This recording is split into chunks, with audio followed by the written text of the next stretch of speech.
done. I mean, he popped that thing like 2 feet higher. Heel flip back lip. I think this has potential to be a really good score. 8.1. Honestly, I thought that was going to be higher, but the judges might be like, they're like, this is a great group. Great start. Let's leave some points. I wonder if he can get that crook nollie flip, how much more it will be. What was the story today with TJ Rogers? Okay, so TJ was driving down, and he got the call at 9:30. He had said he wanted to skate, but, you know, there's only so many skaters that are in. And he got a call at 9:30 this morning, and they were like, hey, do you want to come skate in the event? They said, Berger's out. Yeah. Do you want to come hop in? And he was like, yeah. But he's like, I haven't gotten to skate on this course. I haven't practiced it. So that was him arriving, telling the story. And here we are. It's time to skate. Yeah, I honestly feel like he may have had about 10 minutes of actual warm-up on the course. You know, he's always in that hype mood. I don't think he cares at all. He's definitely not complaining. I didn't get any practice. He's just like, let's go.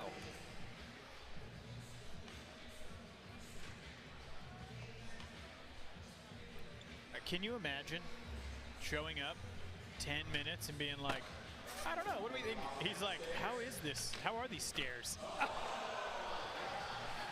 That was insane what just happened. First of all, the ollie, he just ollied down and then did a 900 on the ledge. Yeah, he literally, I mean, he could front 3 that thing, but he's like, I gotta see, I haven't even ollied it yet.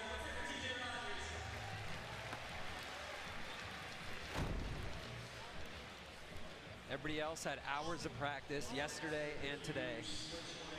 TJ. He's got such a banging switch 180. Here's a half gap nose. Bigger spin out. He's going to be looking for single trick scores, of course, but he's got another crack in the runs. This is only his first of 2 in the line section, 4.0. I mean, he's going to be a single trick guy in general. Not to say he won't put together a great line. He can. But I think it's easier to be like, I know how big the stairs are. I can front 3 those. Let's keep going. Or switch front 3. Deshaun Jordan's in. That was a classy back over crook. Oh! That's a crazy rail to board slide up. I also love that he's just in a place with his skating now where the board slide up happens in the line. And it's not like, oh, I'm going to wait for the single.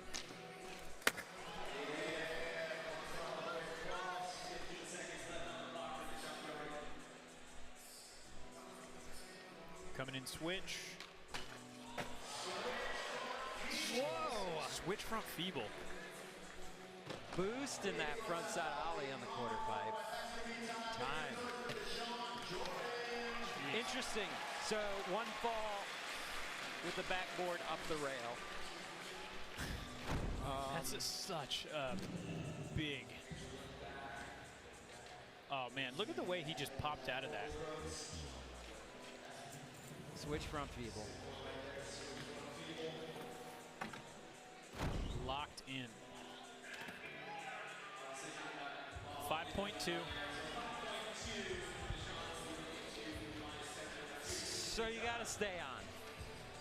That's what that score says. Absolutely. Vincent Milou. We saw him skate in Paris in front of his home country, and he killed it. Had a little bit of a struggle in the finals, but he's about to say he's a skater that is due for a win. He's been so close so many times now. But you got to get to the finals first. That is one of my favorite tricks that he does. That frontside heel flip. There we go. Kick flip front lip over the bar. That is so sick. Oh, and then did you see that? He had that little like kind of Kenny Anderson push right there. Oh! switch nose blunt? And a kickflip biggie. That was great. Way to pick the pieces up and finish strong. Yeah, it was not, I mean, off to a tough start with the gap back Smith, but, and look at how well he does that. Just ollie up right here. No comply. Quick feet. Oh, and then there you go, that push behind. That's a smooth move.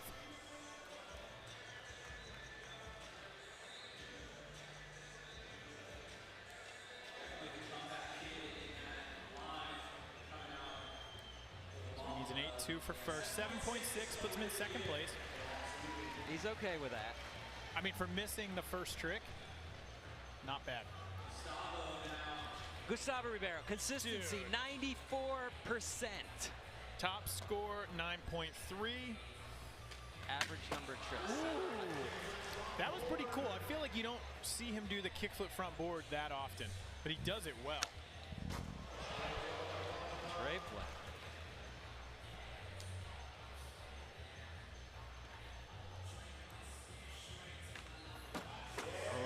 That was cool. Flip over the chain. 5-0, 5-0. Oh, that was cool. I feel like we're seeing some different tricks from Gustavo right now.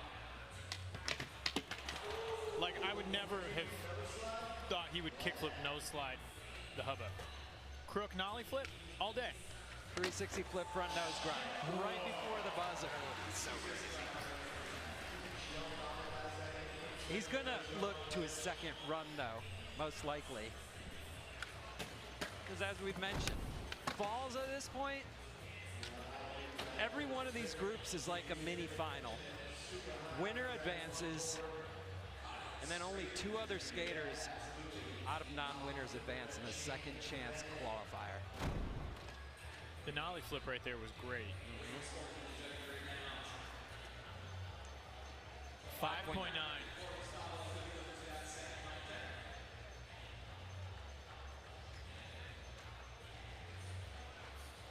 I feel like overall, the level of tricks were a little lower than we're used to seeing for Gustavo, which was interesting.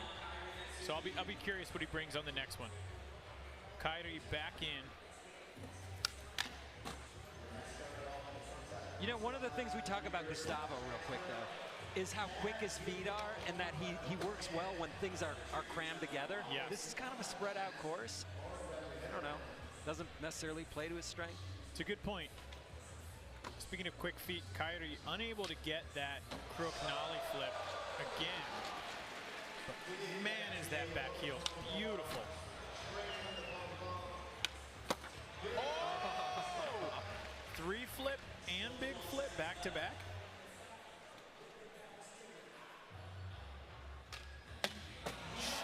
Heel back lip. As if that trick's not hard, he just does it so comfortable.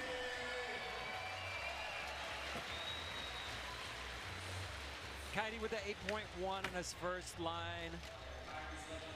Line number 2 had a fall.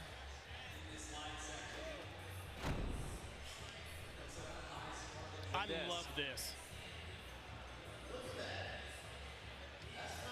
It's just such a, I mean, it's difficult obviously, but like such a fun thing to bring in. You do not see a lot of people skating the quarter pipes, with the exception of maybe a frontside ollie, you know, a little bit of 50-50s, 5-0s. Maybe a frontside flip if you're going to flip your board on a quarter pipe, but cab heel.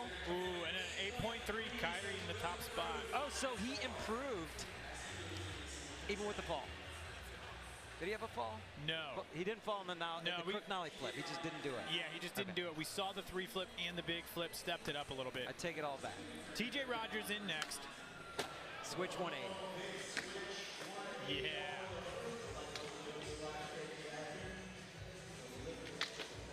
Ooh, that was cool. I'm really stoked there's a ledge in the middle of this. I think it's going to be really cool to see some of the really technical skaters just throw that out and do stuff that, like that 3 flip nose grind. It's cool.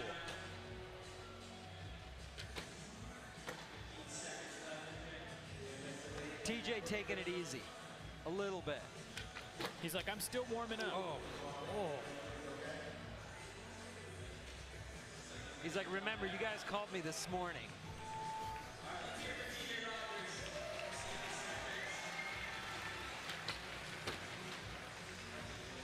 Man, imagine just like, oh, wish I could be skating it, wish I could be skating it. Well, can't wait to go down, get in your car, you know.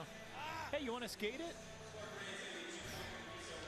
Finals only, available to watch at rumble.com/SLS tonight.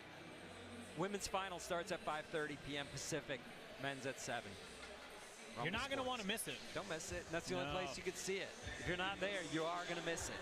So get there. Deshaun Jordan coming in, coming off a 5.2 in his first line.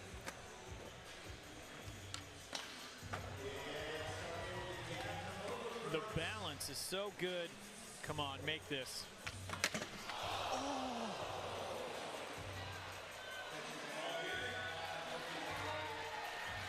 Already smiling.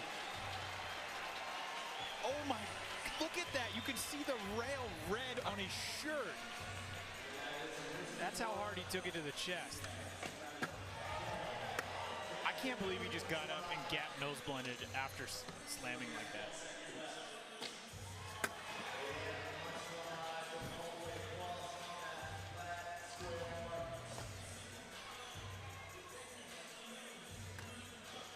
Out of time. Jeez. Look at that. That's gotta hurt. I feel like, man, I would love to see that again, just to see how, because he, like, did he really get smoked on that? Or did he get so lucky? Got the backside over crook. Oh, here we go. Oh, he just missed the pop completely. Wow. Oh my God, it's on the shorts too.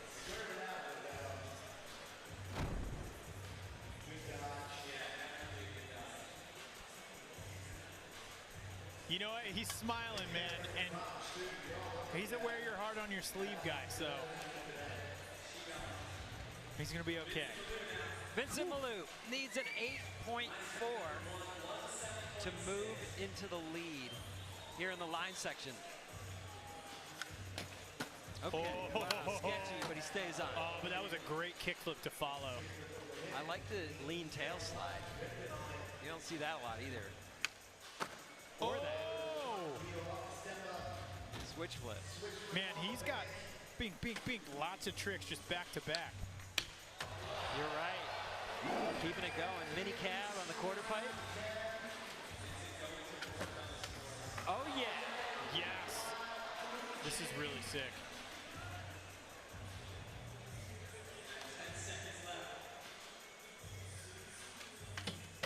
Oh. Switch nose blunt. Yeah. Do you remember on his first line after the switch nose blunt, did he have another big trick? Or was that it at the end? I feel like he went to the quarter pipe, but I could be incorrect. All right, so he didn't even get that back Smith tucked. He basically 5-0'd that thing. There we go. Kickflip lip. His first run score was a 7.6. This one didn't have any falls, but he didn't get into the back Smith. And then he finished This with switch that. nose blunt was better than the last one. Okay. I think we're going to see an improvement. The style on the layback was solid too. 8.5. All right, Vincent now in the top.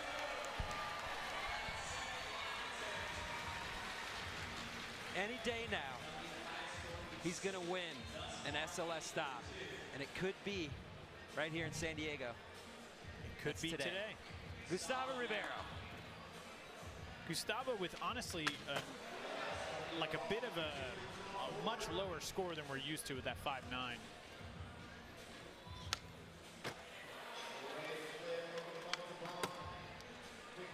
Three flip, kick flip up.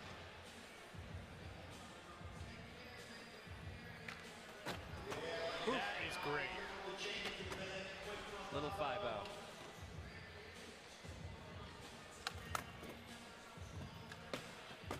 Nice backsmith up.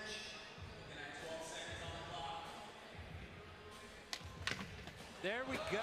Kickflip nose slide. That was cool. 360 flip nose slide. Oh! To finish with that trick on the ledge with 2 seconds left. Huge. The amount of just like his cardiovascular health to be able to like do that many tricks and then still pop a 3-flip nose grind, because that ledge is pretty tall. Starting it off, kickflip front board. Nollie flip in. And then right into that, just like, bink, 5-0. The kickflip nose slide was like pretty cool. And that's a great trick. A nose slide on its own is a good solid trick. To kickflip into it down a double kick, boom, 8.3. 8.3. That feels fair. Download TrueSkate on your mobile and enter the live SLS San Diego event. Complete all the missions in the event to unlock a virtual replica of today's championship course. Play now to skate the same course as the SLS pros. TrueSkate.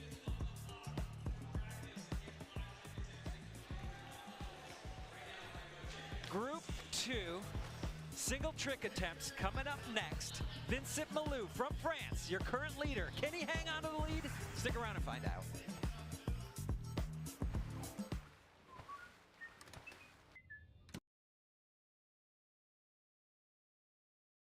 Hast und wie dieses Video aufgebaut ist, das ist kein Oh, ups. So, die meisten werden nicht sagen, ach, naja, ich gucke mir das mal an, aber es haben werde ich jetzt nicht, sondern genau das sind die Leute, die eventuell dann sogar mehr Geld dalassen, als sie eigentlich haben. So, und wenn du so empathisch bist, dann setz dich doch mal da rein. So, und wie soll man das dann, also das ist ja jetzt nicht mal so, dass man sagen kann, ja, okay, da kann man vielleicht nicht dran gedacht haben, sondern alleine, wenn du diese Idee hast und wie dieses Video aufgebaut ist, das ist kein Oh, ups gewesen, sondern das wird so geplant gewesen sein. Auf diesem Planeten, aber ich werde mich nicht dafür entschuldigen, für meine Art. Genau.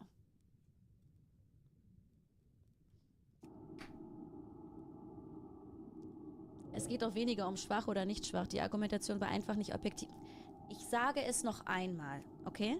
Ganz zu Anfang, vor meiner Reaction, habe ich den Disclaimer rausgehauen, dass ich nicht objektiv sein werde. Dass ich nicht neutral und unvoreingenommen reagieren werde. Ich habe euch vorgewarnt, dass man dann hingeht und explizit rauspickt, wo ich emotional bin und eben keine guten Argumente bringe. Denkst du, dass jemand, der 10 Jahre zusieht, nicht weiß, dass er sowieso nicht von der Bildfläche verschwindet? Naja, das Ding ist, es gibt ja Influencer, die sich zurückziehen und die auch für immer weg sind. Jarrod zum Beispiel hat gesagt, er hört auf, hat ein Special hochgeladen und war für immer weg. Laio, Dankeschön für die 500 Bits. Julia, Dankeschön für den Tier 1 Sub. Und ich gehe einfach, also, wenn er sagt, er hört auf und will andere Sachen machen, dann muss man das logischerweise erstmal halt so hinnehmen. Ne? Du kannst ja nicht sagen, so ja, aber vielleicht kommt er ja wieder, sondern er hat ja selber gesagt, er hört dann komplett auf mit dem Stream. So, warum sollte man ihm dann nicht glauben, ne? Ihr tut ja fast so, oder die Hater da draußen tun ja fast so, als wäre mir nicht bewusst, was ich da gemacht habe. Mir ist schon bewusst, was ich da gemacht habe, okay? Aber das gibt einfach dieser Backlash, den ich gerade bekomme von so vielen Leuten, beweist einfach vielen anderen Menschen da draußen, sich niemals vor andere Menschen zu stellen. Vollkommen egal, ob man Facts hat und Argumente hat oder nicht, dass man immer vorher denken muss, okay, es geht nicht darum, Recht zu haben, es geht eher darum, jetzt sich so weit zu schützen wie möglich. Ich scheiße auf meinen Schutz, wenn es darum geht, jemand anderen zu schützen, der gerade nicht mit im Raum ist oder der gerade unfair behandelt wird. Oder, wisst ihr, wenn es... Aber selbst wenn man sagt, wir hätten ihn unfair behandelt, was ich nicht mal so sehen würde, selbst dann kann man ja trotzdem Kritik da lassen. Also man kann ja trotzdem sagen, ja, okay, die Aktion war wirklich nicht cool, aber guck mal, ich finde diese Aussage ein bisschen übertrieben oder hey, hast du schon mal diese Sichtweise gesehen? Also selbst dann, wenn die Kritik stimmt, aber ihrer Meinung nach zu übertrieben ist, dann hätte man das ja trotzdem vernünftig rüberbringen können. Es fällt mir schwer, daran zu glauben, dass Menschen gerne gute Menschen sind, wenn man hingeht und dafür fertig gemacht wird, weil man wissentlich und vorgewarnt den Leuten gesagt hat, ich werde emotional sein, nicht neutral, dass man dann hingeht und mir genau das dann zum Fehler macht. Das macht die Aussagen doch nicht besser. Ich kann jetzt ja nicht sagen, ja okay, ich bin jetzt emotional, eine Stunde Scheiße labern und dann sagen, hey, ich habe aber gesagt, dass jetzt hier nur Müll kommt, also müsst ihr das jetzt akzeptieren. Ganz ehrlich, und ich rede hier nicht von Kuchen, ich rede von den Leuten, die mir die ganze Zeit schreiben gerade. Ne? Und, naja. It is what it is. Ist alles supi, ist alles gut. Zwischen mir und Kuchen, meiner Meinung nach, ist alles in Ordnung. Ja, ist alles geklärt. Für mich ist das geklärt. Es ist alles cool. No hard feelings. Mir ist bewusst, was ich gemacht habe. Ich entschuldige mich für die Beleidigung, definitiv. Und ja. Okay. Ist das jetzt zu Ende? Weil sie dreht sich auch nur im Kreis. Die Aussage unglücklich produziert trifft es komplett. Dann muss man eben den Ansturm der Leute verstehen und darf ihn nicht runterreden, sondern muss sich dem eingestehen, ist doch okay, Fehler zu machen oder sich falsch auszudrücken. Ja, natürlich. Also ich für meinen Teil, also wie Mickey mit der Sache umgeht, das ist sein Ding, ne? Ich erkläre es noch einmal für alle, die es vielleicht nicht verstehen wollen. Es war komplett aus einer Emotion heraus, was ich da gemacht habe. Es war nicht berechnend, es war nicht geplant und es war ganz bestimmt nicht dafür gedacht, um irgendwie Aufruhr zu schieben oder sowas oder Aufmerksamkeit zu bekommen. Also da gibt es definitiv bessere Wege, Aufmerksamkeit zu bekommen als das. Ja. Sorry.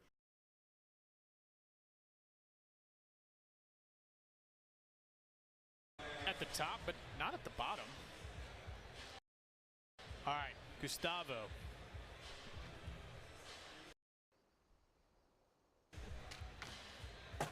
There we go.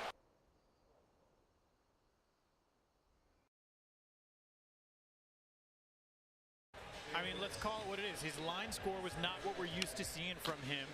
Do you think he kind of sandbagged it in a way to not, I mean, kickflip, nose slide, like he could crook nollie flip that king tub with no problem. What would be the point of sandbagging? Well, just that way he's not utilizing some of those tricks, you know? Maybe 9.2.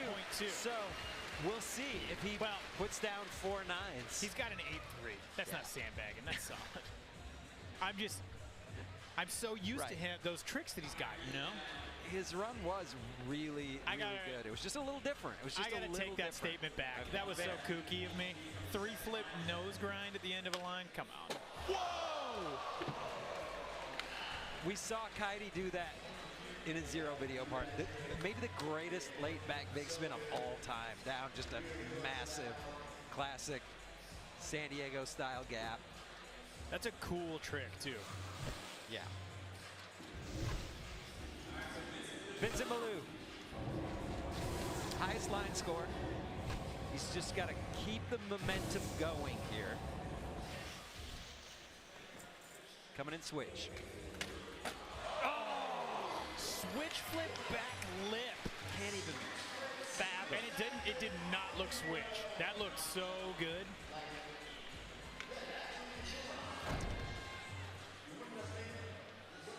Look at that. I mean, he slid half that rail.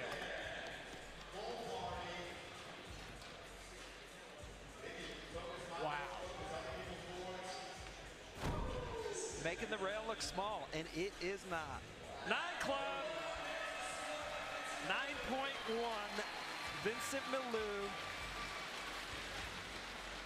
I love the way he just so locked in, listening to music, not letting anything bother him. Takes him off, does his trick, boom, back Who at did it. he say he was listening to? New Order?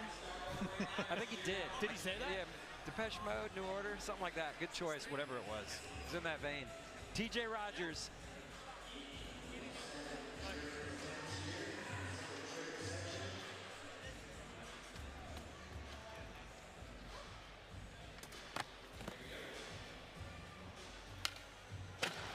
TJ.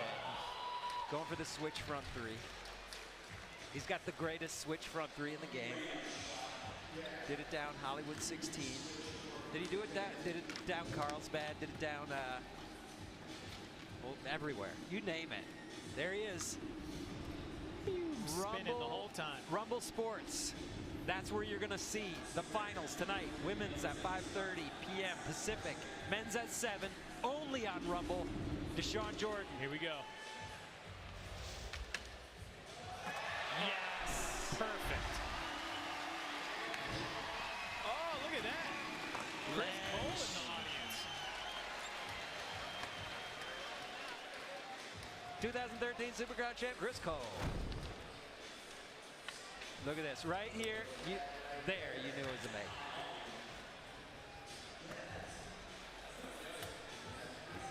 Congrats. That Not is just for making it, so but for surviving. sick for surviving. Yeah, I mean, that can get in your head so quick. I mean, he went to battle with that rail Sure did. today. Physically, 9.1. Think about that. He got a 9.1 for doing that. What would his score have been had he made it in the line? That, to me, is always interesting.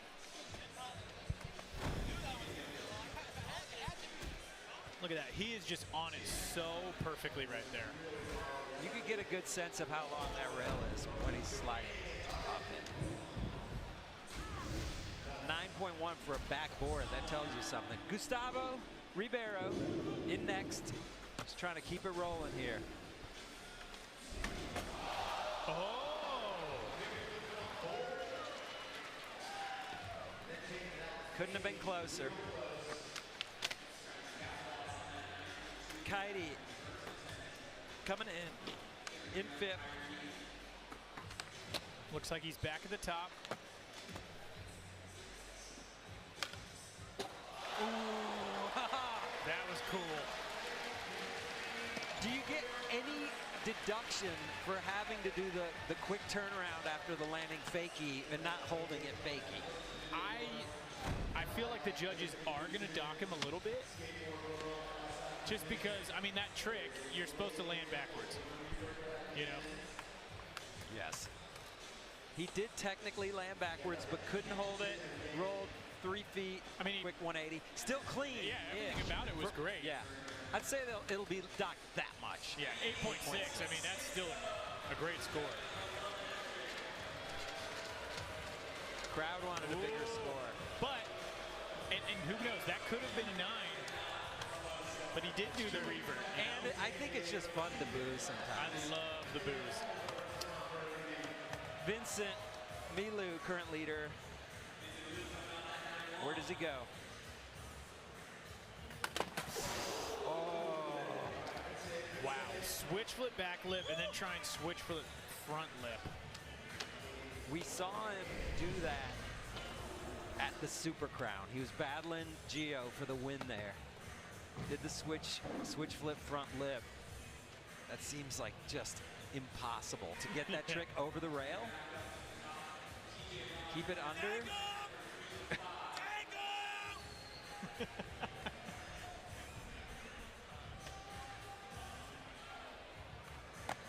Curious to see where TJ goes.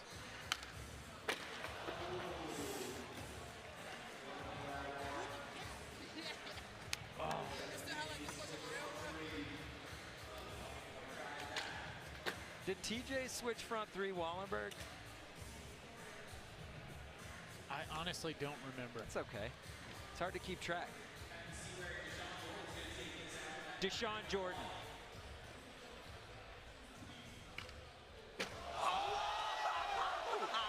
Andrew. Dude, I've never. that's a replay we gotta see. That was nuts looking. That was like a Fakey. fakey shifty flip. That looked like a complete bail. Yeah. Look at him. He's like, yup. Oh man, if we got the straight on view, we need the straight. Look at that. Hey, we got. You can see it right there, though. Look at that. And it flipped so slow. How did he bring it back? That was quite the Hail Mary. 9! Yes! That is awesome.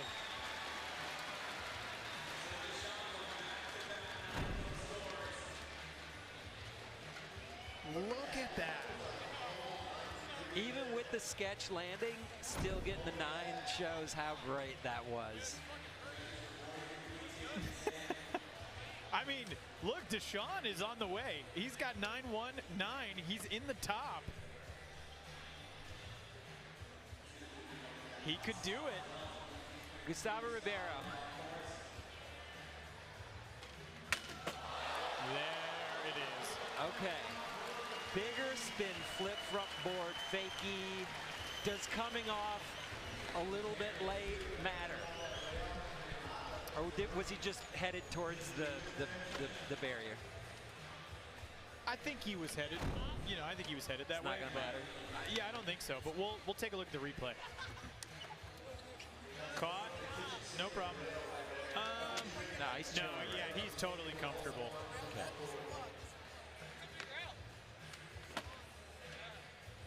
He didn't want to wreck all those wonderful media folk.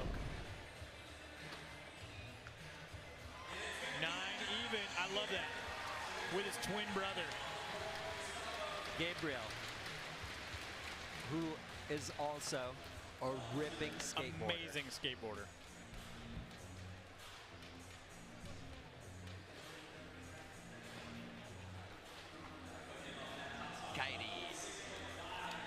Kairi needs a 9.7 to get up into first.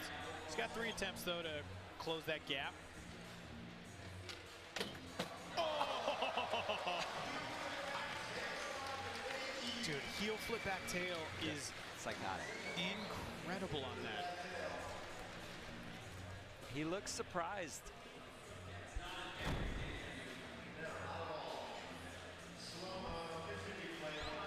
Look at the way he locks in. I'm so impressed by watching the way that everyone is locking into this rail. I mean, it's like They got the keys, man. they've got the keys. 9.1. We got back to back to back 9s. We've seen this now both knockout rounds. Like it just ramps up slowly. It's like it comes in swells. Yeah. Shout out to San Diego. Kona Big Wave. Delicious. Drinking one right now. Vincent Malou back in for first. Needs a 9. That's nothing for him. Dude, he took it back to switch, and that looks so cool.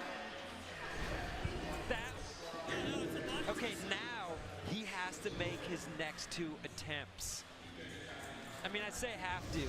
That's assuming that the winner of this group does end up getting 4 scores, but these are the pros, so you gotta assume they're gonna. All right, TJ back in. Switch front 3, no. Such a bummer because, you know, like we've been saying, TJ made the drive all the way down, didn't get that practice in. This is not indicative of how TJ Rogers actually skates on a regular basis. Deshaun. He was like, oh, you're hitting me with 9s for the fakie flip? Boom, boom, here's the laser. Dude, that was sick. That one win, 2017 Chicago, he won it with the laser. I mean, that is his fail-safe. He can always turn to the laser. He kind of won Tampa Am with the laser too. It was his last trick that year. Go-to. That is so difficult. So 9.2. 2 puts Deshaun in the lead. Group 2, 32.5 overall score. So he's the first skater with 4 scores on the board here in Group 2.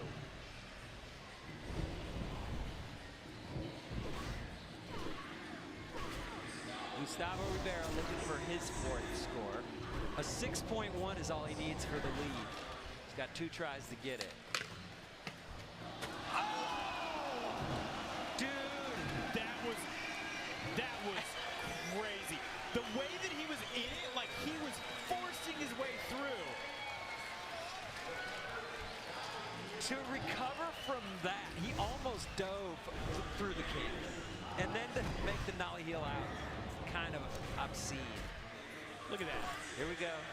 Okay, back on track. Oh, and then full recovery. But the nollie heel out was done beautifully.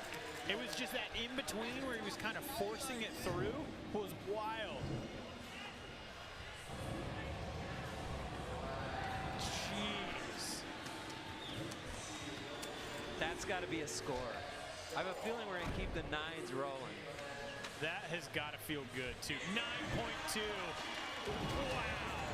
35.7. So a huge lead now for Gustavo with 4 scores. His lowest score is an 8.3, and then he has 9.2992.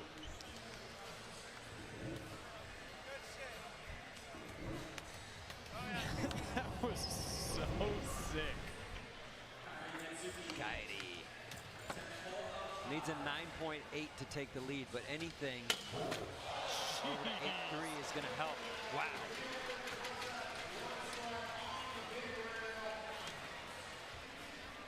I mean, we saw 9.1 for the heel flip back tail. Look at that, heel flipping over, getting in and locking so beautifully.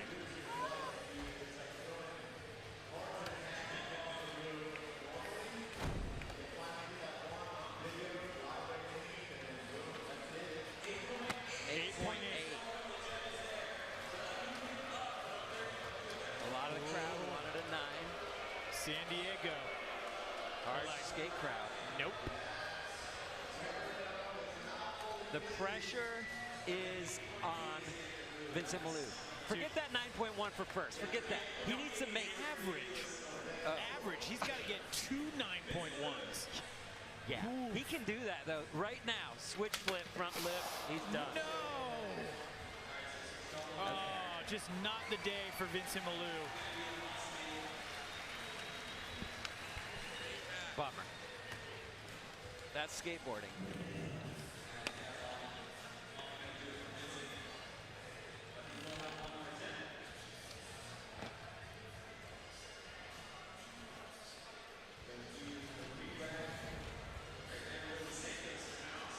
Chris Cole looking on.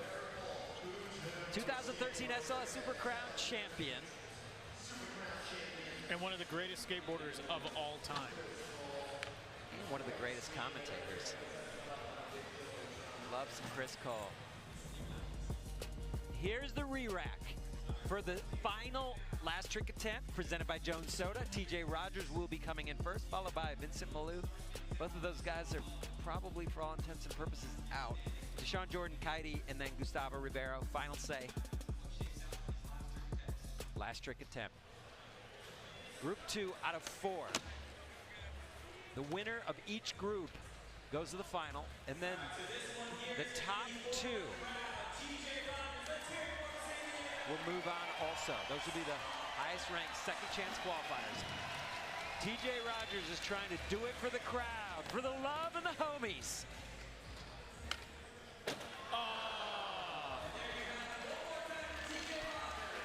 Unable to do it, but basically, as a Skate Mafia pro, honorary San Diegan.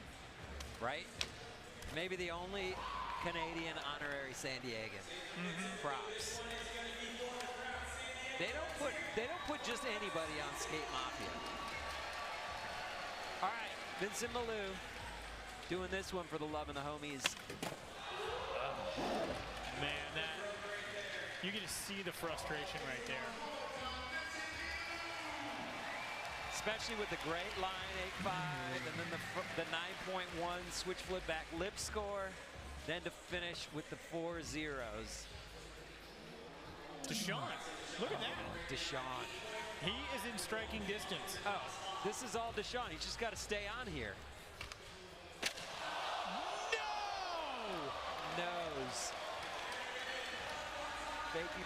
Was that Frontside half cap fakey flip. frontside and flip? then boom. Broken nose. I thought he was going to give it to us. I thought we were going to get that 8.5 and put the pressure on Kaidi and Gustavo, but unfortunately, no. Deshaun going to have to stick with a 32.5. That is so heartbreaking that he was going to land that and his nose broke. That's such a bummer. All right, Kaidi, 9.3.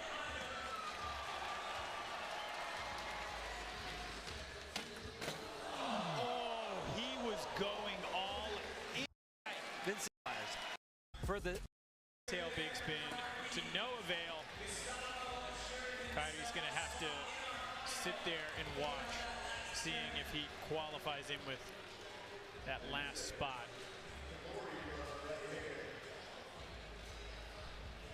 This is going to be a group victory lap for Gustavo Ribeiro right here. He's taking the group, moving on to the final, guaranteed. Not giving anything away. We'll see it in the final. Kickflip nose slide through the double pin. Nolly Barrow heel out. Prediction, little prediction. There you go. Just a prediction. No big. Only on Rumble Sports tonight. Women's final, 5:30 p.m.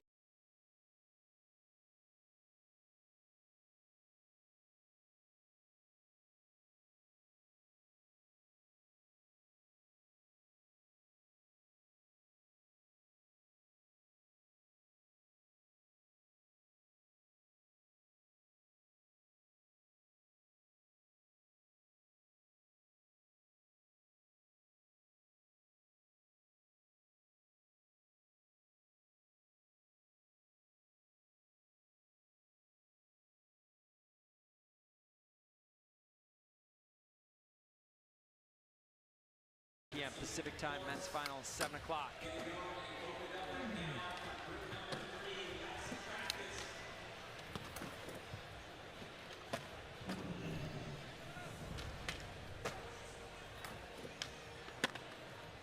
So I'd predicted Vincent Malou was going to take that group. I was wrong.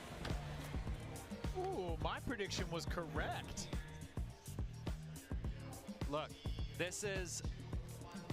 it's two skaters in the final later.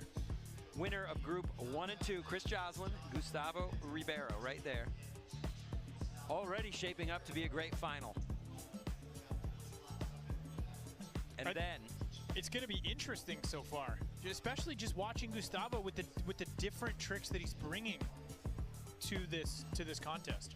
remember though, there's 2 second chance spots open, and currently those spots will go to Giovanni Viana from Knockout Round Group 1 and Kaidi Natsuke Knockout Round Group 2. Those are the 2 highest non-group winning scores, 35.8 and 34.8.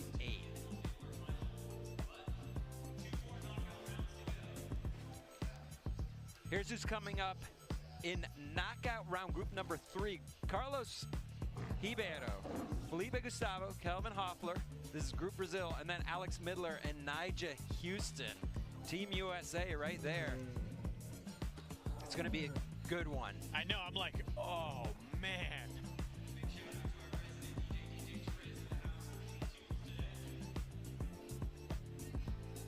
You're watching SLS San Diego, presented by Cup Noodles. Group 1 and 2 are in the books. Group 3 with Nija Houston coming up.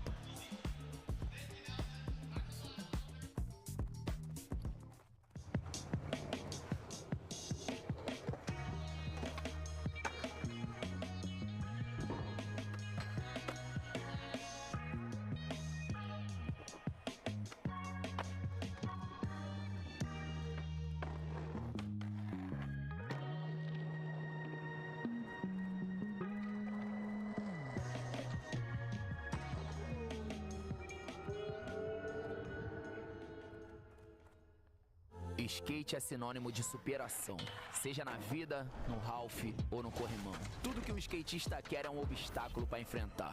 E ele não vai parar até acertar. Não importa idade, cor ou gênero, o brasileiro abraçou o skate pra valer. E também conta com o apoio do BB, o banco que entende os obstáculos de todo brasileiro. E juntos vamos inspirar todo mundo a buscar tudo que imaginar. Banco do Brasil, para tudo que você imaginar. Governo Federal, União e Reconstrução.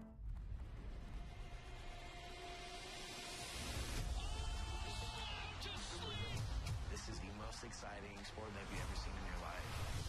Bars that fly, tracks that thrill. Wow. These guys are crazy.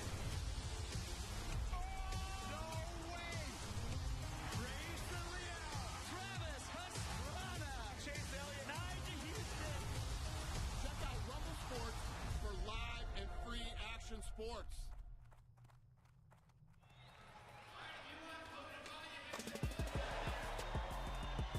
And welcome back to the land of Peter Smolik, Wes Kramer, Danny Way, Tony Hawk, DTMR, the Donger, and on and on. So many great skateboarders have come out of the San Diego area, one of the most beautiful cities in the world. And that guy right there, the new legend, Braden Hoban.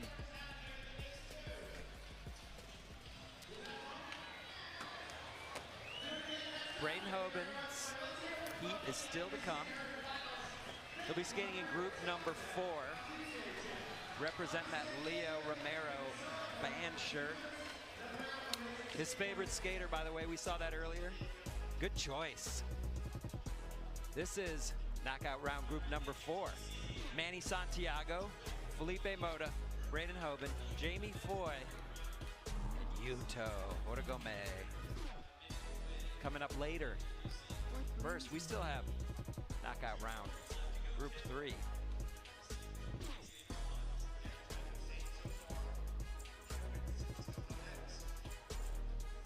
Honestly, there is not a knockout round I would want to be in. All of them are insane.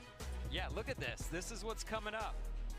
Carlos Ibero, Felipe Gustavo, Kelvin Hoffler, Alex Midler, and Nigel Houston. So there's no group is safe.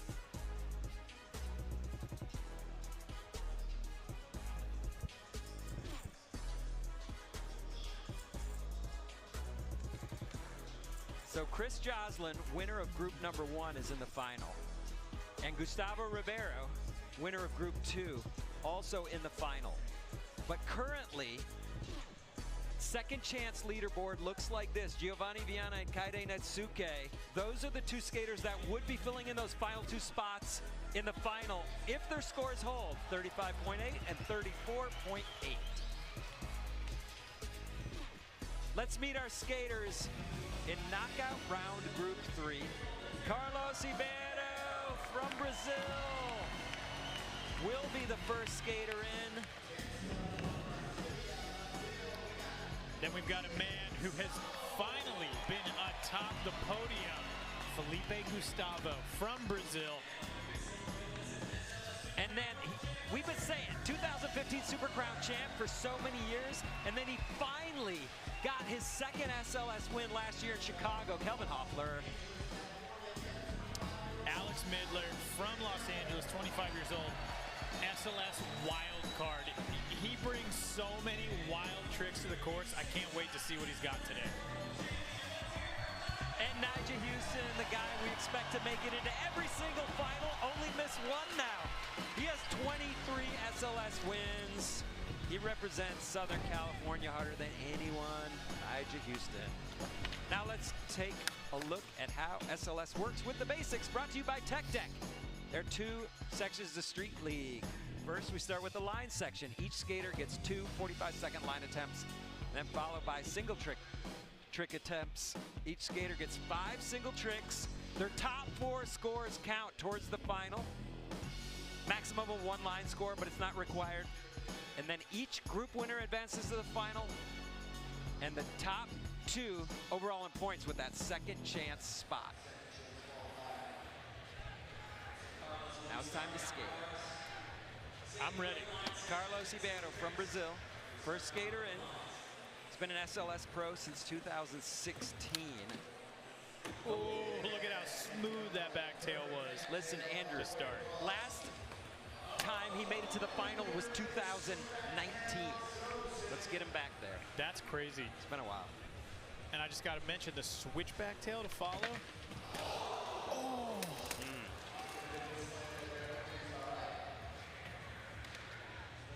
Carlos has got his family here. He's here with his wife and his kids. Adorable. He's got twins just running around. Great guy. Tightrope walk down the double king hubba.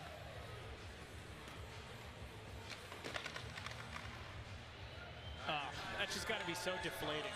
Start things off great. Back to back tail, switch back tail. Look at that.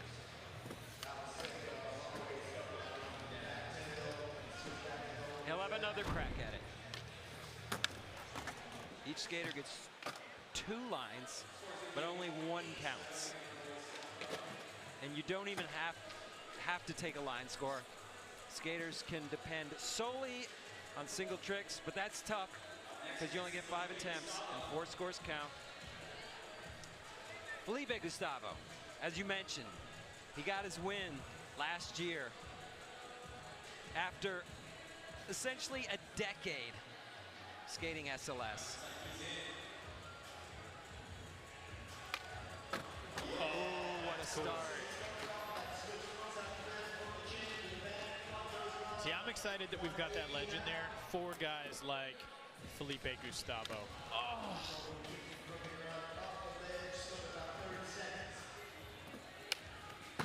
And if you're just tuning in, that chain to bank is the tribute to that famous San Diego spot that Tom Penny shut down, but so many people did so many tricks.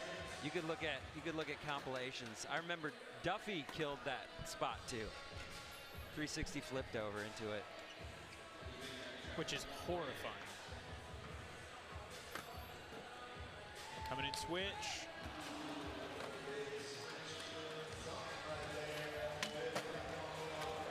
Tough start for Felipe Gustavo. The veterans know how to deal with it, and they have to. If you let one bad run get in your head, you're probably not here. You know, you didn't make it. These guys, they're skaters.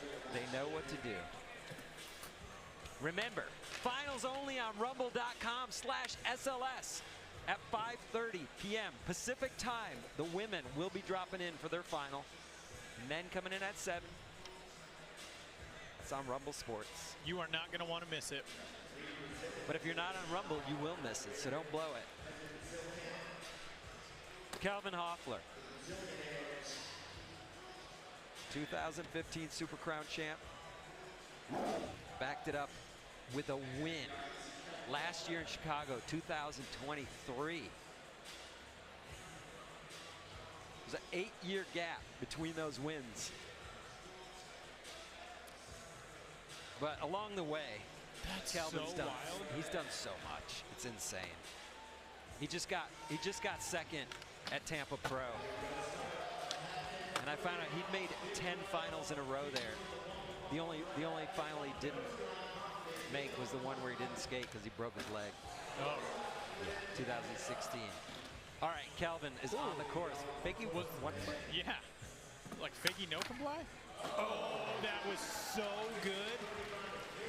Calvin, the consummate Cariuma athlete on the course. He's looking really good right now. Like started it off half cab crook down the rail.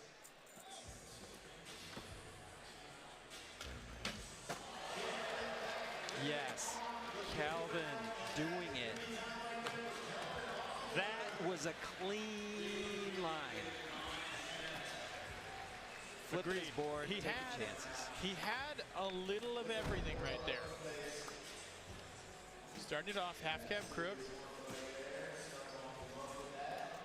I loved this. The way he locked in on this. Look at that. He barely shifted anything when he got in. Kickflip, backside lip slide. That's just classic contest trick. 8.3. How you feeling about that? I can see it in your face. I mean, I could argue for 8.4, 8.5, 8.6. Feels low, but these judges know. They know what to expect from Kelvin.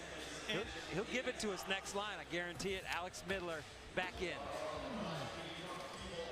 Really excited to see what Midler brings. Dude, high speed back lip.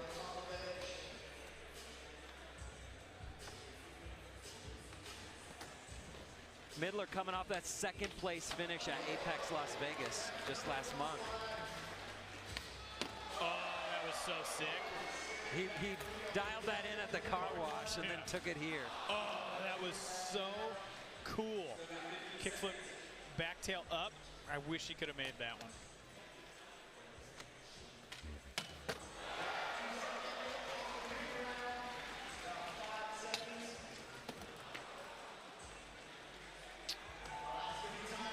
He had some cool stuff in there. He's always kind of a loose cannon, kind of a wild card. It's like they let it, like the tiger out of its cage. They're just like, all right, you ready? You ready? And he's like, yep, back three, in. But he always brings cool stuff to the course. Like he's so interesting. He doesn't really rely on staple Midler moves. You don't know what you're going to get. And I was going to make this point about Kelvin. The longer you skate in these contests, the harder it is to get those big scores because the judges have seen everything you do. It's really hard to keep the big scores coming. Nobody does it better than this guy right here, Nigel Houston.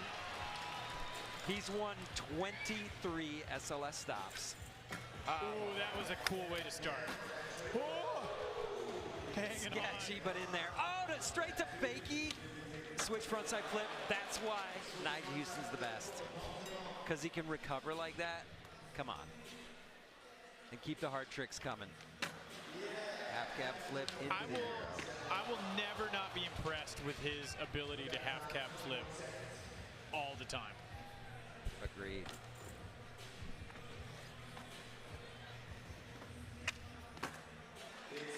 Big flip, bolts. That was off the cool. Euro. That was a little different than we're used to seeing. Switch front blunt down the rail, just chilling. So good. So he missed one trick. But again, he's a skater, just like we're saying about Midler. He doesn't do a bunch of predictable, you don't know what he's going to do because he has so many tricks. Look at that. Oh, man, he actually suskied it. Yeah. and there's that switch front blunt. Man. Perfect.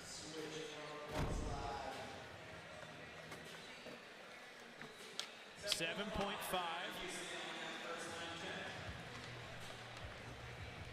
Pretty low for Nigel. He had a fall. He did. He'll come back and stay on. Carlos Ribeiro.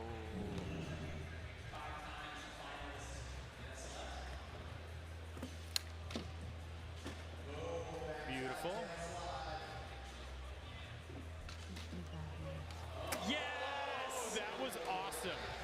That one was locked in. That was really amazing. Okay, here we go. No! Gosh. Yeah, that's where his first run fell apart. I mean, he just switch flip 50'd the ledge. Taking candy from a baby for Carlos.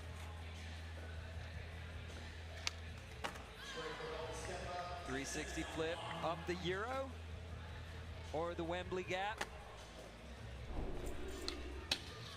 Oh yeah. I don't know if I think it might have been nose grind. Yeah. Gap front nose grind. I think so. I just couldn't tell if he went over the angle. Was a little interesting.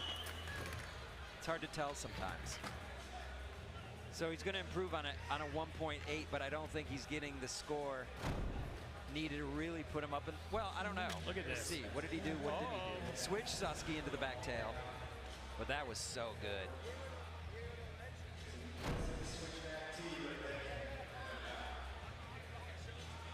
.8. He's gonna have to look to single tricks. It's a tough spot to be in. He can handle it. Felipe Gustavo coming off a 2.2. Uncharacteristic. Let's get it going. Switch frontside flip. That is a cool way to start.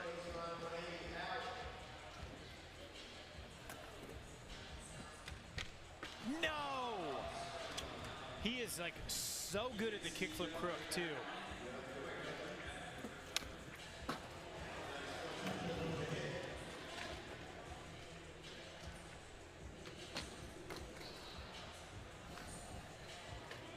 It's like the crook button's just not working correctly today.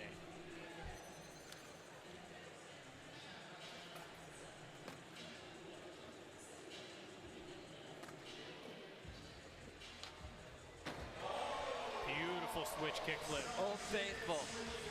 Felipe Gustavo with one of the best switch flips in the world. Of course.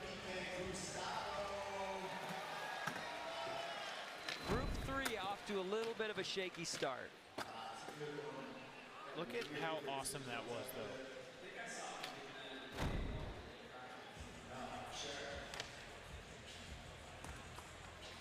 Five.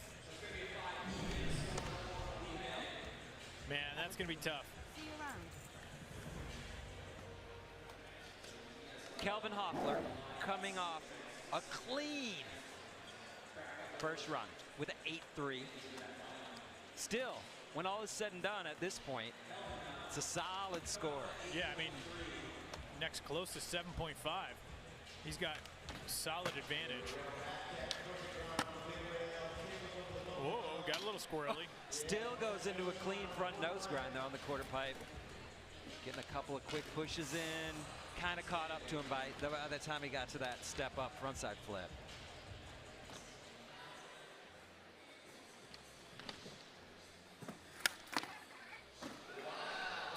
The way he gets into that is so impressive.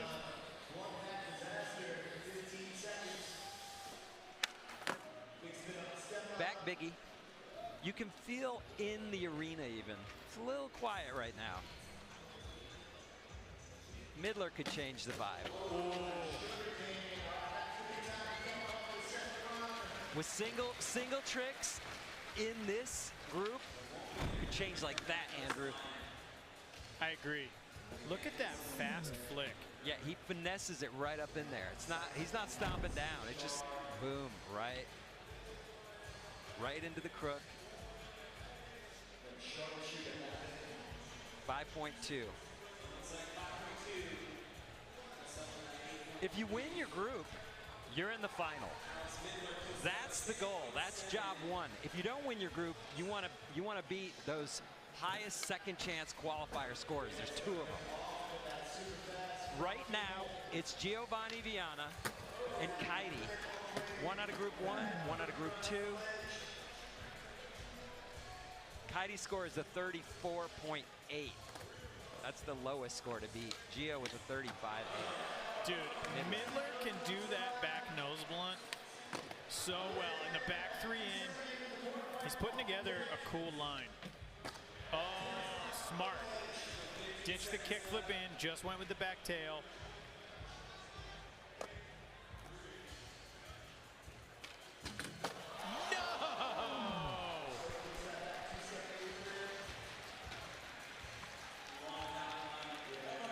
Midler skates with all heart. I mean, he's skilled too and experienced, but he puts his life on the line and everything he has into everything he does. Yeah, he's always cranked to 11, just going for it. It's slam or land. I was gonna, yeah, even if he falls, he's just like, we're going. I should say land or slam. Don't get it crooked. Nigel Houston on deck, coming off a 7.5, but take a look over there. Men's all-time highest line scores. Jagger Eaton with a 9.6, Nigel Houston 9.6. So he could change things up like that. He is in. Line number 2.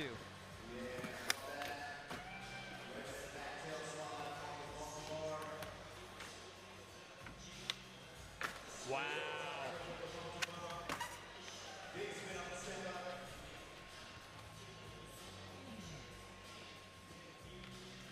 There you go, Andrew. Just awesome.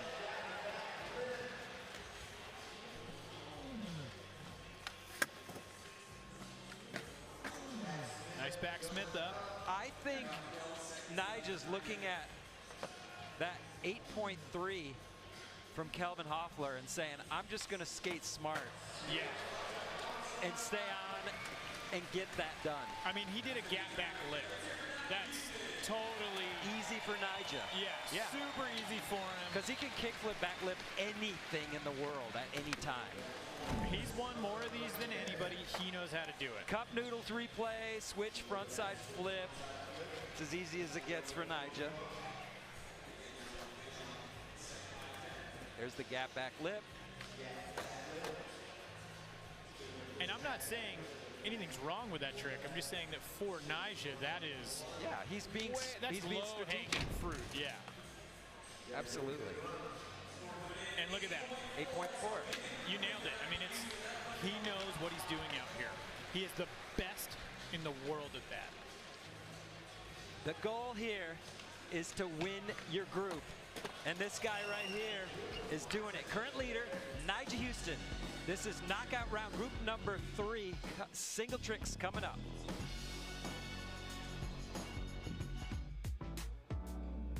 Street League Skateboarding is brought to you by California Skate Parks, the world's most recognized skate parks design and build firm.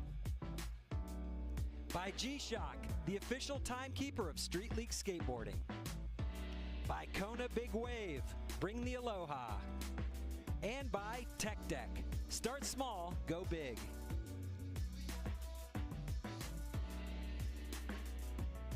Sticker Mule is the fastest and easiest way to order custom stickers. It only takes a few seconds to order, and every purchase comes with a free online proof, free shipping, and blazing fast turnaround.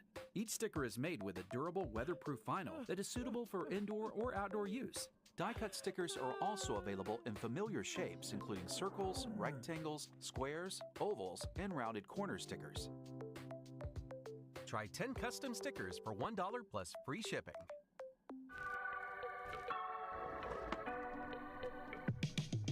That skateboarding love.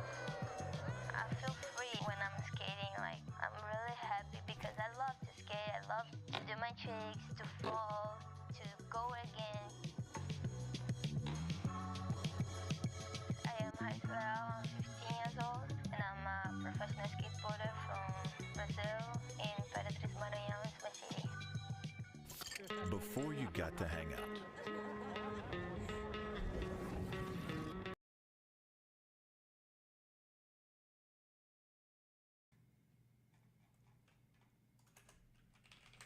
Or was I in? Was I already in California? Oh no, it was this. Jesus. Oh no, I was already in California. I'm high. Okay. Now, of course, the one conversation I had in Omaha. Or was I in? Was I already in California? Oh no, it was this. Jesus. Oh no, I was already in California. Okay, never mind. That was so about 2 years ago. I have to fight. June 19th, 2022. Okay, about like a year and about 2 years ago. Hassan. reason why he collaborated with him was because he keeps saying that he wants to kill me. Sam Hyde, that is. Another person that I rarely ever mention because who the fuck cares? He's a pedophile Nazi. But he collaborated with him. I remember at the time it was the top post LSF. They deleted it, of course. Miami. Now. It was Miami. It was the top post. Sorry, I in my head I'm asking like, have I already moved from Omaha? The guy was in Miami, not California. Yes. LSF, him being like, yeah, I want to kill him.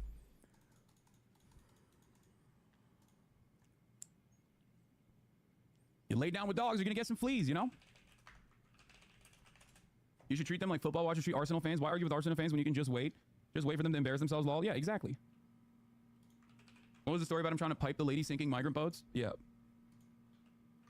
Remember when he got so mad because I mentioned that him and that one chick, I don't even fucking remember, Valkyrie?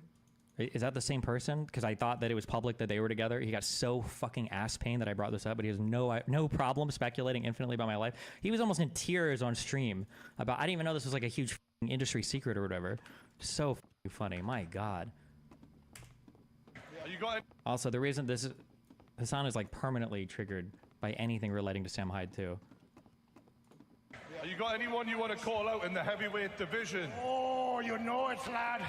You know that Hassan Piker! I'm coming to kill you! In Los Angeles, at your house! Or in the ring? No, in real life. I'm going to stalk him and become obsessed with him. And wear his makeup and his dresses. And use his skin as a coat. Like the ancient Irish did. Well, that's your winner, Sam Hyde! Bloody.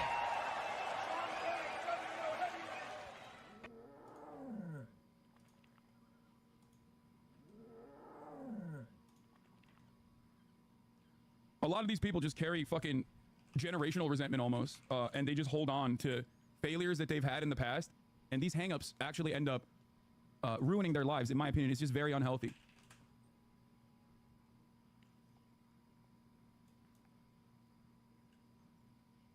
That's it. Dudes who've lost out on opportunities or had phenomenal opportunities and f***ed up the bag by being out and about Nazis, like the Cartoon Network show, the Adult Swim show that Sam Hyde used to have. And then that fall off ruins their fucking brain even further. Wow, interesting theory. The mind break theory. Huh.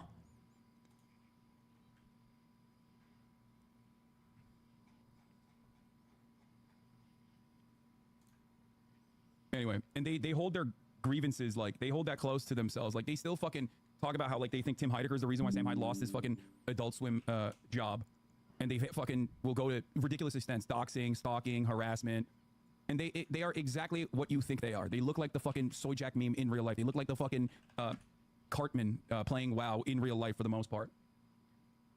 It's just because I think, in reality, this kind of resentment is just very pathetic, and holding on to this grievance and not letting go and just moving on is going to just fuck your brain up after a while. That's it.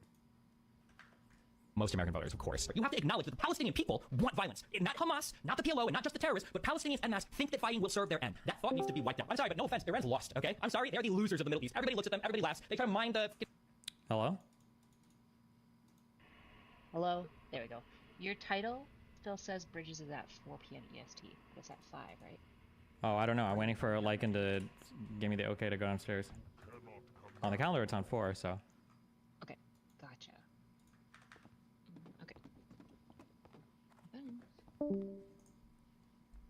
Concede to the south of them. They try to shoot into Saudi Arabia. But Iran, the Ayatollahs are such a loser, and the people in Iran hate the government. Okay? Sodas were not allowed in. Cookies were not allowed in. Can you explain to me what threat cookies pose to Israel from your perspective? Well, if they're the Kilo Elf ones, it's like 200 calories a cookie, so maybe they just don't want people getting fat. Are the people in Gaza being starved? When that population has exploded, one of the highest birth rates in the past 2 decades, I don't understand how they could sustain it if they didn't have food. Why did Israel ban potato chips, cookies, Gaza Strip?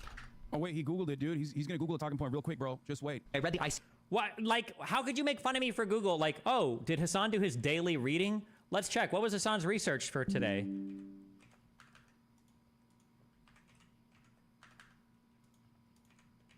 Why does my Windows key? That's fucking annoying.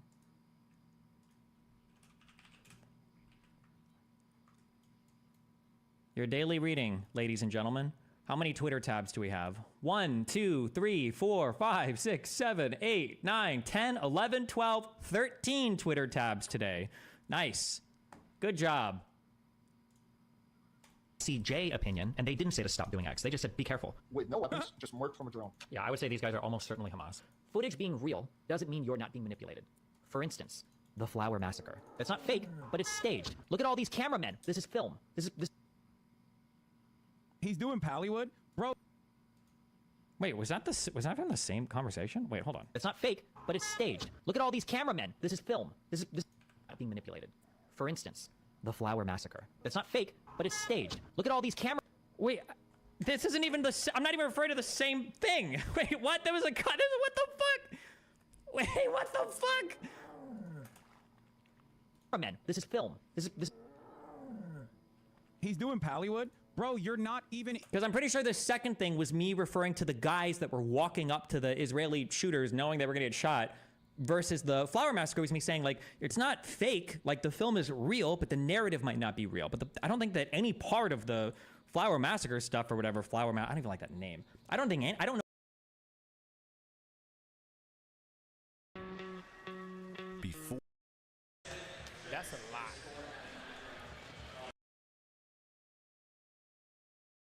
Of any part of that, I doubt any part of that was staged or was like for show or was it doesn't seem like it. That didn't like it did, at least from what I've seen, it doesn't seem like that was a thing where people just wanted to go and get killed or were doing this like for show, because there's not even good footage available of it. Like my mind will change on the event based on the evidence that I have for the particular event. And on the convoy trucks, it's not like there was a bunch of good footage from people they're trying to bait getting shot. I don't think any of that footage existed. So I wouldn't say that about that event. That doesn't fit. The facts don't line up there. Israeli, what's happening? Bro's talking like a fucking settler, dude. How did this happen? Like, I don't hear about Pallywood from anyone that is not directly like an Israeli ultranationalist. That's shocking. Pallywood is the conspiracy theory that is laughable to anyone with a fucking brain that only the most psychopathic far-right Israelis believe in. Yeah, that is pretty annoying. It's a bit crazy that LSF drama between you is banned and they allowed banned streamer reacts on Twitch now. Like, your response reach is so limited. The institutional limitation on that is pretty f***ing annoying. That now none of my responses will ever make it to LSF, which is fine, whatever. But now that Hassan has like open rights to like react to me live on stream, that's pretty wild. If he's ever reacting to any of my like long form content and I feel like it's not fair use, I will DMC the out of that bullshit, because that's unbelievable. Like, I have no voice.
Voice on this platform, except for when your people steal my content to watch on stream. And I have like, that's unbelievable. That's unbelievably crazy to me. Like, you better transform the out of that. I better not catch a chair react to any Destiny debate, because that, that's wild.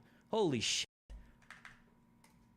That they claim, well, I mean, or not believe in, but at least somebody actually sent me a really interesting email. I don't think there's any validity to this, but oh, this. I thought this was interesting. I never followed this up because I doubted it, but I thought it was interesting. Warning, ESL. After the recent Twitch policy update, I think there could be a case for systemic defamation of banned streamers against Twitch. The rule change pretty much only allows your content to be played if they're actively criticizing you. On top of that, people are incentivized to not show your original content while talking about it, which will distort the perception of you by the casual viewer. If you could get this in front of a court, it would be a very interesting case of how responsible deplatforming by big media platforms has to be handled. You'd be the perfect person to bring a case like this, especially because your bans in general are questionable even for Twitch's TOS. Do you know why you're blah, blah, blah? And then this is another interesting part about Twitch TOS is the case of James Fanlord Varga. He is alleging that the jury found the terms of service and secret strike guide of Twitch improper. Overall, you should get legal advice if there's a good case to be made. The discovery process of such a case alone would be fun. Subpoena Twitch for communications about you and your band should be good memes. Yeah, I doubt it, but I doubt that. But I don't even know what I don't even know what systemic discrimination or defamation even means for a platform. But yeah, it is pretty like obnoxious that there's like a whole platform that I have no access to in a positive way, where the people there can infinitely recycle and shit on my content, and I have no reach there at all. That's so fucking annoying. You could probably convince Dan Clancy to unban. No, I've messaged that guy twice, and I don't think I've gotten a real response ever. I don't know if he's just busy or what, but he accepted my friend request, but I sent 2 messages across 2 months and he didn't respond.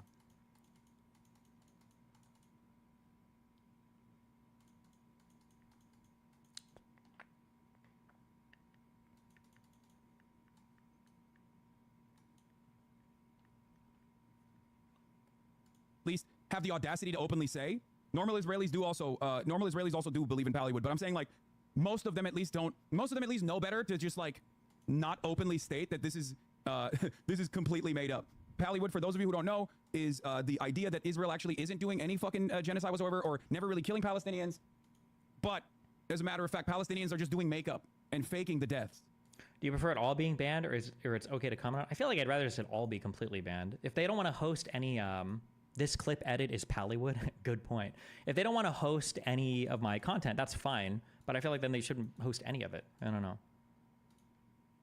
And honestly, outside of Germans, I've never seen somebody in the West who has no connection to Israel whatsoever repeat the Pallywood statements like this. Outside of Germans? Do modern Germans, are they known for having a strong was that like a weird Nazi assumption? I feel like I haven't heard explicitly or specifically Germans having issues relating to Israel or making Pallywood comments. That's kind of a weird statement, but maybe I'm just mixing. Germans do kind of love Israel. Yeah, but I feel like most of Europe kind of does. I don't think Germans especially do they? I've never seen somebody in the West who has no connection to Israel whatsoever repeat the Pallywood statements like this. Yeah, it is like akin to Holocaust denial, yes. This is cinema. This is kino. If anything, people screaming for help might carry more evidence that it's a terrorist than not. What is the implication in your mind? Like, what are you thinking? You're like, oh. Oh, dude, this is great, man. This is awesome. What do the Destiny fans have to say about this? They're probably just like, oh, dude, you're taking him out of context. He didn't mean it. He was just joking when he says people screaming for help actually is more likely that they're terrorists is a bar for sure. Like what do you know? Okay, what a wild thing to do. A 5-minute supercut of 5 to 10 second statements spread over 5 to 6 months. Flower Massacre original timestamp. Footage being real doesn't mean you're not being manipulated. For instance, the Flower Massacre. That footage is real. There were people getting shot by the IDF. There were people stampeding trucks. That was real footage. It was verified as being authentic and real. However, when somebody shows you that footage and they say, oh, well, here's footage of a bunch of poor Palestinians that were just walking up to a truck asking for food, and then the IDF started shooting at them, right? Or let's say that they even started the stampede knowing that, like, well, fuck, let's go get some fucking shit. If the IDF shoots us, we'll just fucking record it, and we'll fucking ship it to the West and shit on the IDF. That's Pallywood. It's real. The IDF can be shooting people. They shouldn't be making but that's Pallywood. You're trying to induce mistakes to capture on camera so that you can send it to the West. Do you remember the scene in America? I felt like this is a substantially different comment than it was all fake, but I'm also saying here too, we don't even know what happened. We don't know the fucking start of this whole thing. I don't think we'll probably never know because that footage apparently doesn't exist. Okay, the commanders in Israel today are like, all right, here's what we're gonna do, guys. We're gonna intentionally target this convoy of humanitarian. We're gonna all of them, and then we'll just like publish a statement later today. It'll be epic and hilarious. Like, I'm gonna turn the whole world against me. We're gonna foreign nationals for the lulz. What a statement! Like, even Russia wouldn't do something that. Nobody operates in this way. It's so stupid. It's so patently obvious. Like, if you think this, you're a child. If it's not your fucking idiot. He's gonna pull out a real good Google search to show you down. Yeah.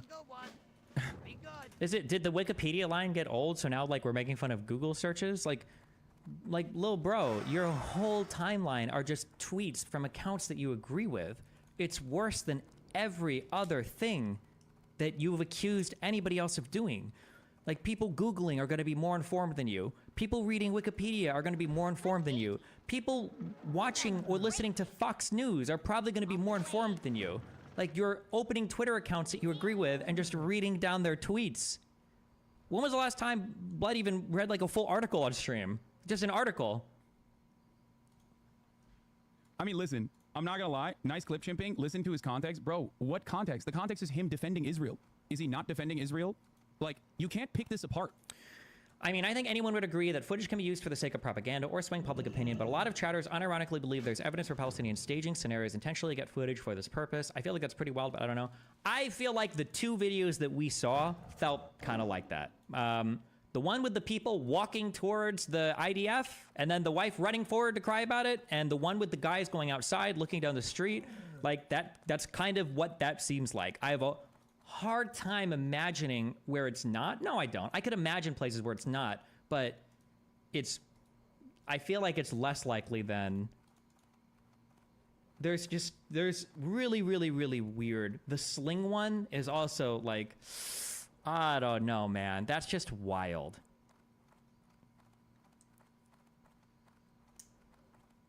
Would you agree that it's conjecture? I mean, people in an extreme situation might not have similar behavior to what you'd imagine to be reasonable from your vantage point. I wish that we could, I feel like I need to make a clip or a video. I don't know how to, you're doing the thing of, if somebody is scared or if somebody is confused or if somebody's frightened, all behavior becomes equally probable. Like, wow, how did this 5-year-old like is instantly deploying every single integration shortcut, you know, in like Calc 2, Calc BC homework? How did he do that? Well, Destiny. He's in a, you know, war zone. People don't always act predictably in war zones. Like, yeah, he might have just suddenly, you know, divined Calc BC. Like, that statement is so fucking retarded. But you guys say that when people are scared or people are in war zones, you're like, oh, well, anything could happen. Like, every single behavior becomes equally probable. There is an equal chance that they could engage in any behavior. Like, there's a video of a man flying. How the fuck is a guy flying? You think that's real? Well, what do you mean, how is he flying? He's hungry. People do crazy things when they're hungry. He could fly. He might. Have you ever been that hungry before? How the fuck do you even know then? Destiny? People aren't always logical, okay? When they're hungry. He might be flying. And you just can't comprehend it. Because you're Hasbara.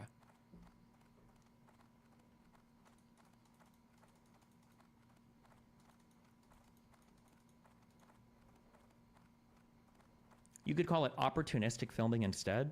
I guess. Pallywood in my mind feels like that. But maybe Pallywood just means completely and totally staged, like nobody's actually dying. It might be an inappropriate word, I admit that. I think if you listen to what I'm saying, it's pretty obvious what I'm saying. So whatever you call the lower level of that. But what do you think to Bitcoin about the halving in a few hours? Has that mattered or not? I feel like you're not talking to me. You're making an assumption based on what you imagine is reasonable behavior in the scenario. I just feel like there isn't nearly enough evidence to support the theory of Pallywood, so when I see chatters say it's verifiably true, I just think it's cringe. Sure, if somebody says it's 100% true or verifiably true, that would be cringe, because we don't know 100%. It's possible that in a war zone, there's a ton of different footage being captured, and some of it might look bad, but in any war, some of it might look bad. People don't know the difference between staged and scripted. They hear scripted when you say Pallywood. Sure. This is him defending the World Central Kitchen bombings. Or, I'm sorry, you can't be at war with an enemy and the civilian population starts dying en masse because they can't access humanitarian aid. If that's happening, the enemy has failed their obligation, which Hamas does all the time, but nobody ever gives a fuck about that. But then Israel is also failing their obligation to ensure the safety and humanitarian aid delivery to the civilian population of the enemy as well. You have to do both. It can't just be like, good luck. Israel's military chief said it was a mistake that followed a misidentification. At night during a war in very complex conditions, it shouldn't have happened. No, that's bullshit. Remember the big painting I did earlier about how you have like this and you got a bunch of things where there could be small conflict things inside of a whole thing? The military commander was saying like, oh, well, the whole situation is complex. Sure, but it's not like this was an active war zone. It wasn't an active battle zone where an airstrike was being called in to help with troop movements or something. This was a convoy driving in the dead of night in a place where I don't believe there was any active fighting going on a target that had intel, ISR, like surveillance and shit, that intelligence had identified ahead of time. That idea of like, oh, it's a chaotic environment coming from F-16s or whatever the planes they fly to bomb. This was not like a key, like the hostage situation where the 3 hostages were shot. That was a chaotic moment, and I'm way more sympathetic towards that in that moment. For this, targeted airstrike for people that you had intel on ahead of time, on a pre-approved humanitarian aid route, shooting convoy vehicles, no, that excuse doesn't work there. That doesn't cut it. Do you think that they thought a Hamas member was on board? Again, even if a Hamas member was on board, that can't be the calculation. We're gonna go ahead and blow up 3 humanitarian aid vehicles with 6, I need to get the number right, 6 or 9 foreign nationals on it because a Hamas member is on board. That can't be the calculation. It's too much. Even if there was a Hamas member on board, the entire world, and probably even Israel, is not accepting that, like the population won't accept that proportionality. That's unhinged. That the entire global community recognized as completely unjustifiable, that Israel itself said oopsie on. Like, what do you mean? Is he saying, just kidding, this is what I would say if I was a genocidal asshole after the very second that clip ends? Because that's the only time where this would be out of context. Haha, just kidding. If I was a genocidal monster demonstrating how oblivious I am to the inhumanity presented by the horrifying videos that are coming out of Gaza, this is what I would say.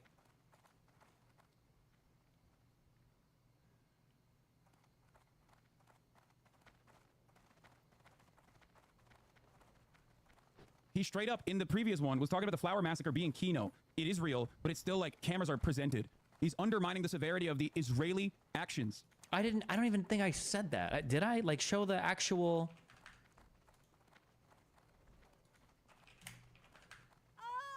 Like, that's it. Was the Flower Massacre the World Central Kitchen bombing? I thought that was a different bombing. Those are 2 different events. The Flower Massacre one is where people say that Israel drove food out to lure in a bunch of starving Palestinians just to shoot them all down with machine guns. Because apparently the IDF has literally nothing better to do than driving convoy trucks with civilian operators that are going to be witnessing IDF atrocities to go and kill and shoot and murder random Palestinian people in the middle of nowhere, right?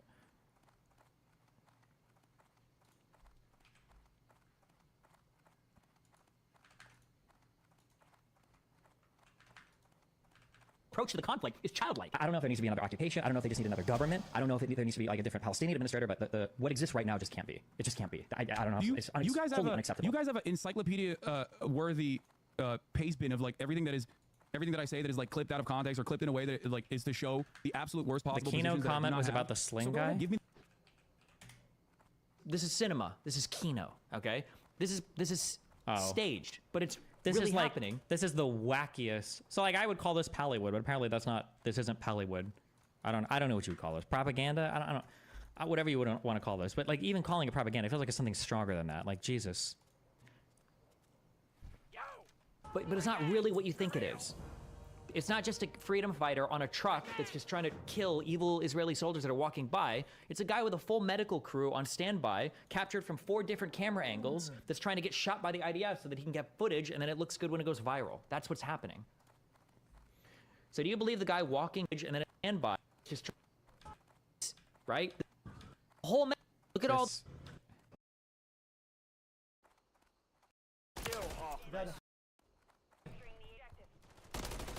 Oh, you can't edit them now. Behind, yeah, I was with you. Behind you. Bro, I'm shooting lasers. This is crazy. Yeah, I know, me too. I'm shooting cannonballs right now with this gun. You guys know how to spy cam, right? I have the worst gun equipped, dude. Just I need to kill change my 3. gun, or I will not get a kill. Good shit, kill. Kill. Oh, Dead. nice. Good. That one killed on spawn. Is this ranked? No. Can't play rank because you guys are too low level. That's why I told you to increase your put your boost on it. 4, Jay. My bad. I told them to play to rank up their shit. They cannot. You guys cannot play rank because you're not high level enough. You need to put your boosts on. I'm getting up there, bro. We're getting up there. How much time we got tonight? Not a lot. Yeah, I'm moving right now, Jay. Come on now. Wait, this gun is a shit. I need to use the Ram 9 apparently. I've got an orbital ASAT or whatever. Something in your chat said go to private and save it, then you can use it in multi. We should probably do that. What is that? SAT? Is this like high school? What is this? It's got something unlocked. Fuck! I'm dead. I'm dead. Announce your presence. Who joined the call? Fuck! Who's on the call? Shut up, little brother. Yeah. Yeah, man, you got those Yeah. arms like fucking owe me. He's like 5'3" or some shit. I'm 5'9". I literally use a tape measure. I literally put pencil marks on my fucking door because you got me insecure and shit. Like fuck. I literally checked. I literally checked. Yeah, I'm 5'9". This guy just kept shooting because his ammo is invincible.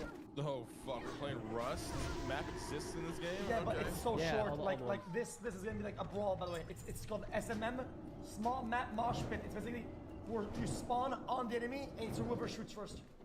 I thought we were here to practice, bro, not play this dog shit. What the fuck is It's this? good. It's good. It's good practice. No, It's play like this or don't aim play. labs, Yeah, basically. aim labs. Literally. Okay. Pissy, I got it's maxed out already. What is this? That's sniping on Yeah, Rust. I know. I see him.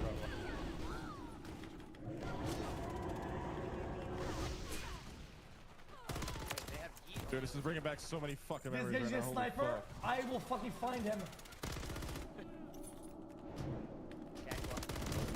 What? He's shit on us.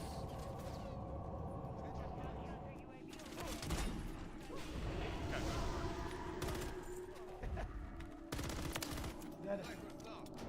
Small map mosh pit. It's like a mega map. This is so lame. I think we just got unlucky. I don't think Russ is that pretty. I'm definitely fine with the bigger maps for sure. This map is just not fun. Yeah, they You guys nerfed are leveling it up apparently they fast, nerfed right? the Ram 9. His gun is not good anymore. This is shit. I think we should just use what we're good at. The assault rifle from last time. How do I not get him there? With 3 fucking melee range fucking hit markers.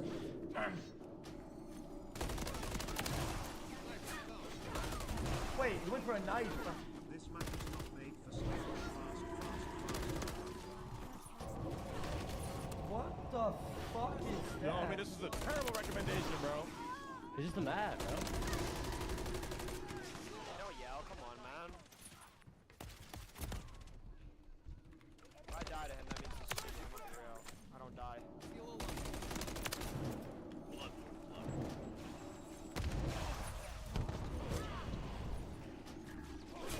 Oh my god. He forgot to pull the latch on the fucking gun. My soldier forgot to pull the latch. This is just weird. Ow! I just knifed someone and it doesn't kill them, but he knifes me, I'm dead. Yeah, it's like a little weird fucking like farming tool. Yeah, It's using what? a fucking cycle.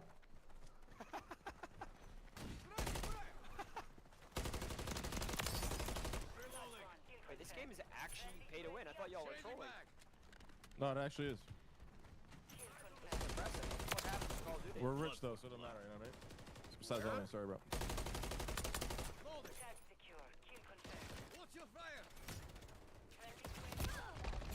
Confirm your kills, you fucking losers, please. We're trying, bro. There's so many reds in the back here corner. Yeah, there's like 4 of them.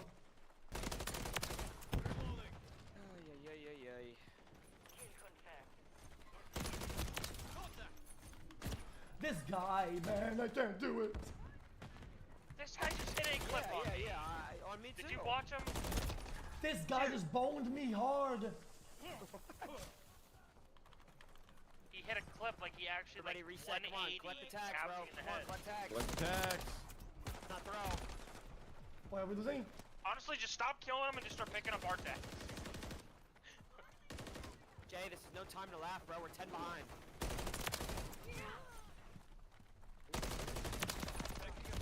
To be on their side, it's a bunch of tags. No. No, I'm on me. No way. That's 2 tags lost. Wait, that dude Get those tags, bro. Yeah, that Full of tags. There's like 5 out there. What?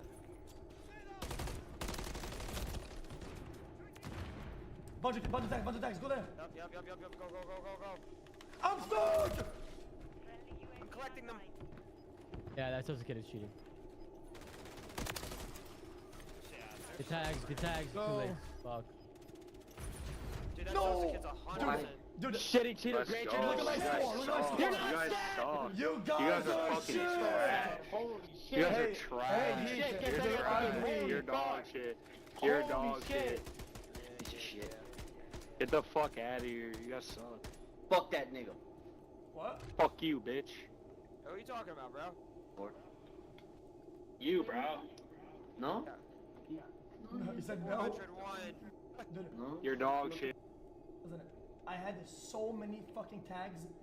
Dude, add 2,000 above the I second don't guy. want to. The second guy had 6K and 8K. Fuck, man.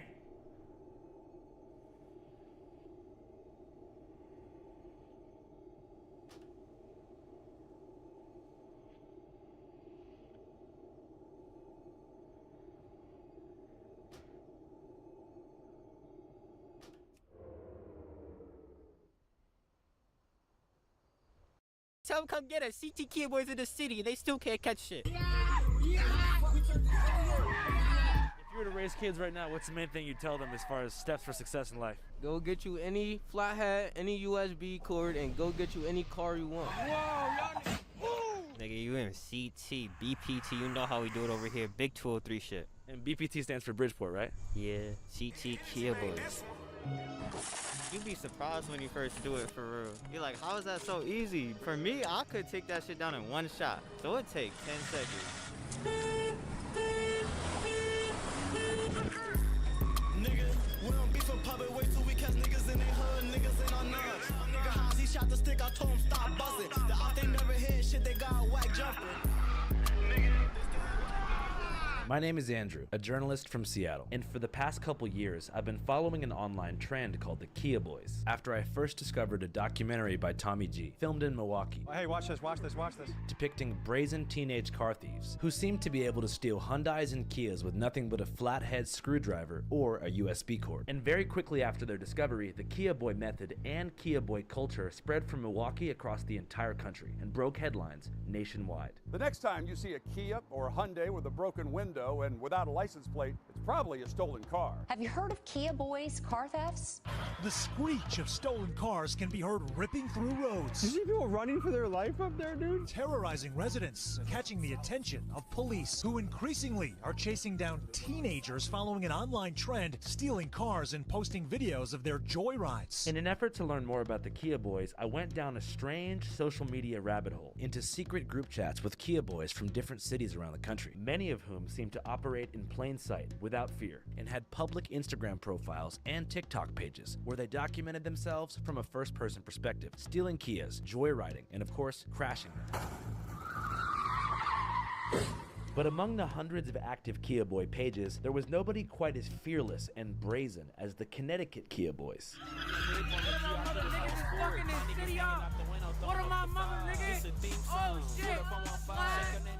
Every day they posted 2 or 3 new cars and seemed to enjoy engaging Connecticut police in high-speed chases. Word, take that nigga out to New Haven. At first, I thought this was some kind of joke page, and maybe the Kia Boys were just being funny and using Connecticut as a locational decoy to mislead police. After all, Connecticut, known for beautiful Yale University, and Manhattan commuters who live in luxurious mansions upstate, isn't exactly what comes to mind when visualizing a playground for petty auto theft. But after some research, I was able to make contact with the ringleader of the Connecticut Kia Boys, a perhaps Caucasian young man named Swervo, who agreed to meet with me in the backyard of a construction site for an introductory interview. Yo, I'm YK Swervo. So for now, Trench. Nigga, I'm CT Kia Boys. CT Kia Boys, we on top. No other Kia Boys competing with us, you know what I'm saying? So what does it mean to be a Kia Boy? To be a Kia Boy, bro, I feel like a lot of y'all get it wrong, bro. A lot of y'all just think y'all could take these cars, or like, y'all doing these cars, y'all going like, for me, 1-minute chases and y'all crash, y'all get booked. That is not a Kia Boy, nigga. You take a Kia, you get lit, nigga.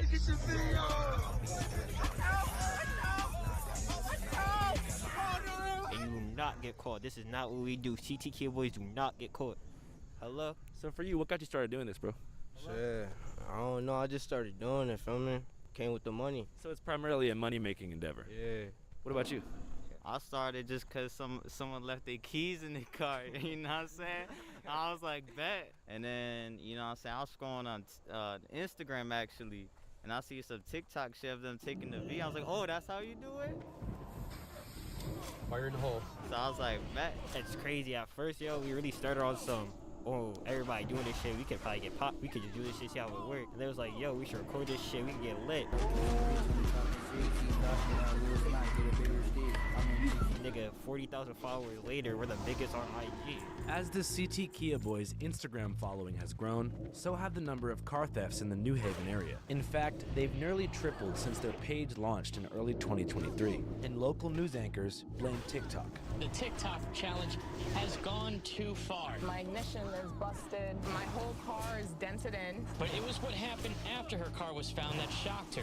CT Kia Boys Instagram page had multiple pictures and videos of her car being driven by what New Haven police say are a group of minors. So Connecticut is, kind of emerging on the map as like the center of the Kia shit because of you guys.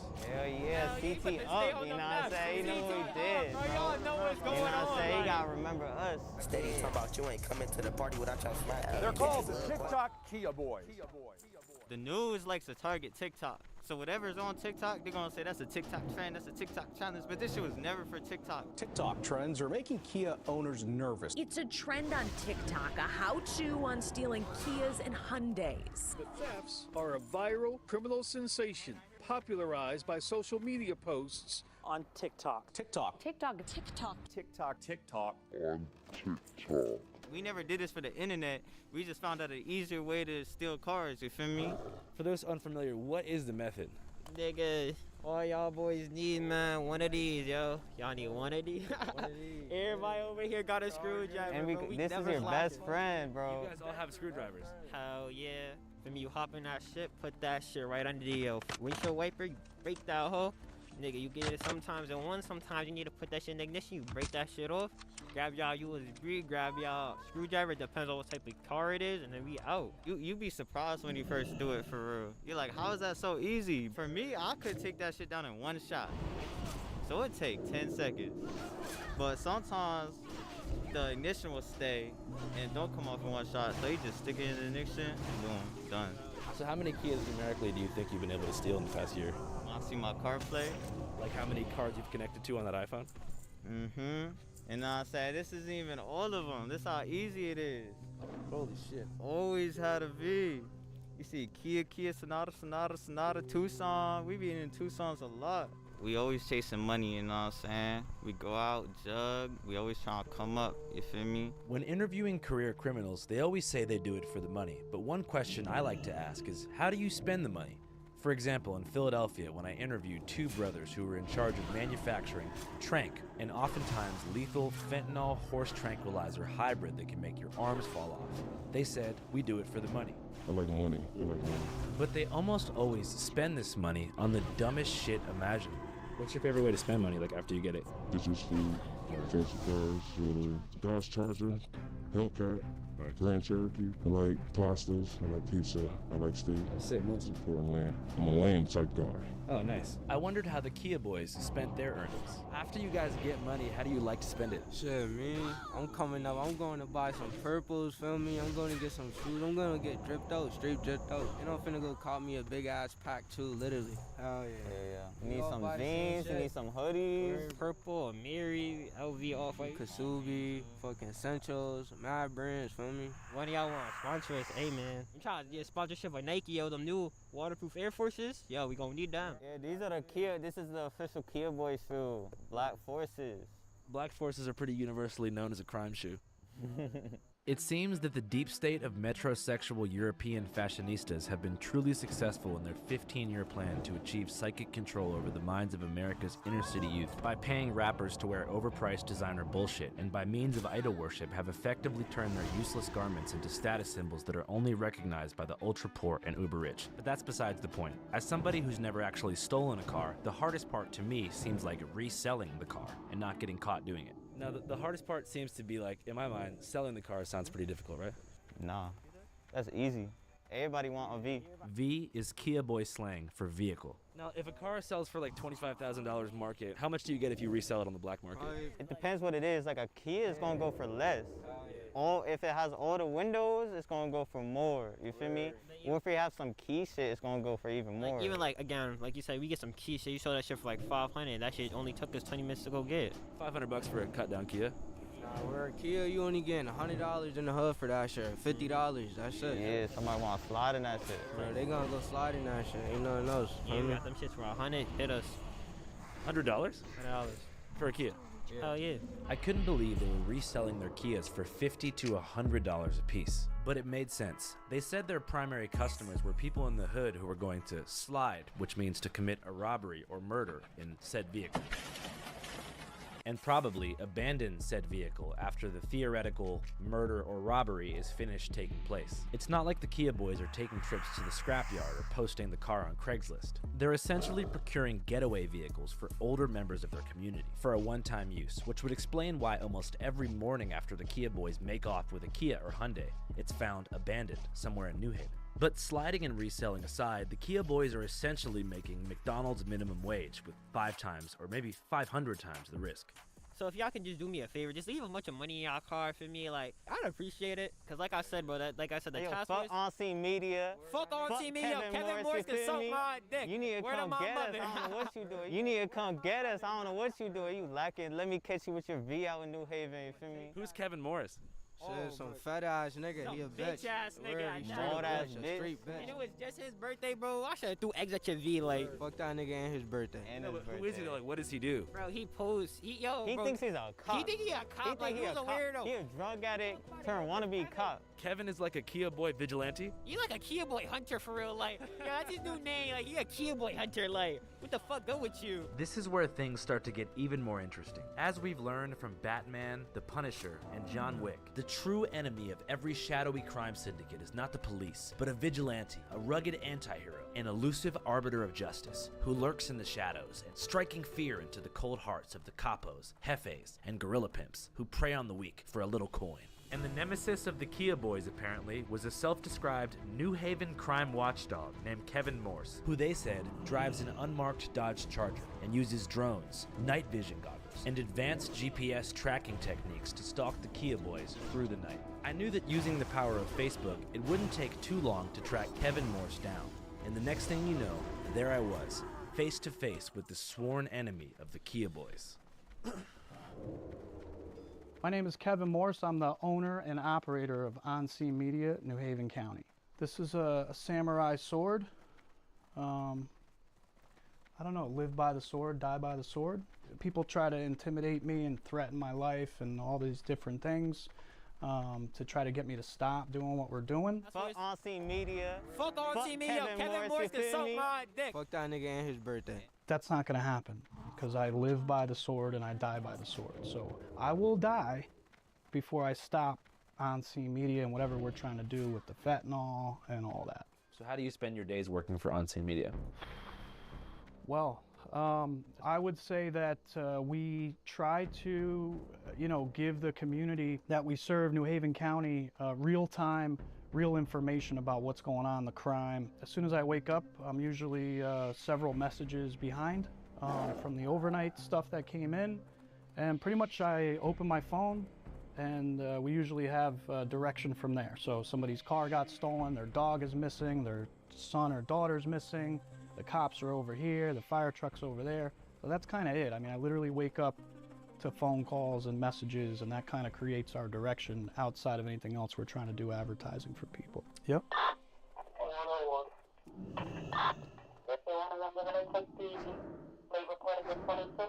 So who are the Kia boys? According to the Kia boys, Kevin has no idea who they are. I would say that the Kia boys are small neighborhood groups that get together and, they'll go, it seems like they go out 11 o'clock at night till like 8 in the morning and just start popping door handles and, steal as many Kias and Hyundais as they can in a night. But who are these kids? Young kids, I would say between 11 and 16 years old is the core. Male and female. We got a crew right now calling themselves the Kia Girls. There's Kia Girls. Oh, hell yeah, but we love our Kia Girls, but that shit, like, the Kia Girls just make this shit better for real. Like, real shit. They bring a different energy.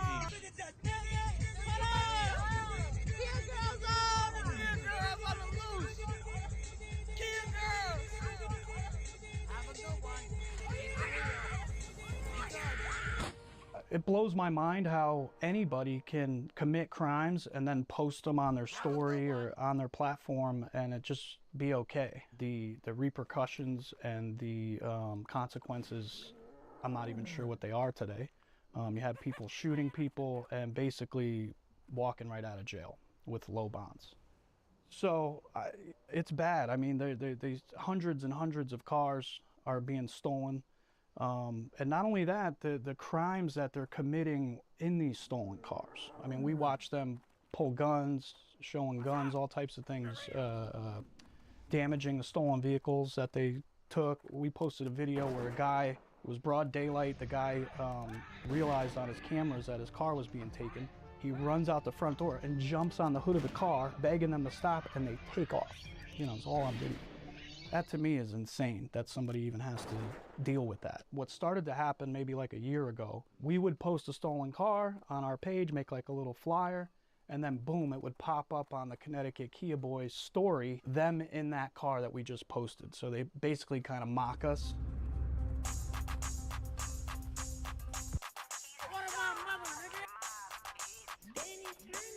Hit the liquor lights, fake right, nigga, bust a last safety come first, but for real, nigga, fuck a bell, bitch in the back of the car, and she shaking her can't draw, don't get to saying next, I'ma do They're constantly messaging us to try to get me to come out there and chase them and film them and record them, which is just not something that we're looking to do. This is a message that they sent me here.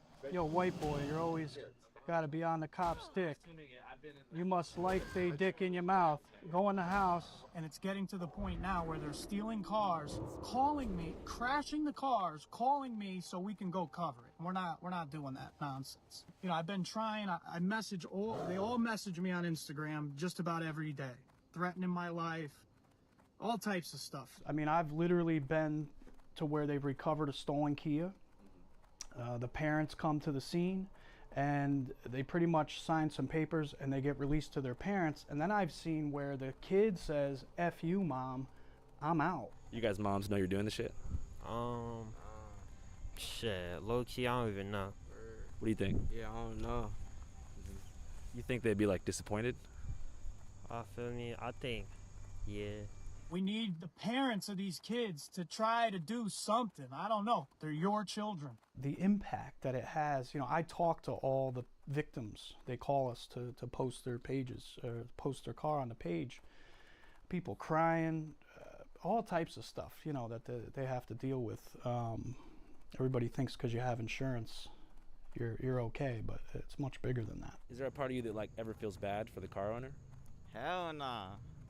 Cause it just is what it is, you know what I'm saying? That's what insurance for. Some people even ask us to take their keys. They're like, we got these payments, come take this shit. We'll leave it unlocked even, just total it. Yeah. So we never really personally did that shit. But people ask us though, you know what I'm saying? But I'll never feel bad. Come get back, you feel me? What y'all gonna do about it? It just is what it is. They'll recover from it. Yeah. You know what I'm saying? Everybody recovers at the end of the day. Life goes on. As I learned in Philadelphia when interviewing the trank dealers, almost every criminal has built up a fortress of mental justifications to protect them from guilt and responsibility in the suffering of others. In Philly, it was that drug addiction would exist with or without them, and if they stopped dealing, somebody else would just take their place. And for the Kia Boys, it's all about insurance. And since 91% of cars in Connecticut are insured with complete theft protection, no harm, no foul, right? At the end of the day, I know y'all got insurance, or for me, y'all get back in a certain way. Again, like a lot of niggas, for me, y'all have jobs, y'all make bread, y'all don't gotta worry about it. Y'all niggas ain't come up from the trenches. At first, I honestly bought this explanation. I'd like to imagine that if I had my car stolen, I wouldn't take it too personally. I'd just keep pushing, file a claim, collect a check, and move on. But truth be told, I've never actually had my car stolen. And in my conversations with Kia Boy hunter Kevin Morse, he explained to me that for Kia owners, even if they get their car back in just a couple days, the impact it has on their life is devastating. I was parked at work and I was there all day. When I went and got out of work, my car was gone from the parking lot. And what do you think happened? The kids were probably just casing the parking lot because there's no security there. So they just look for Kias. My car sticks out like a sore thumb, so. Fuck you talking about, nigga? Fuck you fucking talking about, nigga? Fuck? Who are these kids? Local teenagers have nothing better to do. I don't really know the answer. The cops seem to know who it is, but they won't press charges. How did this all make you feel? Anxious. I'm mad. I've been a wreck for 3 weeks. I'm just not myself. I don't eat, I don't sleep, I'm afraid to leave my house. And why do you think having your car stolen had such a profound psychological impact on you? Because I feel violated. My sense of safety is gone, my sense of security. You know, they were in my car, they maybe know where I live. I don't know if that's their MO, but it's just, I don't feel safe. It's just turned my life upside down. Like, I don't want to go out anywhere, I don't want to go to the store, I don't want to do anything. Are you kind of pissed at Kia for making it this easy to get your car jacked? Kia should pay for, and Hyundai should both pay for all of this. Like, the emotional stress that I'm under and what this caused isn't, you know, you can't replace that with money, but obviously with where I'm at financially, it would help. Yeah. But they're just dragging their feet on it. Did you reach out to anybody else other than the police when your car got stolen? I did on C Media. Kevin at On C Media has been phenomenal. I don't know how he tolerates me. Midway through this journalistic mission, I started to resent the Kia boys a little bit and realized that I do have an emotional connection to my car. A 2006 Toyota Tacoma that I call a Truckee. If you run the Carfax on Truckee, it's virtually valueless. Rebuilt engine, 200,000 miles on it, and the stereo is pretty much fried. But Truckee is my real fucking homeboy, and to be honest, I'd be kind of pissed if I saw someone dig a screwdriver into my shit, had no idea who they were, and then went on Instagram and saw them joyriding Truckee without asking Truckee's dad if they could even do it. And thinking more about it, I don't even have car insurance. But let's move on. I'm not here to examine the psychological impacts that car theft has on the mind. I'm here to understand the underlying motivations behind the Connecticut Kia boys. Surely there must be something deeper to them than a material desire for black Air Forces and Cartier buffs. After interviewing the Kia car theft victim, Swervo told me they'd just gotten a new V, this time though, a Mazda, and wanted to do another interview. You boys up, man. You boys up. Feel me? Something. Hey guys, what are we doing? Yeah, just chilling, cooling. Ain't a life, feel me? Yo, Kia boys. They told me they'd spent the afternoon attempting to steal Kias and getting into police chases. A typical day in the life of the CT Kia boys. Got into a little chases, turned up a little bit, feel me? Regular day shit. How was today like level 1 through 10 in terms of excitement? This was alright. Yeah, this was like a 4. We could have did some more shit, feel me? But these is not clicking for some reason. What does clicking mean? Not busting, not opening, feel me? So you think Kia's doing a good job at making their shit harder to steal? Oh yeah, definitely now. Usually, like, the ones in the driveways and apartments don't got the update, but the ones in the street, people are gonna usually have the update. It was way easier before, now it's way harder. We can't hop on those Z's for us. Hyundai and Kia are holding events across the country to install free software upgrades aimed to preventing car thefts. Kia and Hyundai developed the software for millions of their vehicles. Even better, the software will be provided to vehicle owners free of charge. Attention, if you're a Kia or Hyundai owner watching this right now, if you go to a local dealership, they will install the new software update for free, which makes it so the screwdriver or USB cord trick won't work to start your car. What's up, YouTube? As we learned in the streets of Connecticut, it's a shiesty world out there. And if you're a Hyundai or Kia owner, I want you to be safe. But more importantly, if you're surfing the web, I also want you to be safe from malware, scammers, hackers, and restrictive countries that don't let you go to the websites that you want to, homie. So straight up, I'm gonna keep it real with you guys. This episode is sponsored by NordVPN. Boom, you're in there. Keep loved ones, especially grandparents who aren't too well versed in cybersecurity, away from malware and scammers. Boom, you're in there. Right now, you can go to www.nordvpn.com/channel5 and sign up for a 2-year plan with a huge discount by using code channel5. Like I said, it'll get you a huge discount and also 4 free additional months. That's 4 entire months. Possibly 120 calendar days that you can use NordVPN at a discount rate if you use my code, bro. Protect your IP address. Boom, you're in there. Watch my movie on HBO from any country on earth and just say you're in America so you can see it on Max. Boom, you're in there. And hey, if you don't like it and you feel like NordVPN isn't really working or doing what we said it would do, there's a 30-day money-back guarantee. So, truth be told, it's pretty much risk-free. All right, guys, back to Connecticut. You guys want to go to a bando? Yeah, we gotta go to the bando. Yeah, sure, let's do it. The boys said they wanted to take me to an abandoned house where they like to hang out while skipping school. At this point, I realized just how young these kids may be. After all, only 15-year-olds like to hang out in abandoned houses.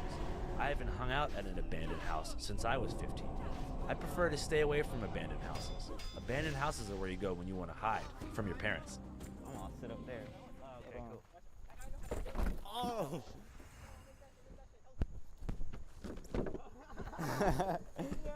So this is kind of like where you guys kick it at? Yeah, we just be chilling here. It's a little Kia trap house for me. One thing I wanted to ask them about was role models. It seems cliche, but at this point in your life, 16, 17, before you turn 18, is when having a strong male role model can really make a transformative impact on your life and keep you from becoming a degenerate adult. By guiding you with basic pieces of wisdom, like jail sucks, and you are 100% headed there if you do not change course. Like, probably really soon. Assuming these kids are underage, which I think they are, they've only been prosecuted thus far in the juvenile court system, which in Connecticut is very forgiving, and typically recommends behavioral treatment and mandatory GPS monitoring for children charged with auto theft. And so long as nobody was hit with the vehicle and there was no guns found in the car, juvie time is almost never recommended. But the moment any of these kids turn 18, the theft of a single Kia upgrades to a Class D felony, which is punishable by up to 5 years in state prison, which is a bad place to be for a 110-pound 18-year-old. Who were some of your role models like looking up to as a kid? I spent a lot of time with my granddad. What was he like? He was mad chill. My grandfather used to literally just sit in the garage all day. I go pop my tire, trying to do some hot shit, come back to granddad like, yo, I need a new tube again, like. Is he still around? Nah. Damn, I'm sorry to hear that, bro. Nah, I'd be chilling for real. Do you remember the last thing you said to him? Yeah, it was I love you. And it was crazy. It was like, I left that night, and for me, got that call, I was like, damn. What do you think he'd want for your life? Shit, he probably looking at me right now, telling me stop jugging like you tweaking, shorty. What would you say to him? Shit, granddad, you gotta see how grandma doing. I'm about to make this bread. What about you, man? You had any role models growing up? No, not really. What about your pops? He not really no role model. I don't fuck with that nigga for real. Has he tried to reach out to you like since you're getting older? And Nah, yeah, I talk to him a little bit still. I've had homies whose dads are kind of like popping in and out. Whenever they get to be like 17, 18, they try and reach back out and like explain, oh, I couldn't be there for you because I had all this shit going on. Did you guys had any conversation like that? Yeah, bro, that shit, like, that's a main conversation for everybody and their father that haven't been around for me, feel me? That's their go-to sentence. It's kind of 50-50, you know, like some friends of mine have said, okay, I forgive you, I just want you back in my life now. And the others say, nah, fuck that, you weren't around, like stay away from me. Yeah. Which one do you think you fall into? I'm the second one for sure, feel me? Yeah. Like, fuck that nigga. Mud thicker than blood, you know what I'm saying? Do you guys see yourselves as like a family? Yeah, definitely. He's my brothers. How you not brothers? If you risk your freedom, you risking your life with each other. You gotta depend on him to drive. Make sure you don't mac. You gotta depend on him. Do whatever, you know what I'm saying? Whatever he doing in the moment. How important is loyalty in your life? That's the most important. What do you think really measures loyalty among friends? Sometimes being out here isn't enough. Like, you need to really be in situations. Like, sometimes it really takes being in cuffs to see what the fuck is gonna happen. That's why struggle's not always such a bad thing sometimes, because it really builds character and shows you who's real and who's not. A lot of these people, they got money, but they don't really got friends like we do, you know what I'm saying? Like, if you don't understand how we came up, where we came from, and like what we do, then you can't, like, you're not gonna understand us. Like, you feel me? Like, Kia shit may not be us, but our come up is us. You feel what I'm saying? All right, shit, you guys wanna get down? Yeah, for sure. We're gonna have some kids in the nighttime. All right. Cuisine, the most overlooked, underutilized purpose of Channel 5 programming. But boy, do we love to eat sometimes. And today, we're at Frank Pepe's Pizzeria Napolitana. We're at fucking Frank Pepe's with it, New Haven, Connecticut, pizza capital of the world. They told us to go to Sally's. We're not going to Sally's, we're going to Pepe's. As I entered the restaurant, I could already smell the maritime aroma of Atlantic Ocean clams being shucked to perfection. That's because this place is known for their white clam pizza, a wood-fired, mouth-watering delicacy that can only be found in New Haven. There's a whole family of clams on a piece of pizza. Embalmed in grated pecorino romano and oregano flakes, the family of clams is dusted in the perfect amount of flora, with no fauna, which is a nice touch, but the spices undermine the garlic. 7 out of 10. DJ. Came about the woods just like a hermit. If a tree falls down, I'll be the only one who heard it. All the beast things, so I know I'm not allergic. And the game warden always asking for my fishing permit. They bogus. High 8's 9. Ooh. I mean, the clam is a little weird, but it's pretty new. Before I could even digest my pizza Napolitana, I got a call from Kevin Morse, the Kia boy hunter himself, who wanted to take me along on a mission to drone a drug dealer, a regular pastime of his, where he terrifies local trappers by air by deploying a DJI drone above their stash houses. I was in. I met Kevin Morse in a nondescript parking lot on the outskirts of New Haven and entered his patrol car, which was stocked up with Monster energy drinks, vape juice, and of course a miniature samurai sword. Because I live by the sword and I die by the sword. So I will die before I stop on scene media and whatever we're trying to do with the fentanyl and all that. I could have ripped it harder, but this thing will put salt on it, vaping, sub on tank. Cool. What defines droning a drug dealer? Well, somebody sends us a message, basically with an address and a description, vehicle, whatever it is. And then we get to the area, deploy the drone, and try to lay eyes on it. And the psychological games that the drones play with these people, it's insane. They've told me it makes them crazy. So to clarify, the plan here, we're gonna fly a drone into the sky. Yep. And we're about a block and a half from like a drug dealer stash house, or? Potentially, at least where they're trapping out of. Has this led to any like successful arrests before?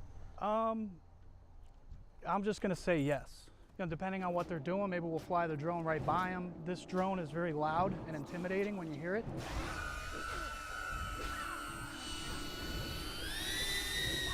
When they see it, they know we're around, and I'm sure it throws them for a loop. All right. Yep, straight. All right. Slow down.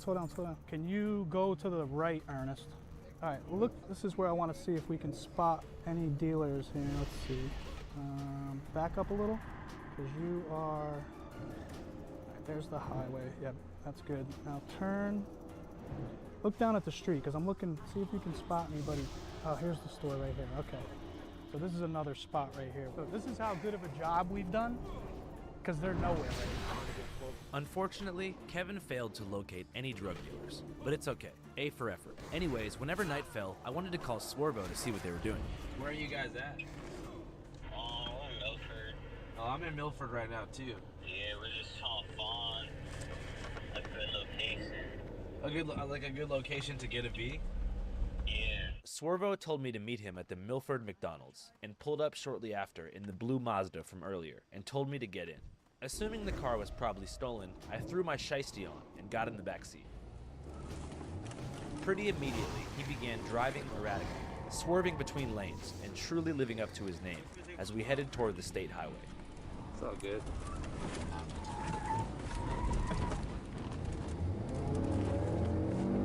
He poked his head out the window and began scanning the roads for cops. They said they'd had the car for over a week now, and after being reported as a stolen car to the local police, it was getting hotter and hotter to drive by the day. No less than 2 minutes into our drive, I began to hear police sirens. Perhaps naively, I assumed the Kia boys would just pull over and try to talk their way out of it, but no. Swervo dipped onto a service road and hit the gas, approaching 110 miles per hour. I got it on the highway. Yo, he turned off the lights already. Yeah, I know. By some stroke of luck, the cops stopped pursuing us. I'm not sure why. By this point, my adrenaline is pumping. Time seems to move in hyperspeed, but also slow motion at the same time. They're not chasing. I start to understand why the Kia boys like doing this. It's a special feeling to successfully outrun the cops in a high-speed chase. Had to turn my life all the way up. Had to turn my swag all the way up. Had to turn the bag all the way up. If it's smoke, then it's all the way up. We drive to the suburbs of New Haven, and Swervo tells me they're gonna steal some Vs. At this point, I feel that I'm in a little bit too deep. I mean, it's one thing to get in the back seat of a potentially stolen car, but to actually accompany someone while they steal a Kia seemed a little bit too far. So I had to think fast. How can I get this footage without being an accomplice to a Class D felony? I decided to give my handycam to Swervo's homie, who said he'd film their mission and give me the footage, and I'd follow close behind in my camera crew's rental car. As a disclaimer, Channel 5 does not condone, endorse, or promote auto theft or car burglary. Viewer discretion is advised. Swervo begins his mission by locating a Hyundai. Yeah. He shatters the passenger window with a special tool and clears the broken glass with his bare hands. Using a flathead screwdriver, he disables the lock cylinder, then goes to put a cheap USB cord into the ignition. I think it's got the update. He says the car is a dud. The driver recently installed the anti-theft software update. They had to find something else. Just a few cars down, he locates a 2010 Kia Forte and starts all over.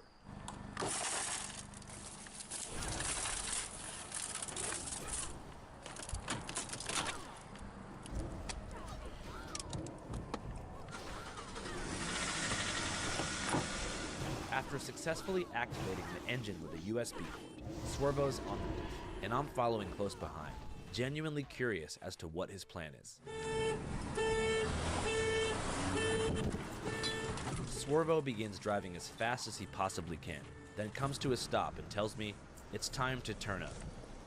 Alright, let's turn up.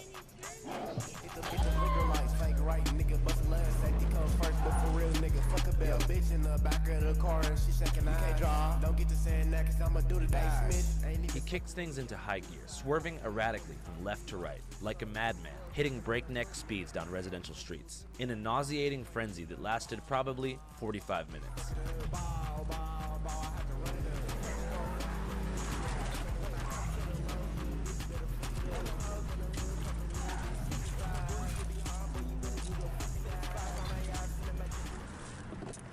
After that, Swervo led us back to the highway and appeared to be trying to shake us.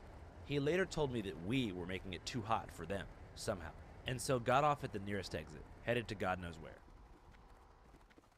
A few minutes later, he called to tell me the Kia ran out of gas at a random intersection, so he abandoned the car and fled on foot. No, it's all good. We located the car near a cul-de-sac in Milford. Thankfully, it was recovered by Connecticut police, and we're told was reunited successfully with its owner the next morning.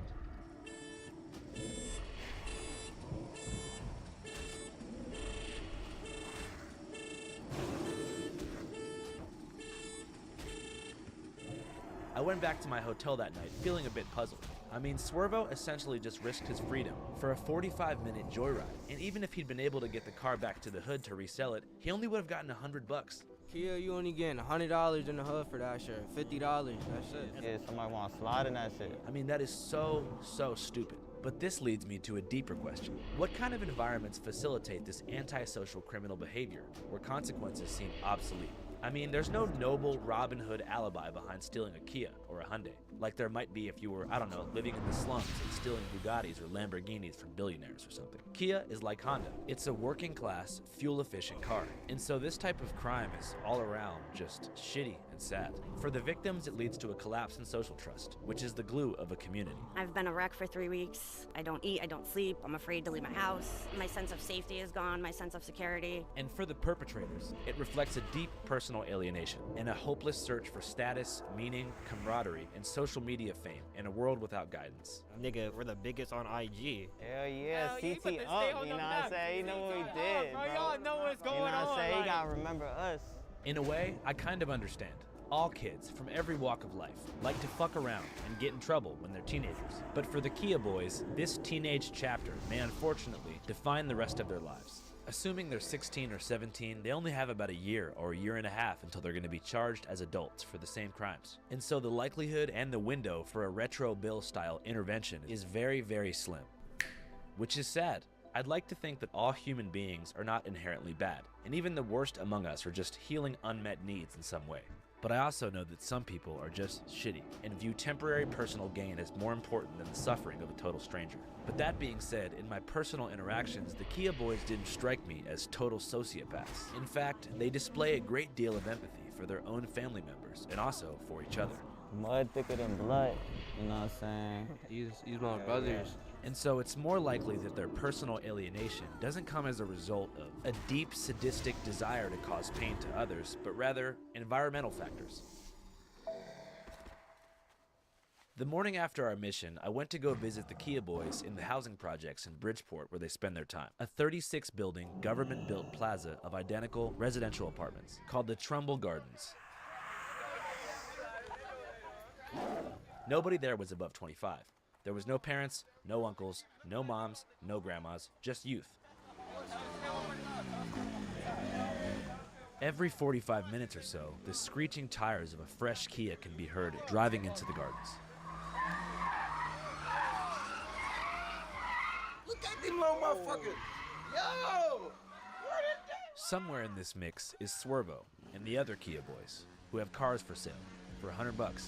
Do your research, do your research, In addition to cars for sale, there's also items inside these cars that are being pawned off. In a recently stolen Kia, there were DVD copies found of the Hangover trilogy and the movie Into the Wild, both going for about $20 a piece. Despite obvious differences in music, fashion sense, and of course, slang, it's safe to say that this environment isn't unique.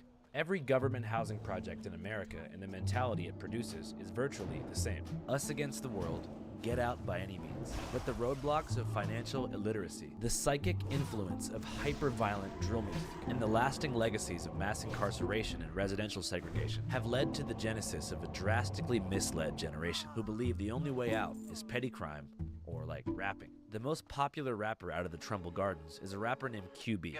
Dead niggas. All I smoke is dead niggas. All I see is dead niggas. All I smell is dead niggas. Rest in peace, your dead niggas. Fuck with all this Facebook shit, cause I heard what he said. Niggas be jazzing, they see me in person, they ducking like they owe me bread. I know these kind of lyrics are common, but if you think about what he's saying, it's actually pretty fucked up and sad. Anyways, while the motivations of the Kia boys were becoming relatively obvious, one thing I was even more curious about were the motivations behind Kia boy hunter Kevin Morse. I mean, what would cause a 40-something-year-old man to insert himself as a vigilante in the world of Connecticut teenage crime? He thinks he's a cop. He think he a cop, like, he was a weirdo. He like a Kia boy hunter for real life. Fuck that nigga and his birthday.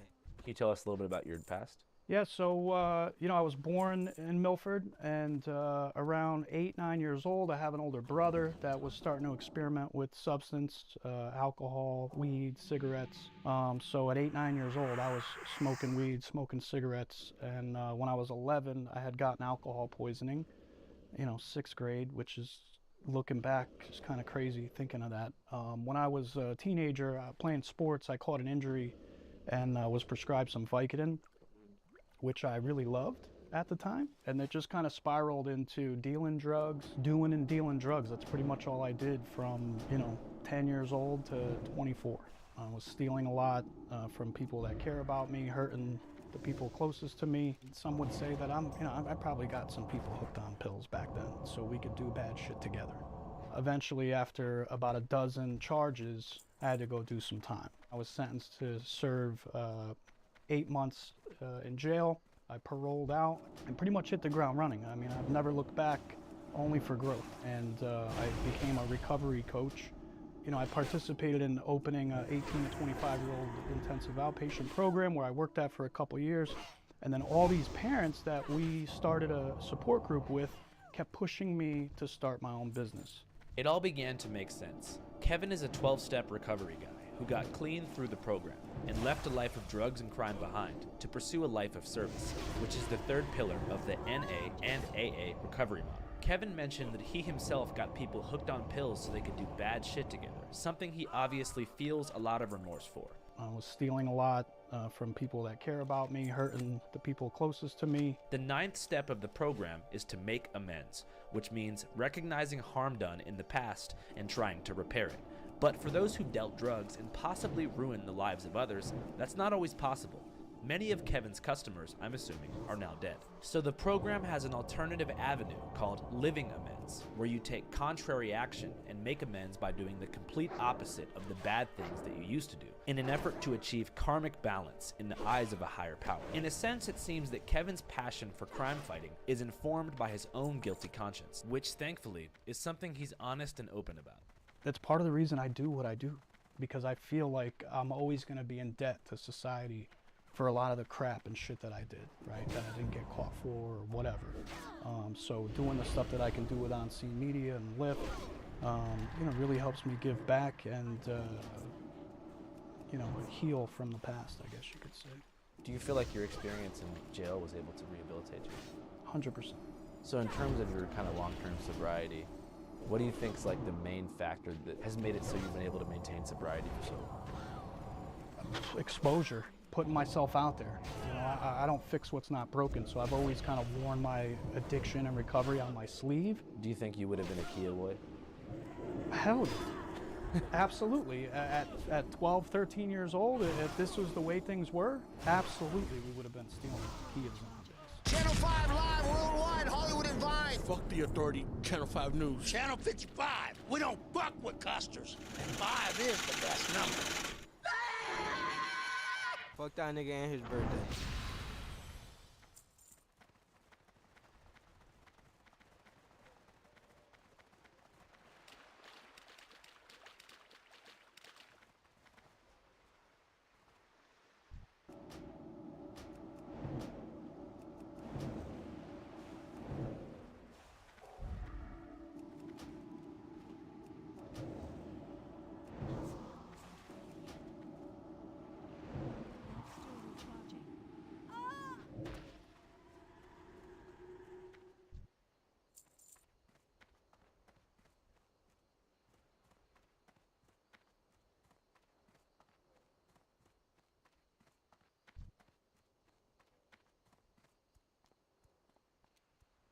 It's locked.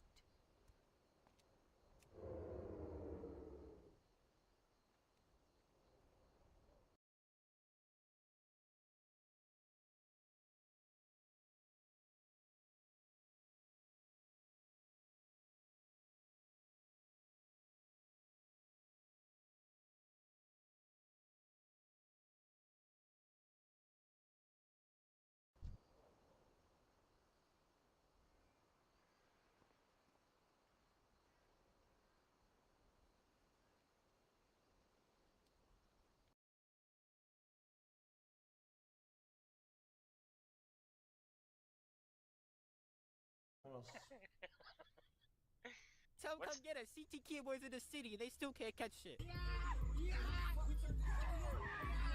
were to raise kids right now. For real. Be like, better for real. Real shit. They bring a different energy. Come into the party without y'all. Seems like your voice is back, so I What's up, my boy? Fine. What's up, yo? How's it going, brother? Yo. Hey, Felix, you're down to play some COD a bit, yeah? What time? I mean, whenever. You just woke up? Yeah. Wait, what are you... Where the fuck are you at that you just woke up right now? He's in Florida. I'm in Thailand. It's the gaming times.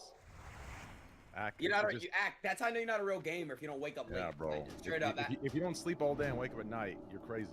You're just not a real... 2 a.m.? Yeah. That's about right. Yeah, I woke up at like 11:30. Dude, I'm not even joking. I like looking. You know why I respect that, X? Because the chat is the best around this time. Yeah, because there's no like fucking Zoomers that are like they're not like that. No, literally. This is the greatest chat at 2 a.m. to like 5, 6 a.m. is the best. Nighttime is cozy. 100%. Yeah, it's 1,000,000%. I play like Fortnite or whatever, so I gotta get like Call of Duty to be in the crowd.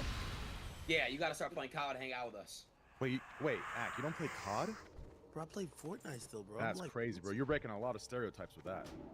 Damn. Bro. No. Nah, he's getting comfortable. No, I'm nice as fucking Fortnite, man. I'm telling you, bro. Yeah, but hey. No, go ahead, Ax. Go ahead. Say it. Fortnite's not the same anymore. It's not the same vibe anymore. It changed. You're right. But it's still fun. Hey, did you see the Coachella performance Uzi did? Yo, they knocked me off of my main YouTube. They knocked me off of that bitch because you reacted to it. Yo, first of all, I don't know what agreement they have with YouTube. I watched it for 3 minutes, and they literally said your account is suspended. Oh yeah, they have I think they use a system that like since I'm pretty sure like they're part of the fucking whatever the fuck. They have the thing that detects your shit and it's automatic takedown.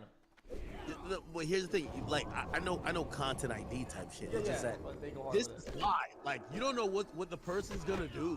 Like, you know what I mean? How the hell did they detect it 3 minutes in? Whatever the case is, you know, I hit up a YouTube rep. Hopefully they could get it back because yo, I ain't gonna lie. This is the era of rap beef, and I need to be there to fucking dictate and commentate about everything. What did you think about Uzi's performance? Yeah, but it's not transformative enough for them that they don't go for it, you know? Like True. So that's the point. For them. For them. That's the point I'm hitting the rep with. But I think they have a huge deal with YouTube where they're like, fuck transformative, like fair use shit. You're just like, no one streams this. Like it's on here, but all the views have to come from here. I watched a little bit of Uzi's performance, bro. Oh my god. Bro, you like when he did this? You like that? Hey, yo, first of all, I've met Uzi. I know he's a regular person. By the way, just for the record, I don't think Uzi's homosexual or whatever. I don't even think he's curious. I'm gonna tell you where this came from, and I got a theory, okay? Call me cynical, but it is what it is. I think Uzi was sitting back watching Cardi wearing that thong, and he said, what? This motherfucker is trying to out-gay me? He sees Cardi wear the thong. What? Then he sees his fellow brother. You gotta remember, Philly is the city of brotherly love. Yo, Diddy. And he sees Meek Mill at the freak-offs with Diddy, busting it wide open, screaming to the rock, get up! He's seeing all the shit zesty. And he's like, what? Are they trying to out-gay me? And walked out there with a Birkin and a crop top, and I'm not gonna lie to you, I swear, I love Uzi so much, I don't even think if I interviewed him today, I could ask him about the belly ring. Bro, he had a belly ring in, bro. Okay, that's not bad. That's not bad. Why not? Why not? I love Uzi. Wait, all right, act. Okay, can I just say one thing? No, stop. No. Because I don't want to get blamed. What? No, I want to hear from Jada Rex and XG on this. Belly ring. This is the green tea. The green tea shit. Yeah. Yeah. How'd you know? Bro, I went on a date. This is such a good fucking podcast. I went on a date one time with this fucking girl, and like we're going to the beach, and she gives me this fucking thing, and I take a sip, and I almost fucking puked on her. It's fucking disgusting. Oh, I hate that shit. The baba shit with the black balls. No, not boba, right? It's unsweetened green tea and oolong tea. At least get the sweet one. Let me go back to that before I lose train of thought. Academics, and I don't want to take the blame for this because it's not me. I was with Uzi 2 days ago in the studio. And no. No, he was dressed normal as fuck. Yeah, hey, can you have to go, what was it? What do you think about the what? About the belly ring? Yeah, the belly button ring. Okay, listen. I guess it's like different like culture vibe, whatever. But in my opinion, okay, like it's things are only like gay when they're gay. When it comes to fashion, you kind of do whatever you want, right? It doesn't really give you like a lot of like gay vibes unless it's like really, really gay, right?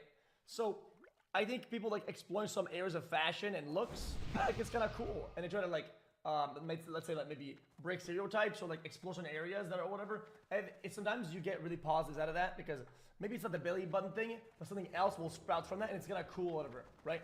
So it's just my take. I think that the whole gay thing is like whatever. So X, what was your thoughts when Playboy Cardi had on a fishnet? I mean, people have worn fishnets for like decades now, so I don't think it's a problem. I mean, hold on. Hold on. No, hold on. Listen, I love Uzi. I love the guy. He's super down to earth, super chill. You know, as you know, I've spoken to him, multiple times. Really good guy. I like him a lot. But I cannot let that cloud my judgment. Okay, like belly button ring. I'm with Ak on this. Belly button ring. Oh, yes. In my opinion, is a little wild. That's a little wild. In my opinion. What do you? XQC, he wore a fishnet. What was your thoughts on the fishnet thong? That's fine. Oh, the thong thing. No, XQC. Come on, dude. Okay. No, the fishnet is chill, but the tongue is kind of hardcore for sure. Definitely hardcore. Felix trolling with that one. I know you don't think. I feel like no, the fishnets are fine. The fishnets have been in part of high fashion for males for like more than a decade now. You see a lot of, even some of the big designers, they do include a fishnet or two every collection. What was it? What was it that threw you off though? The tongue was hard. That's just too hardcore, brother. Hey. All this shit, brother. I just give some context to all this fucker y'all are talking about. So the alleged thong that Cardi was wearing apparently wasn't a thong. It was like a onesie. It was like a bodysuit. Let me just hold on. Let me just context. We have to graphically describe it. That when you give your opinion, we know what we're talking about. It's one of them joints that you gotta button up, but you gotta probably lift your balls up in your dick, and you gotta button up right beneath your gooch. This is meant for females, my brother. So if you're telling me a straight man is lifting his leg up and he's buttoning up this thing, and that's why it looks like a thong, are we trying to say cohesively that this is bad shit? You gotta tuck your balls in your dick to get to hit the button on the joint. Okay. Here's my take about this. I think the method is irrelevant, right? I think in fashion, it's the final looks that matter, right? Right now, let's say I have sleeves like this or whatever, right? But guys, actually, you guys, I tricked you guys. I was wearing a dress to make this look like this right now. I'm wearing a dress right now. Well, I mean, it doesn't matter, does it? Right? So if it looks like a tongue, right? Well, for people, it's just a tongue. I don't give a fuck if it's a onesie, a twosie, a fucking tri-zip, or the I don't give a fuck. It looks like a fucking tongue. That's all that matters. Who cares how you put it on? Right? If it looks a certain way, it is what it is. And you know me, my whole career, I came up off sauce joke rappers. I'm out of this one. I agree with you. I'm with you. I think it's. Wait, what did you say, Aiden? Say that again. I said my entire career, I came up off of sauce jokes with rappers and shit. You know me, I still think it's overboard. I'm with you on this one.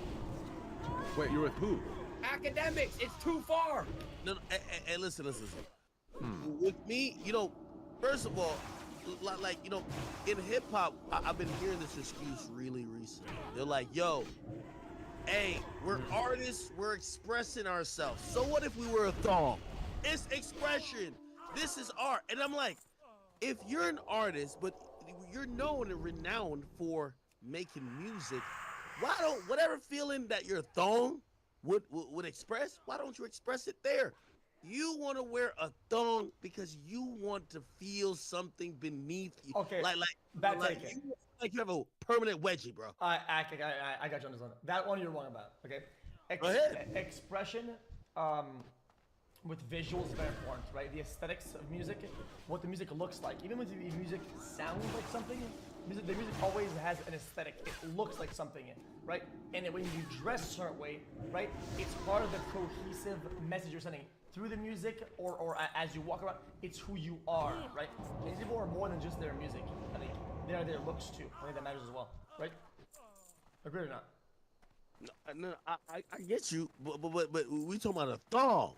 We talking about something that, put like this, as men, if you could feel comfortable with a string or something that is piercing between your buttocks, right where your asshole is at, and is squeezing, or I gotta be vivid because everybody's acting like it's regular shit. Hey, listen, put it like this. Anybody, we got younger kids in here. Yo, y'all know when y'all been horny in class and y'all got certain type of jeans on or whatever, and it's like you're not trying to have your boner show in class, so you almost trying to, if you're a guy, you're trying to maneuver a little bit away. Tuck it up your fucking belt, bro. No, I don't know about it.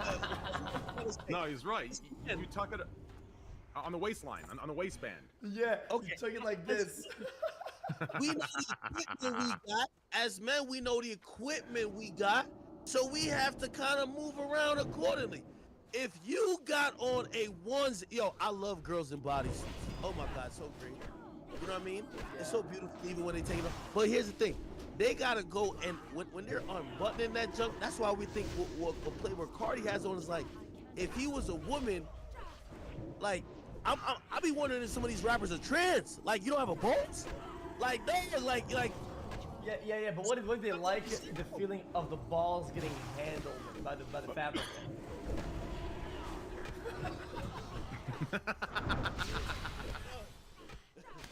Yo, XQC, stop trolling me. I'm gonna see you at Red Rock, and I'm not gonna be that happy with you. Stop playing with me. I'm talking about handled by the fabric. What are you talking about?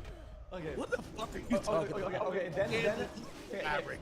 Then you're against briefs. I'm against briefs. I'm a big anti-briefs guy. You know what briefs are? I agree. Briefs suck on your balls. It's they do. Disgusting. They do act. That's true. Aiden, could I send you the link of what he was wearing? Yeah, send me the link. Let me see. I'll pull it up right now. Let me see. I'll pull it up right now. Okay. I feel like hold on. I gotta say something. Briefs. Hold on, suck type on your in Rick thighs. Owens bodysuit. Rick Owens bodysuit. The What is first it? thing that comes up. Bro, tell me that briefs don't fucking suck up on you. Like, look Because at you know that's what he wore, dude. Like, dude. Aiden. Like, dude. Like, holy shit. This is not what he was wearing. Maybe you're right. Maybe you're right. Oh, wait. Which one, Which one? All right, go back. No, go all the way up. No, it's the third one. Third one on the first line. Okay, this. Okay. Show me. Link it. Yes, there you go. Okay, so this is what Cardi wore. No. That's when it's not pinned. Aiden, can you link it? Oh, that's what it's supposed to be? Yeah, I got it. Yeah, but he had it tucked in. Aiden, link it. Copy and paste link in group chat. Yeah. I'm just gonna put it in my chat. Is that cool? Yeah, I got it. Yeah, go ahead. I love it on Google. Yo, XQC's trolling. I'm not trolling anymore.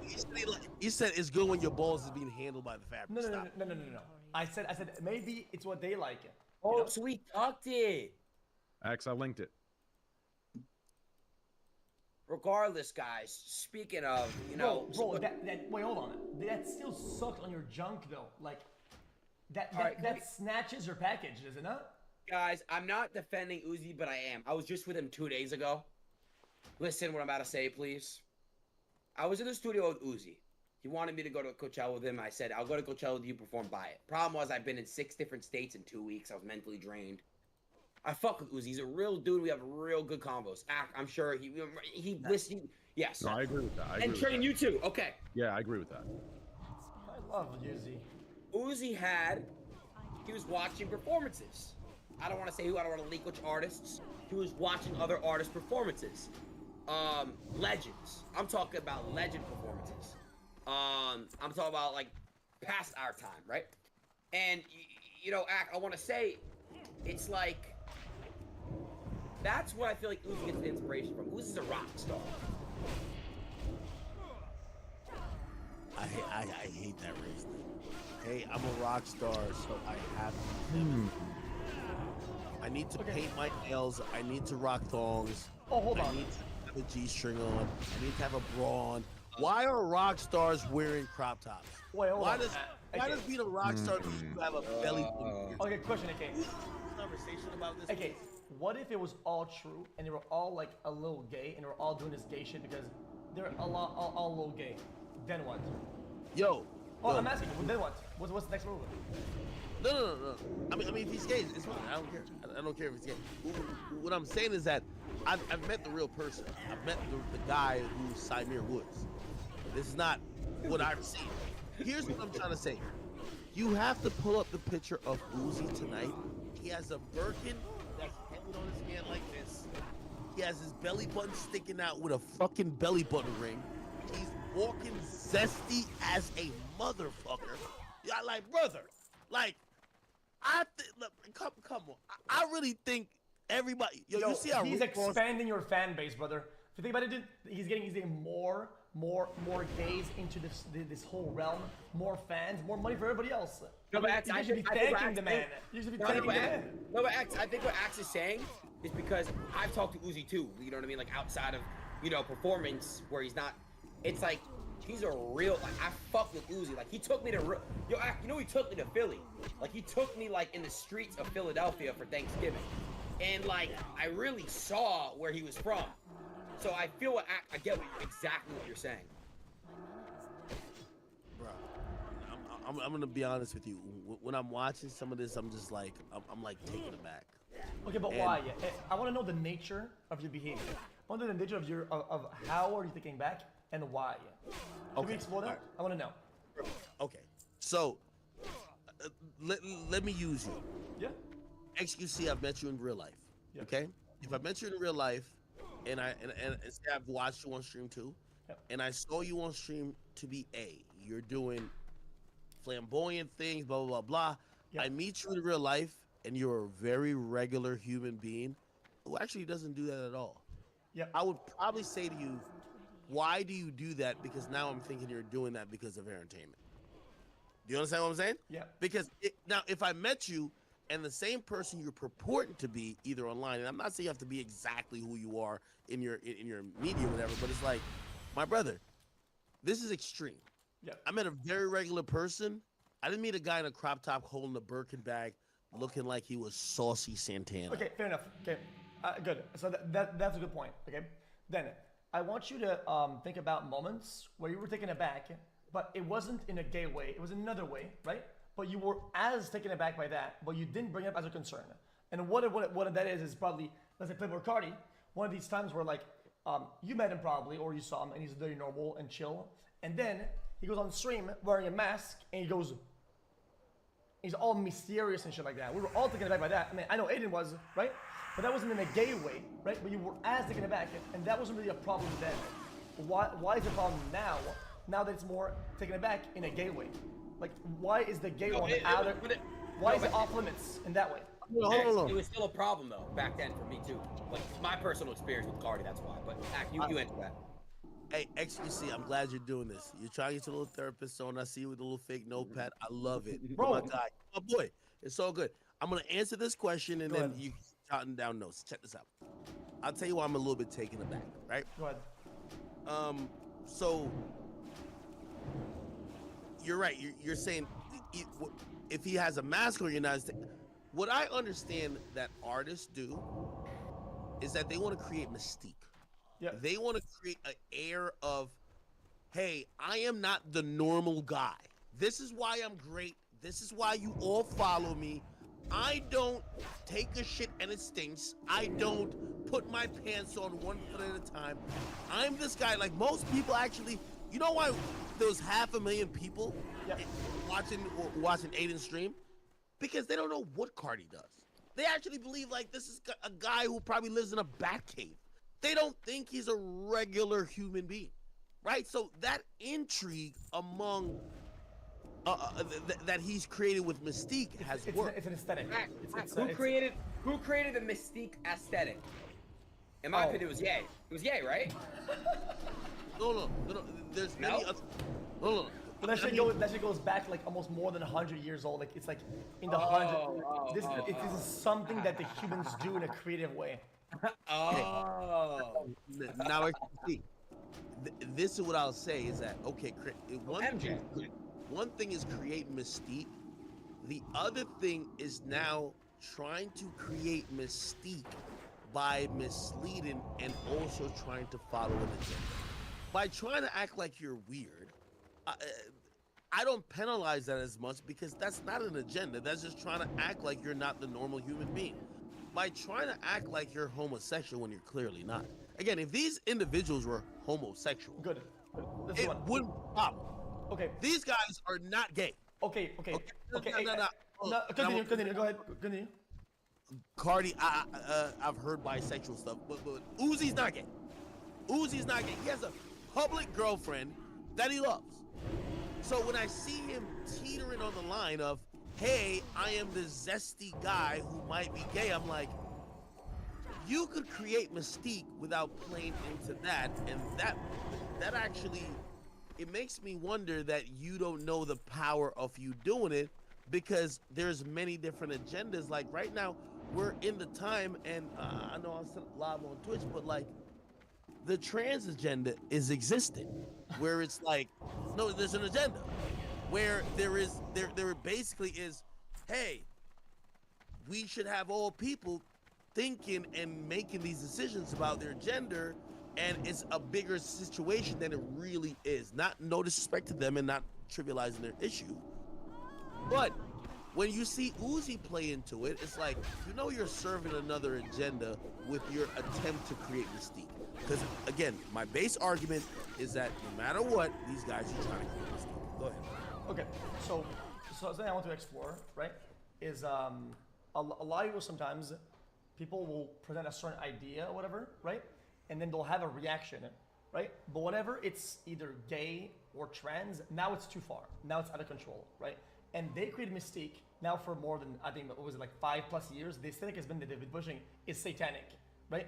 It's been happening a lot. Demonic, satanic, all of that, right? And people weren't too crazy about that, right? Now that they're presenting like this more effeminate, maybe zesty one. Oh no, whoa, that's gay, that's way out of line. So how is it super out of line with the gay stuff, but not with the satanic stuff? Even though they're not satanic. Do you know these guys are these guys really satanic? Do they do rituals? Do they go to the satanic church? I don't think they do, right? The same way that they present a gay idea, but are they gay? No. So why is it so bad when it's with the gay stuff, but not with the satanic stuff?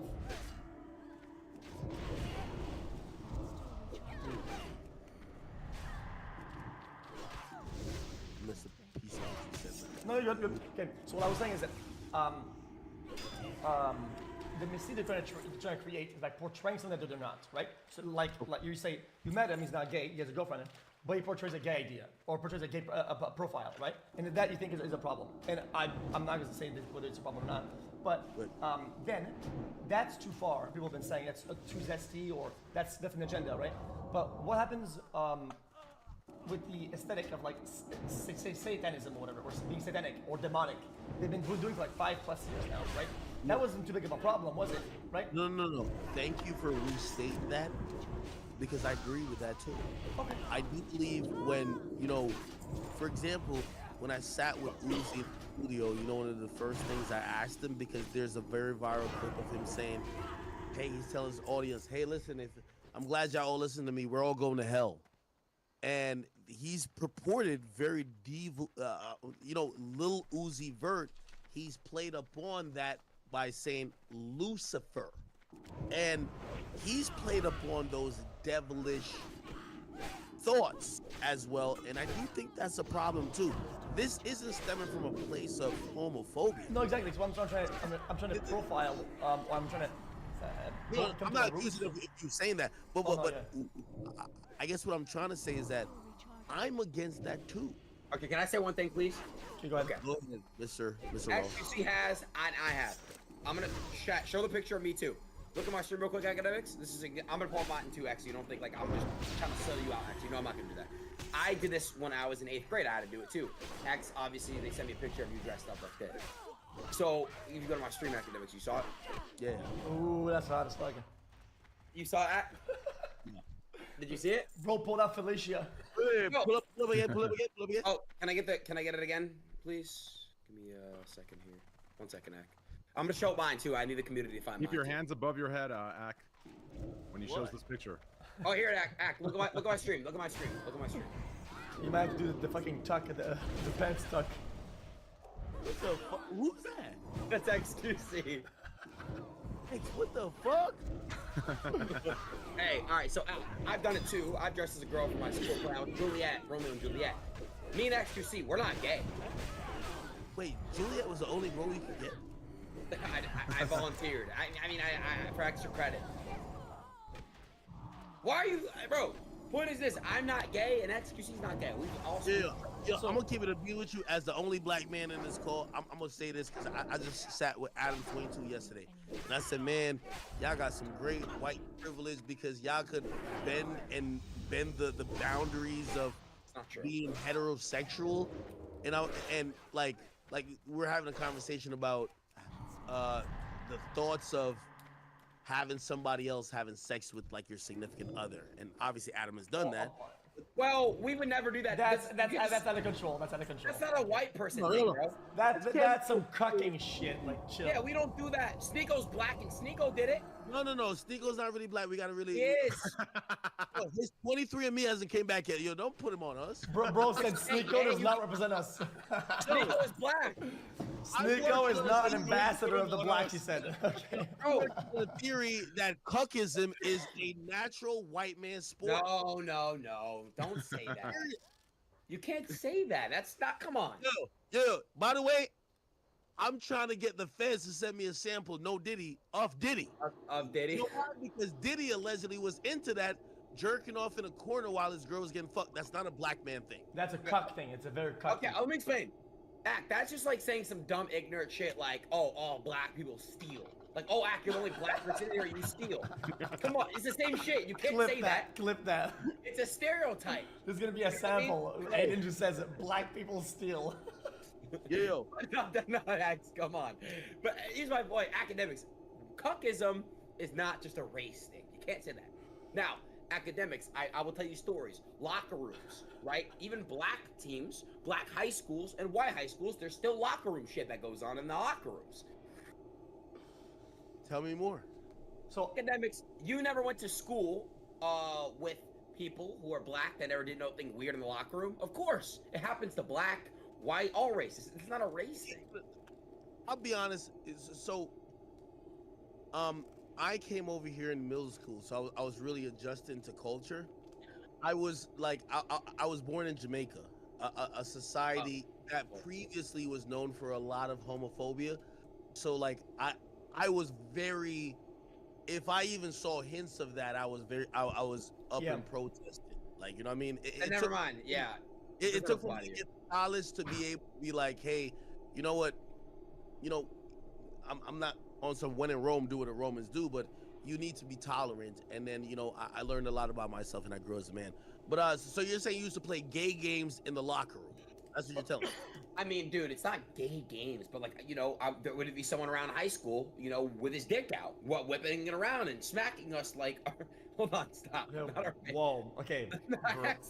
Don't do that. We did not do that. I did not know what the boys.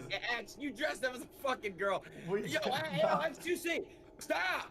Bro, you're not going to send this on me. You're cock slapping it. Your boys. You left the room. If you played a high school sport before, you've seen some crazy shit in the locker room, and that's facts. And anyone that's actually, and I rode the bench, and I'm still telling you I saw some crazy shit in the locker room. You see it. It's not a race limited thing. If you played any type of sport in high school or even college, you've seen So it's not racial, but when it comes back, I have a point about this that I want to make it. What? Yo, Ack, come back, bro. Ack, come back, bro.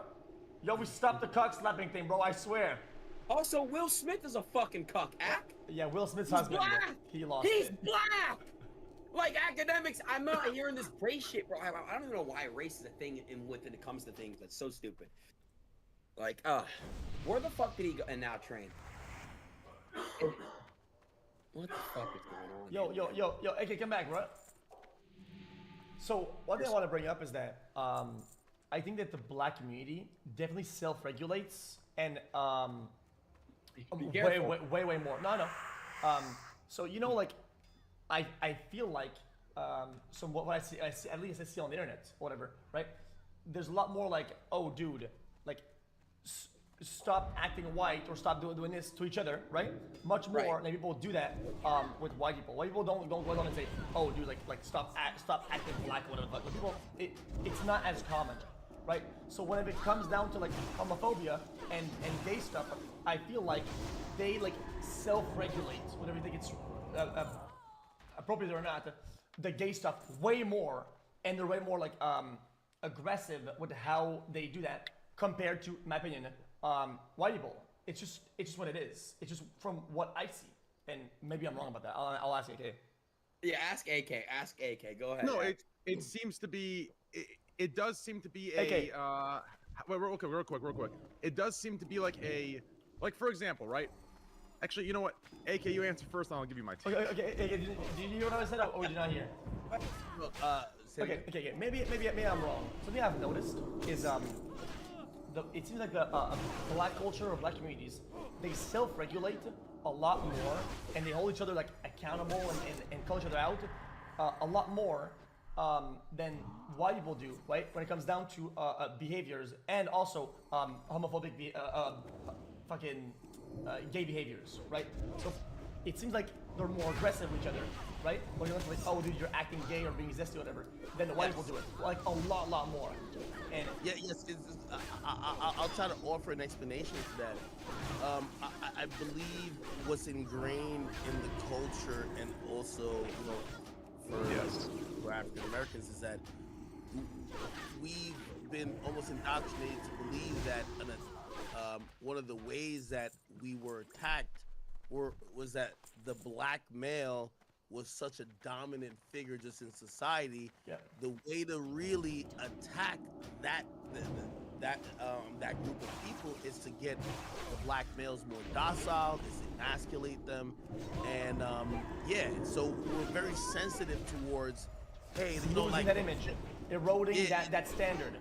No, of course, like for example, in our communities, like Cat Williams went on Shay Shay, Club Shay Shay, and he was just like, yo, these comedians have to wear dresses as black men, and that's seen as a thing because it's seen as a sign of emasculation. Now, granted, has comedians, like whether black, white, Indian, Asian, whatever, have they taken on different roles and wore costumes or even wearing dresses over time? Yes, but it is a sensitive and sore spot when it comes to black people, because we are looking at that to say, is this like a method of trying to emasculate us and make us soft and kind of like, you know, yeah. Understood, but I feel like if that was the narrative, right? The white people are emasculating themselves at a much higher pace and a much higher rate density than black people. Let's be honest. I mean, it feels to me like white people, right, do the whole zesty dress thing. I mean, way more, right, and exploring these areas a lot more. But it seems like when black people do it, they really go against it like really hard, and they're like, oh my god, why is this guy doing this? Why is this guy so zesty? Why is this guy so gay? And it's like, okay, I think everybody's exploring more and being more out there, and it's just like an overall state of things. I think it's more like a rap culture thing at this point.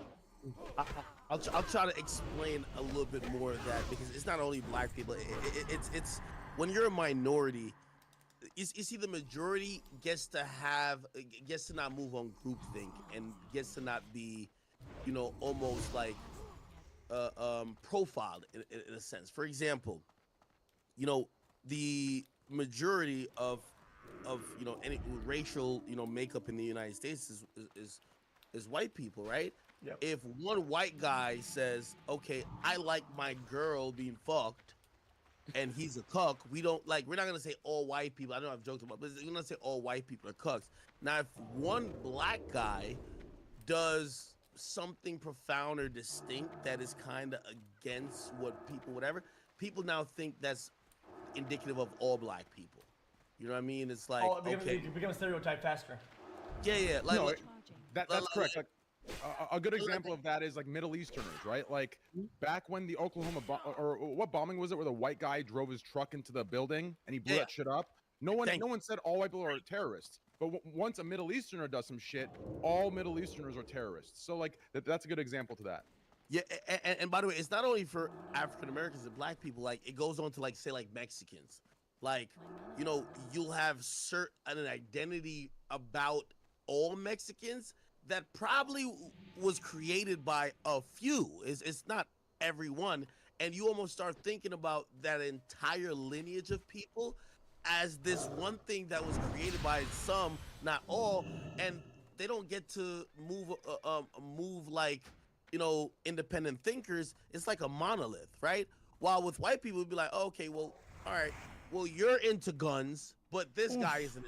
This guy's giving me a really, really tough take, but I hope I don't get canceled for that. It seems like the difference is inherently. My boy just woke up. He's like on a shit. He's taking notes. He's ready to. Bro, I love it. Bro, it seems like inherently the nature of this is the motive, right? If your motive to do something is religious, right, and you're of that religion, people will be combative and will paint you in a certain way, right? But if you do something of terror or something massive as a white dude because you're mad you got broken up with, of course it'll be portrayed differently. Do you agree with the inherent difference between the two of them or not? If you commit an act of terror, of grand harm in the name of religion, you are now committing an act of terrorism. If you do it because you're upset, right, it has nothing to do with religion, unfortunately, for narratives, it's not terrorism. So it's irrelevant what the person looks like or their ethnicity, because the motive isn't the same. Yeah, well, I mean, it bleeds into a lot of things. Like, for example, in media, right? Like, you know, if, for example, a guy goes crazy and he takes an AK-47, he walks into a school and he shoots a bunch of kids. And I'm saying this because I hope this never happens, and I hate to have to use the example, but we're just trying to have a conversation.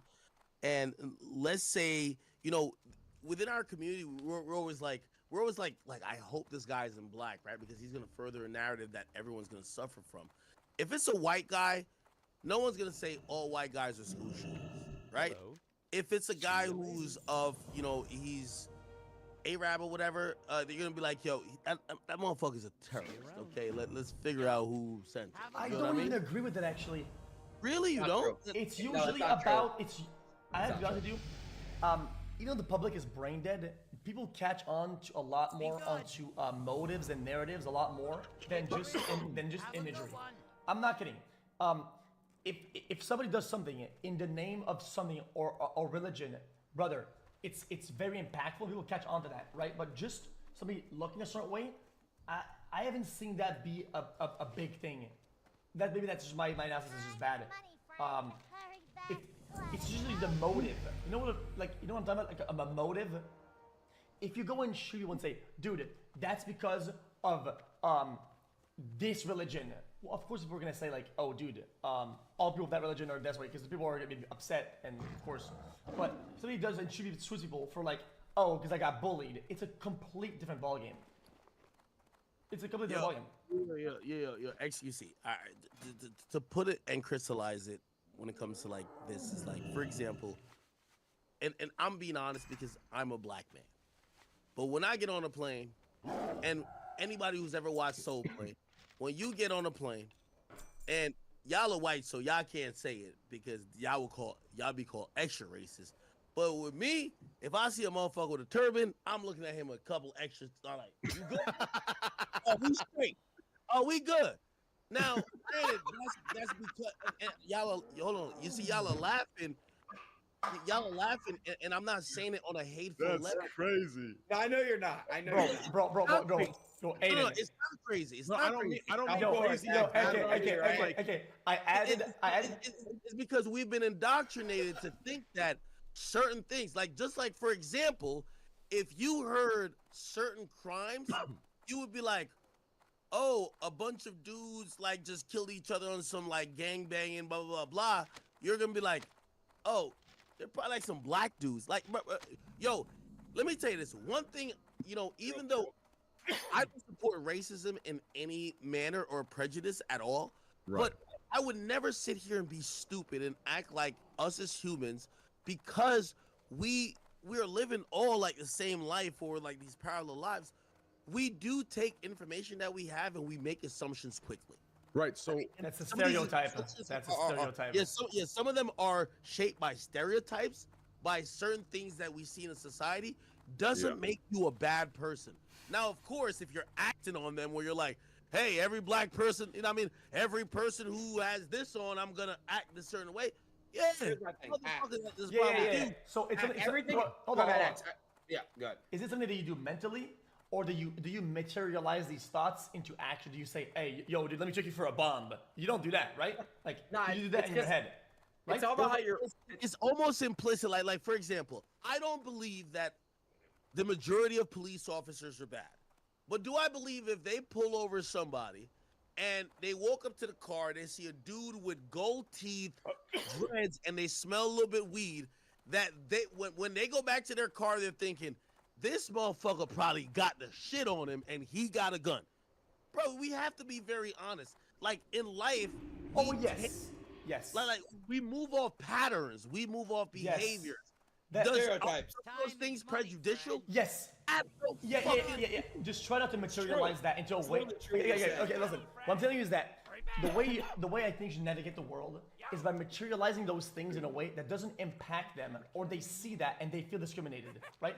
So we as humans were designed to judge. You will say, oh, I don't judge. If you don't judge, you're a fucking moron, and you were designed to die. Okay? You need to judge at every single time, because that's how you survive as somebody. You go out in the real world, I see some people, I don't like this, I don't like this, I'm gonna go the left way, I'm not gonna go to this store, I'm gonna play my cards right, I survive, right? You have to judge. That's just how it is, otherwise you fucking die as a species, okay?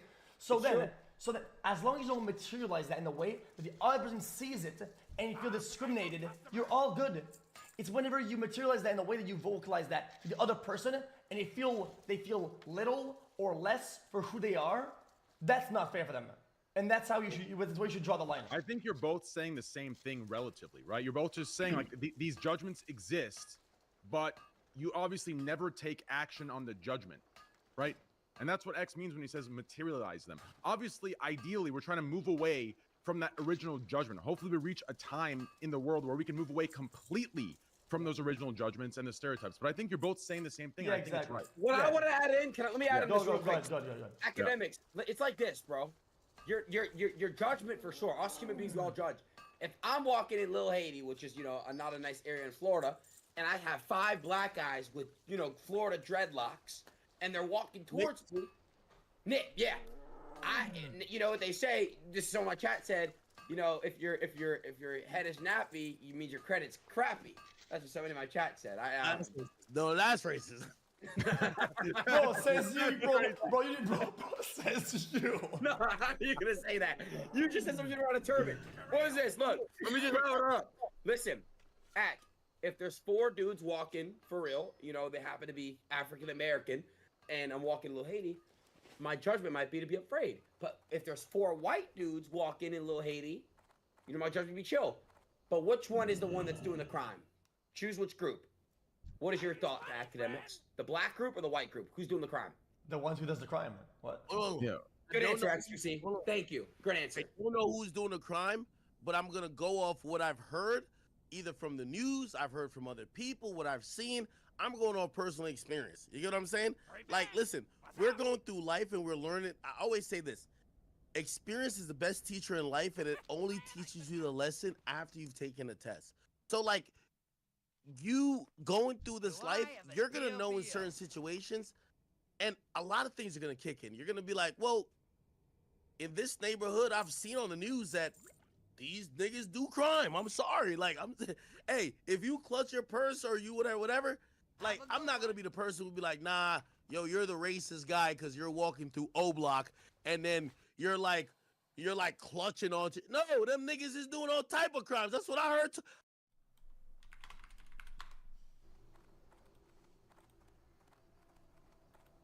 Once again, behind me are 100 people, and they range from the age 1 all the way to age 100, and they're going to be competing for $250,000. Everyone, go to your cube. So this sounds unsafe. In my past videos, these 100 people will decide themselves who deserves the 250 grand. Everybody, enter your cubes. The challenge has officially begun. If any of you decide to leave or even touch the red line, he's you pretty will be present. eliminated. How far do you think you'll make it in the challenge? I intend to go the whole way. All right, let's see how the 1-year-old's doing. Do you think you'll win the money? Have fun with the tablet. This is the line that's going to make it. Wait, no shot. He's only 1. Chat, is this really 1-year-old? Chat, I thought when you have them, they're like small and they have like nothing. These one's standing up. This is the line that's going to make it all the way to the One end. is a year in. Feeling He's great. like It was probably clear like from the 3. beginning that the middle-aged people were the most focused and determined, but that didn't go for everybody. If you step out, you lose. Okay, the 2-year-old is now eliminated. As you'd expect, the first to leave were the youngest. Did you have a good time? We'll ask it a year when he can speak. And some of the older folks. Yes, sir, I'm ready to go. All right. And already, by hour 1 of filming this video, 6 people have been eliminated. And even more are about to be. Unlike this video right here, that was more of the last to leave, this challenge is about making friendships and convincing people to like you. They decide who wins the 250 grand, and I didn't know it yet, but this video was by far the most intense video we've ever filmed. Are you serious? You are a kind person. Don't eliminate me. Attention, everybody. Over the past hour, I hope you've all taken advantage Wait. of this time to make some friends, because you're Wait, chat, the view count doubled, but the budget halved? gonna need them. Throw Is he 10 minutes on broke? the board. In the next 10 minutes, I need 10 of you to leave. Literally can't. And ultimately, it is your responsibility as a group to convince 10 people to leave their cubes. And if you're not able to accomplish this, we're gonna randomly eliminate 25 of you. Good luck. Oh my gosh, I don't want to do the 25 random. We need somebody to leave.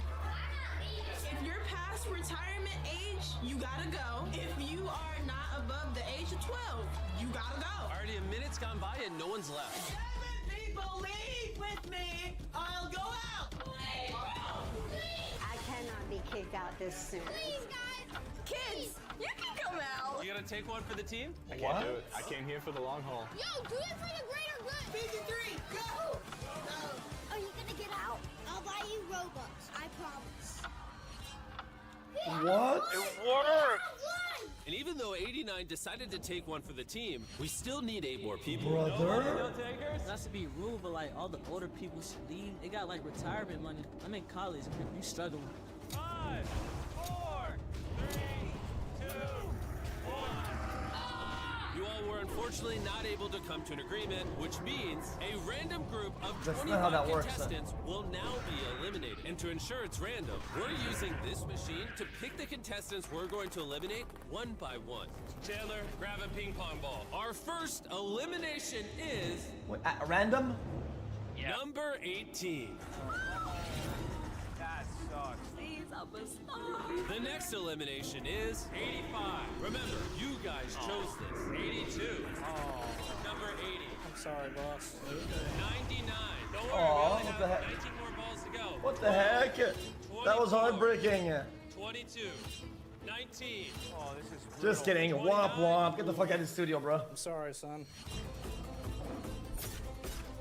And our final elimination. It was 13. Oh. Chandler, look at all the people you eliminated. I'm sorry. We just lost 25 people. Grateful that it's not me though. Still here, but I don't know if I feel good Bob. about it. Every number that came out. Bro, Mr. Beast? 25 people. Grateful that it's not me though. Still here, but I don't.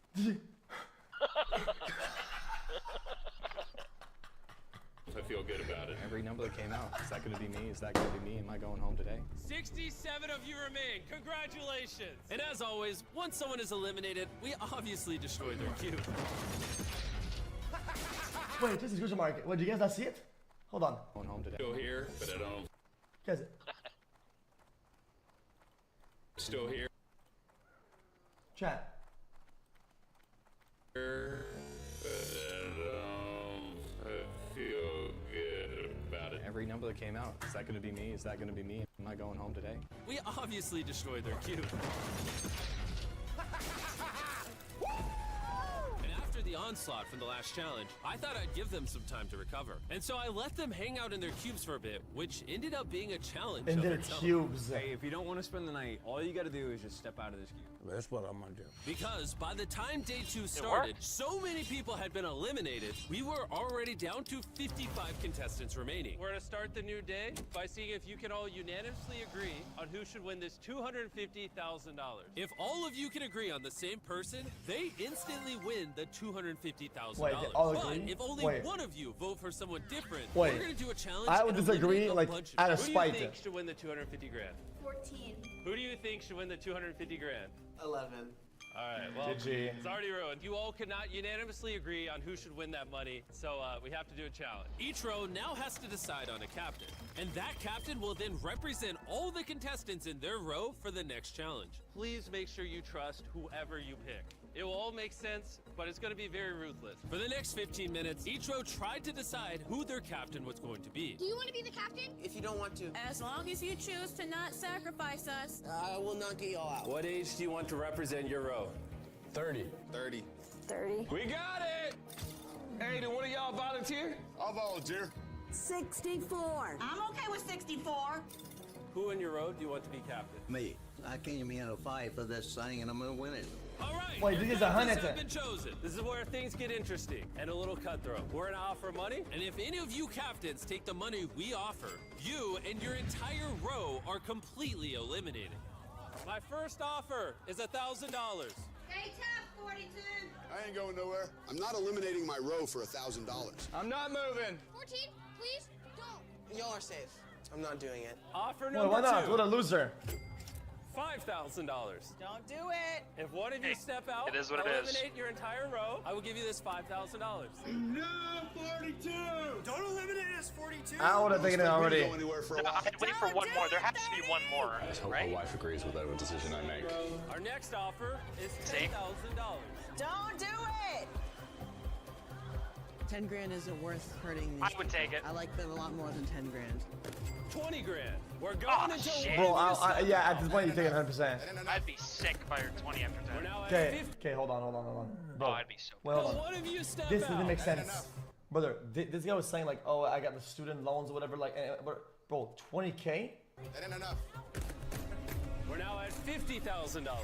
At this point, all the captains have been holding strong. But it was clear once we had $50,000 on the line, some of the captains were having a harder time than others. Don't do it, 42! All right, everybody, let's really have some fun. Wait, hold on. The There's next no offer shots and didn't puts take us it at then. 80. That puts us at 90. We're not done. Put it up there. The new offer. Wait, chat, do it mathematically. Look how many people there's left, right? You take it. This is like 1/5 of the whole pot. Of course, like 50K. 1/5 of the whole pot for you mathematically compared to everybody else is $100,000 This is $100K for the first captain to step out of their cube. 14, 30, I'd be 42, gone. 64, or Mr. 100. I just need one of you 5 to step out so I Wait, can make you I would rich. have spammed. We're really starting to feel the pressure now. No, 42! Well, 40-year-olds I'm take gonna be it. hated on so Stop saying he bad. died, Oh, Chad. I He see didn't 30 die. about to crack over there. Don't move. Don't you dare! Alright, I know I did not at this point. I'm gonna be honest with you. This guy right there, 22 or whatever, he doesn't deserve any money at this point. I don't feel bad for this guy even a little bit. Oh, he's doing it. I'm doing it. I'm sorry. Are you serious? 30? What the heck? I'm shocked. That's crazy. 30 has stepped out. All of the 20s and all of just the gotta lock 30s this are down, now get the money, eliminated. get out. You guys Hey, yo, should've picked count a it, better bro. team Bro, captain. I take the money and I'd flex it on every window there, bro. This line right here. I go to every box and fucking flex it. Everyone in the 20s, you can leave. Everyone in the 30s, you're all eliminated. I'm sorry. What's going through your head right now? Yeah, we got screwed. I kept thinking like that sets my kid up for a long, long time. Fair. Because of how much betrayal If he has actually been shown puts it so there, far bro. in this video, the 40s made an alliance to try to keep any of them from getting out, no matter what. 40 Alliance hung together. There's 4 of us. It's that time again. Cast up your votes and see if you can all decide on a winner. And like usual, they couldn't agree. So we'll do a challenge and eliminate some more people. I'll be right back. The next challenge give us involves a 100. spinning wheel that has all Why? the remaining contestants' ages on it. So go ahead, Chandler, spin it. Currently, there are 36 of you remaining, and we're gonna spin the wheel until we eliminate 16 of you with this challenge, bringing our total down to the final 20. All right, 67, I'm coming to your cube. And while I'm walking over to his cube, Chandler, spin it again. Nobody deserves it more. That wheel is going to land on another person's age. And when it does, you're going to have to decide whether or not to eliminate them. 55. The challenge is simple. RNG 67, again? You can choose if 55 is eliminated or stays in the challenge. Before you decide, it's only fair that 55 gets to say his piece. Thank you, everybody. It's been a great time. Good luck, guys. You don't want to ask to kindly not be eliminated or anything? No, because if I was in the same position, I'd do the same thing. I mean, he's giving you a pass to eliminate him. His choice. Wow. Okay. Somebody got to go. So, is that saying you want to eliminate him? Yes. Okay, the decision is final then. All right. Sorry, boss. Chandler, spin the wheel. I mean, he gave me the wheel way and let him go. That was an easy first one. Surely they'll all go that well.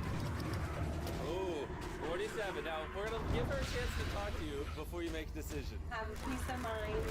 I would love to stay. I don't want to go. What is your decision? She'll stay. You survived. And because she did not get eliminated, she What? now decides who stays and who goes. Technically, you could eliminate the next 15 people and be safe. No risk of elimination. That would be very cruel. It would be. 43. Would love to stay on our little team, but It's ultimately up to you. We're staying together. 43 is staying. The 40s Alliance was Bro, determined. none of them deserve You this. know what this means, right? Now you are in charge. You're one lucky person. Chandler, spin the wheel. They're just soft. 66. All right. Right over there. 43. I know it's a hard decision for you, but I'd like to stay. Oh, that's gonna make me cry. If you let her stay, she gets control. That guy's like a Giga Chad back there with him. Yeah, he's like the voices. He's the voices. 56, you are so sweet, and it's been a pleasure getting to know Giga you. Chad, Mega Lol. Unfortunately, in this game, we're trying to stick together, and I've enjoyed you, but unfortunately, you're eliminated. Thank you. Thank you, everybody. It's okay. Thank you for coming out. Sound like a host, like of brutal. like Survivor Island or whatever. I'm so proud of you. With 42's influence over 43, We gotta keep control, or we'll be eliminated. We're at war. I know. nobody outside the 40s was safe. 57. I mean, you don't even know 57. 57, you're eliminated. 40s, watch out for the Look at- 50s, oh, because they'll come shit. back. Oh no, bro. Watch the script. 42 is gonna get picked right here. 65. Just watch it. That's for the Here it game. comes, I'm bro. sorry. You've also been eliminated. She just took 65 out of the game. And I know it's breaking her heart. I know it is, but we cannot lose control. 43 knows that if she I stops think he's like the game master. and gives up control of the wheel, the next person could potentially eliminate her. Oh. That's a big one. This means a lot to Gio. Don't take this decision lightly. Is that 11? Gio, What the? don't cry yet. It's not over. I want you to listen to me very carefully. The next few This seconds guy. it's coming a lot. I'm gonna hand you this mic, and it's up to you to convince that person not to eliminate you. You understand? You are a kind person, Oh, eliminated. and you are kind enough Eh. to not eliminate me. Don't kill kid. Womp womp. Don't do it. Now's not the time to develop a heart, okay? Okay. Gio, I admire you so much. You are literally the coolest 11-year-old I've ever seen. You've got tons of energy and spunk, and your future is super bright. But unfortunately, your time here is over. I'm so sorry. Look. She's got the lions ready and shit. Everyone was absolutely speechless. Everyone, round of applause. I felt so bad about this elimination that I actually had age 11 come up and help me on stage. Give it up for Gio. At this point, everyone outside of the 40s knew they were in big trouble. She's gonna eliminate everybody. If you're not on 40, you're gone. Once again, I don't think it's safe for our side at all. Watch it, 42. 17. Come on, bro. 17, unfortunately, you are eliminated. Thanks. Womp womp. Womp womp. The 16-year-old. I have a great grandmother. She's not doing too good health-wise. I'm so sorry, but you're also eliminated 16. Damn. God. I'm so She proud of does you. not care. Believe it or not, for some reason, the wheel just kept missing the 40s Alliance. 52. You're eliminated. Oh my God. What does he do with the money? Buy an Until HP potion? this Like, what if I get? And now, the hardest decision of the challenge. Are you gonna eliminate I yourself? think I'm gonna keep spinning, Jimmy. Okay, give us another spin. You've also been eliminated. Ooh. Unfortunately, you are eliminated. All right, 75. Brutal. 62. See ya. You ain't gotta say nothing. Bye. 62, you don't want to at least try to convince her? Nope. Bye. Hey, 62, I just want to let you know I'm going to miss your snoring. What'd you say, villain? So I'm going to miss your snoring. I know Matthew 43. Now I start feeling your pain. But you just cruel. I miss you already. Bye, y'all. Without even making 43 decide, 62 left her cube. And with only one 42, watch elimination this. left, let's see who Watch the the next script. victim is No going way. to be. Them. All right, it landed on Feastables. That means all of you get the world's best chocolate. No crunch. Okay. Thank you, Jim. No problem. Even though he's eliminated, I'm still honored. Make sure you go to Walmart and try our brand new formula. Anyways, when the wheel finally landed on someone else in the 40s Alliance, 41, I love you, and that's why I'm gonna pass it on to you. we finally have somebody new. Depending on who it lands on, this just might be our last spin. Oh. All right, Mr. 100. Do you have anything to say to the person attempting to eliminate you? I hope that you will not eliminate me, and I ask you not to vote me out. Mr. 100, I am so sorry. God bless you. I hope that everything works out for you. Adios. Oh no. I understand your response, and I congratulate you on what you do. Let's give it up for age 100. Everyone was absolutely heartbroken to see our oldest contestant be eliminated. And because he was clearly a crowd favorite, I couldn't let him leave without something extra. I'll give you $20,000 for coming out and competing. Thank you. I've enjoyed being with you. It's been brutal. We just watched a lot of people get eliminated. I know everyone's probably very sad right now. Well, specifically 43. Eliminated, eliminated, eliminated, eliminated. We don't need to say specific numbers. True. I mean, how do you feel after the challenge? I've lost the love for the 40s. What I was gonna do. They decimated my crew. The 50s don't seem to like you guys. Because we knocked half of them out. If they had gotten the mic, they would have knocked half of us out. I agree. The moral of the story is trust no one. And after letting the contestants recover for a few hours, we held another vote to see if they could decide on a winner. Looks like literally none of you can agree on anything. It's time for another challenge. Man, he is bald like crazy though. If you look over here, you'll see $250,000. Not to be confused with the other $250,000. And one of you can walk out with this one right now.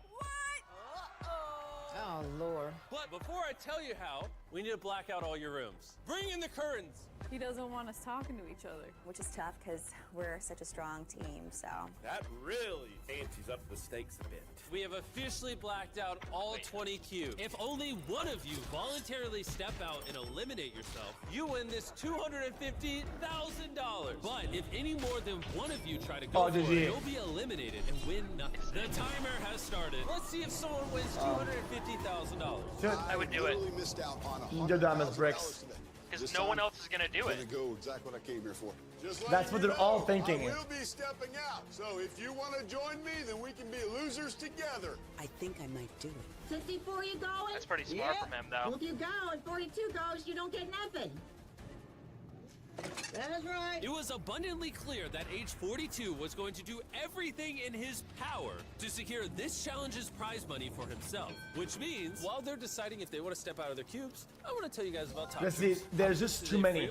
Dude, you can't even get this to work with 2 people, let alone like 3, 4, 5. That doesn't work. But he's doing the Giga Chat strat. He's doing like, I'm going out, so if you go out, with Top Troops, I can literally train my own army to fight in massive epic battles. So that stop slowing down the fucking time. Is actually look my what character.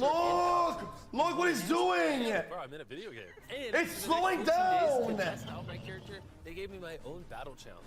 My new character can literally lower the enemy's damage. And if you use it in my challenge, it's loading like a download. Look! That's pretty cool. Download Top Troops now by using the link in the description, or let me see that. Scan the QR code on Nolan's face. Oh my god! For limited time, you get a King's Chest and 15 shards on feed to help unlock exclusive troops. Please get this thing off my face. I got you. Please. Oh. I'm walking out. I think he's gonna get it. Nope, he doesn't get it. Still one person. He's literally gonna win the same amount of money as the grand prize. Someone could leave with this money right now. And if you do decide to leave, you must remain silent. Nobody's gotten out on these. He doesn't get it then. Right now, 42 is gonna walk away with $250,000. 50's hanging tight. Like a rock. Casey, you sticking? Casey's staying. All right, bud. 3, 2.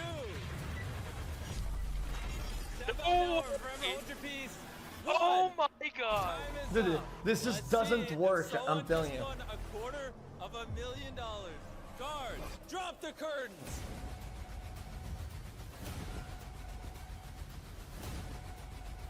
If you look around, you'll see that 42 was the only one to step out. Wait. Okay, we got debated. I knew he was gonna get it. Oh!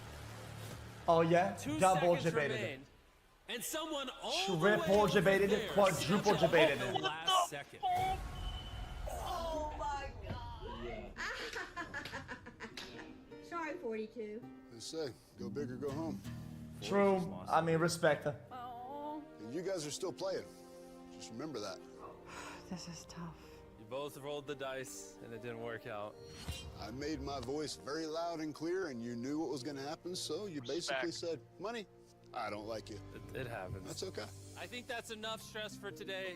Make sure you make lots of friends tonight. Yeah, but you knew he was the villain, though. What if he said that because he was too scared he was going to lose doing it, and then nobody went, and then they looked at it? That would have been the true villain.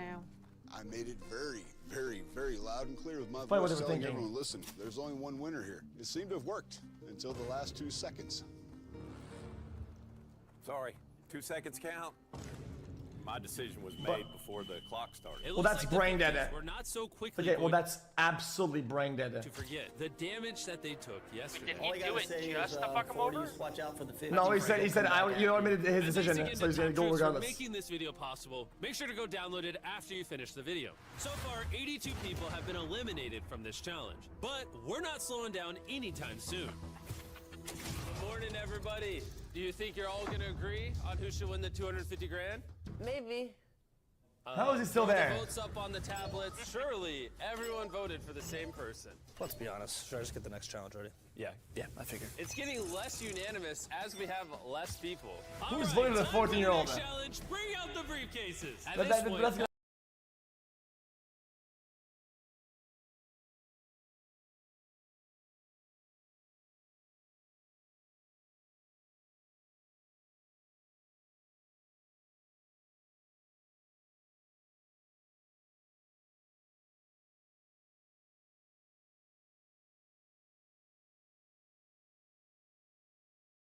gonna fuck his life up. older than 40 began to pick up on what the next challenge was. There are cases with numbers on them, like deal or no deal. Oh my goodness, this is deal or no deal, I think. It almost looks like the deal or no deal. Our next challenge looks really similar to the very popular show Deal or No Deal. And so we brought out the a face good of the take, show yeah. himself, Howie Mandel. What? They got Howie? Classic. Everyone over the age of 40 really loved Howie. Thank you, please. 14-year-old That's like the bald final boss. Wait. I might know some. Is music? Are you a music artist? And if you're also under the age of 40 and haven't seen Deal or No Deal, don't worry, I'll explain the rules along the way. If you look at those 18 briefcases over there, half say eliminated and half say safe. I need you to pick a number. 14. Makes sense. Open this briefcase where no one else, including me, can see what's inside. Do you know what's inside? Yes. Who is the next youngest person here? I think it's me. All right, now I'm going to 41. 41 now has the option to steal 14's briefcase for herself, or roll the dice and choose a random one of the remaining briefcases. Let's see how well they're able to read each other. Hey, Wait, what's in the that's 14 still just case random. number 14? It says safe. I'll steal it from you. 41, open the case. I love it. He's having such a good time. No, I am. This is like, I'm reminiscing. He's 41, I'm 41, bro. Wow! Why didn't he lie and keep his safe briefcase? That means everyone's odds just got worse. It's time to pick a new briefcase. What number will it be? 13. Lucky 13. On to our next youngest contestant, age 43. Hey, 14. What you got in your suitcase? It Chat, says chat, eliminated. chat, hold on, chat. Guys, if you gain trust with the first one, you have much more leverage down the line. Right? I'm gonna be honest, at this point, I didn't Start even know if he was untrustworthy, telling it's the harder truth to or come not. back. 14, do you pinky swear that it says not safe? It says non-safe. Whoa, is this a strategy? It's some game theory shit. My own suitcase today. 14, open your briefcase. All right. Eliminated. Oh, 14. No. I'm so sorry, buddy. Also, another person on your elimination list. It never ends with her. See you, buddy. You're the best. Thank you.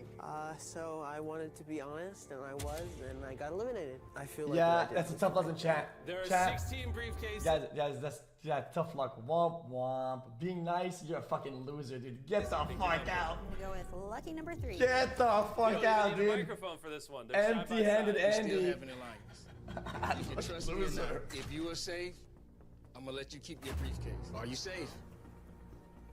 I am not safe. Now I have to make the hard decision. No steal. Okay. He chose not to steal 43's briefcase. Open it up for us. If she is lying, and this case does in fact stay safe, the 40s will not be able to trust each other any longer, and their alliance will be broken.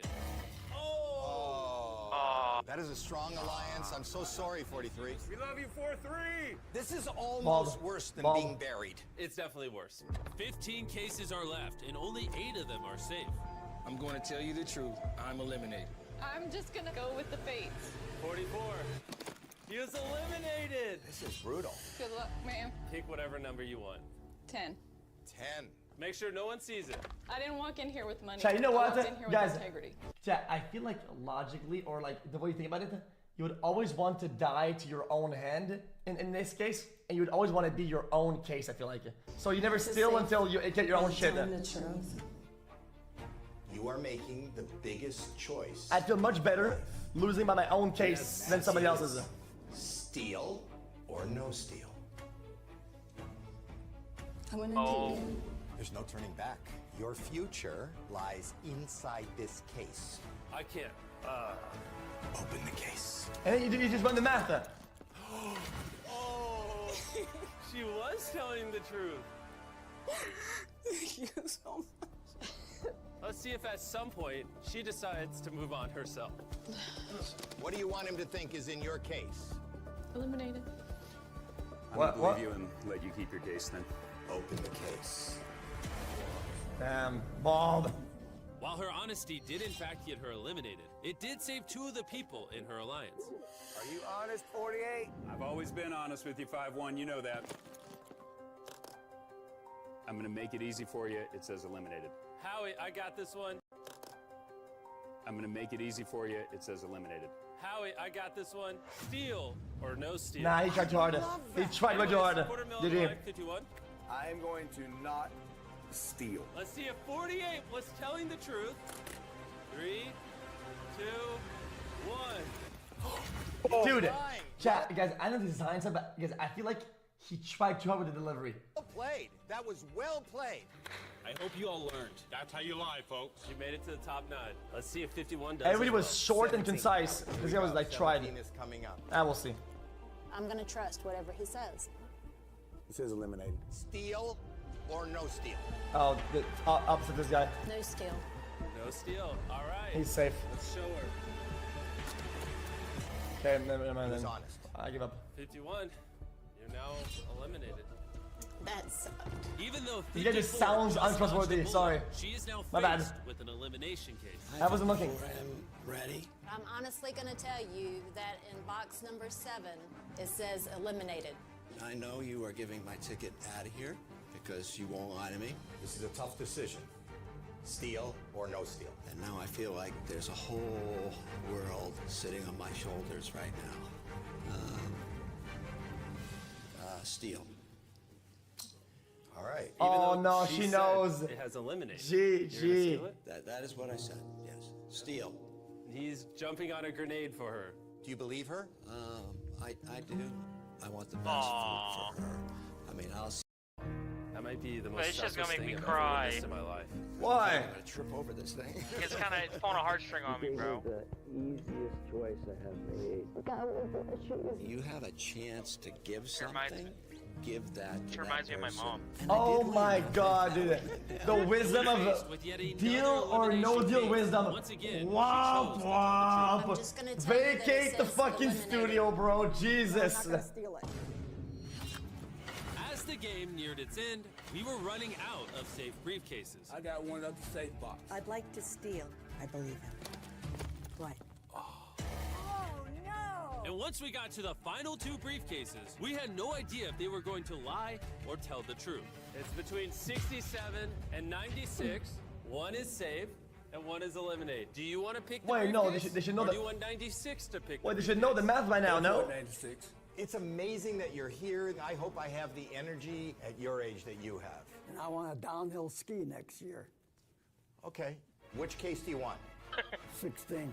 16 it is. We're going to open and look at the case so nobody else can see it. What in the case, 96? Eliminate. My dad is 96 Nah. years old. He done told a whole lot of lies.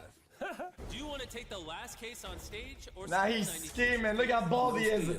Chat, you can tell that he's scheming by how bald he is. Chat, look at that baldness. On stage or steal 96? Chat, look, chat, it's shiny. Chat, that's yeah, he's the raid boss of baldness. These are our final 2 briefcases. We're gonna take the drama up a notch. He's scheming at the same time to see who's moving on to the top 9 for $250,000.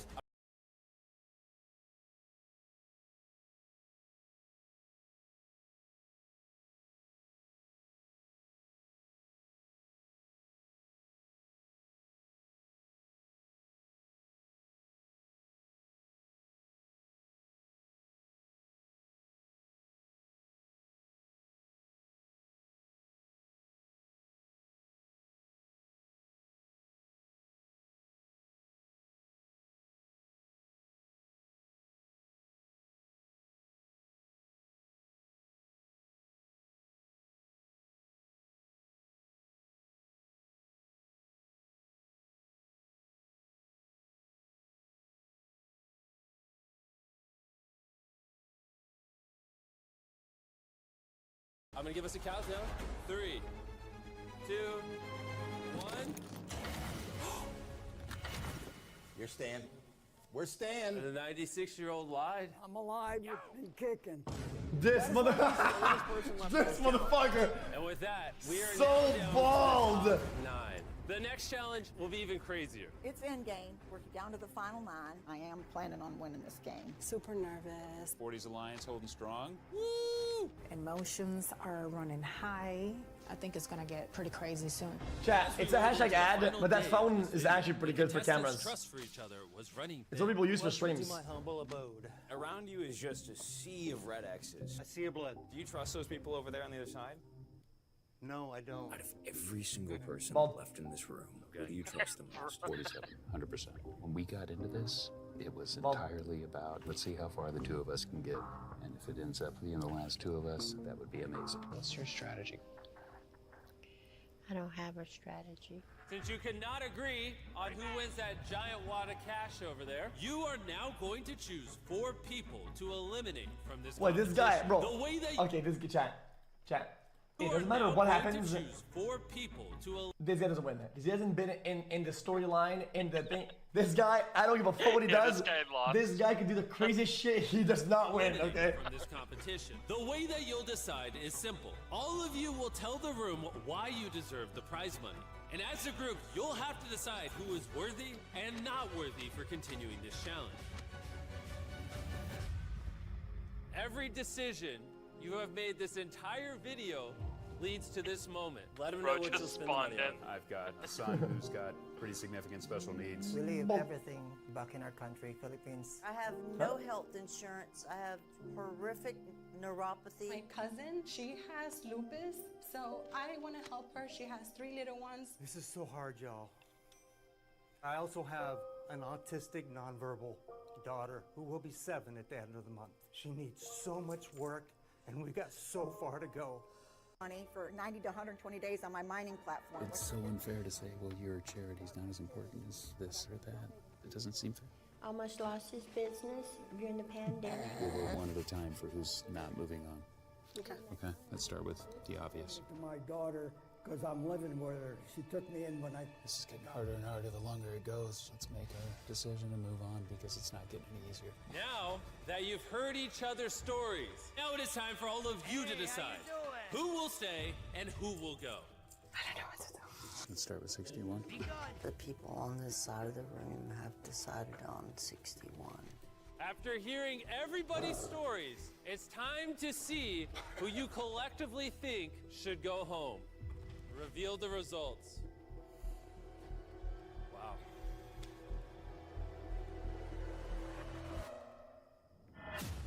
Who was it? 61. That's me. She's a troublemaker. You know what? So long. Goodbye. 3 more competitors need to be voted out. It is up to you to decide. I don't know what I'm going to do. We can do 46 if we need to. Do it now. 46, he wasn't very convincing with much. The votes are in. All right. Nervous? Extremely. I'm about to knife my alliance. Let's see the results. every vote was on a 40-year-old. I thought you all had an alliance. Bro. Whoa. All right. 46. You have Hey, been man. eliminated. I cannot believe that just happened. The Sorry, entire 40 who? World's alliance just imploded. Who's next?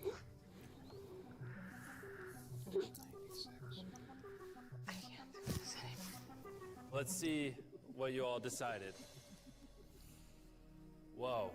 96-year-old. I mean, he was untrustworthy, you know? Everybody, I'm happy I was on this show.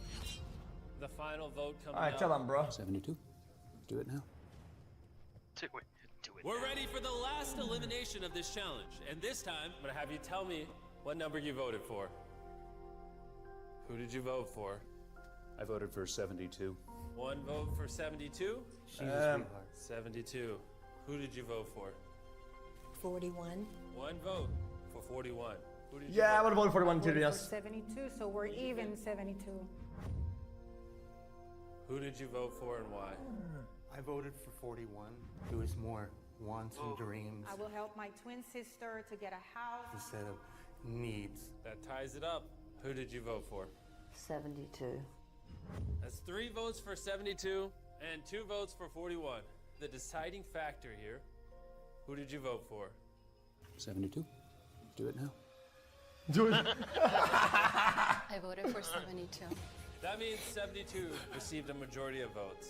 I'm sorry. You are eliminated. Do it now. Only one person gets that money. Unfortunately, we knew we had to make some cuts at some point. It's now time to play. Scheming Balder. Attention, final contestants. Again and again, you have failed to unanimously vote for a winner. And now you no longer have a choice. I don't like that you guys are so far apart, especially 56 over here. Doesn't feel fair. So boys, it is now time to reveal the biggest twist in this whole video. For the first time since this video began, you may now exit your cubes. I promise you will not be eliminated. And make your way down to the giant cube for your final challenge. Wait, I was just Oh, As I've gladiator said style this entire brawl. video, the decision of who wins this money is ultimately up to you. We're gonna throw an hour up on the screen, and when that hits 0, whoever's left in this cube will win the Dana White is $250,000. salivating somewhere. And if for some reason there's more than one person, boys, come on out. You'll notice Mac and Tariq are holding flamethrowers, and they will not hesitate to engulf this money in flames if that timer hits 0. Time is ticking. Best of luck. Only one of us is walking away with that money. I feel like there is not one person here above anyone else. Amen. That goes from 1 to 100. We all deserve this money. It's not deserve. It's win the game. Thoughts? If we Yeah, what's the goal? agree in one person, then we gotta find ways to get there. Any ideas on that? Oh, burning the money. I would have much rather they told Guys, us it's what to fake money that represents the real Is money. anyone willing to leave? That is a fair question. I just thought I'd throw that out there. Why not? We haven't discussed that. Mm-hmm.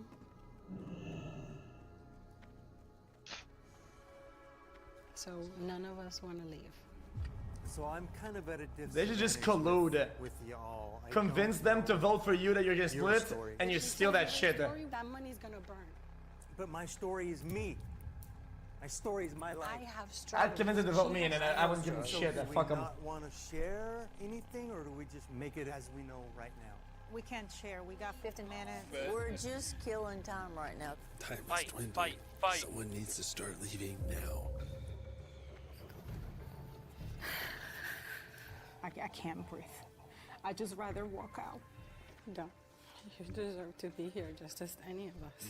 If you're not strong enough to sit there and say that I can stay, I don't see how you can vote somebody out. This isn't a fight, okay? This This is guy, life. he's It playing is Among life. Us. Do I want to pick you out? No, I don't want to. You're not the one that can't handle it and wants to walk out. But I'm not gonna let her walk. That's it. All 5 are still in the queue. I can literally feel If you say anything negative here or weird, they vote you out, no? Quickly write down Pretty in much. paper. They're all playing the nice card, like. This is how it He would picked look. up the paper as 48's fast as he idea could. is pretty simple. Everyone chooses in order who they think deserves the money the most. And whoever appears at the top of all the lists the most consistently will win the money. So it would just be one vote and we're done. That's ranked choice voting. I say we do that.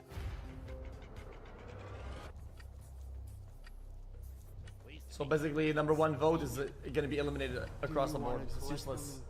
That's what I'm doing. Everybody's going to vote for themselves for one, no? Then I'll start writing.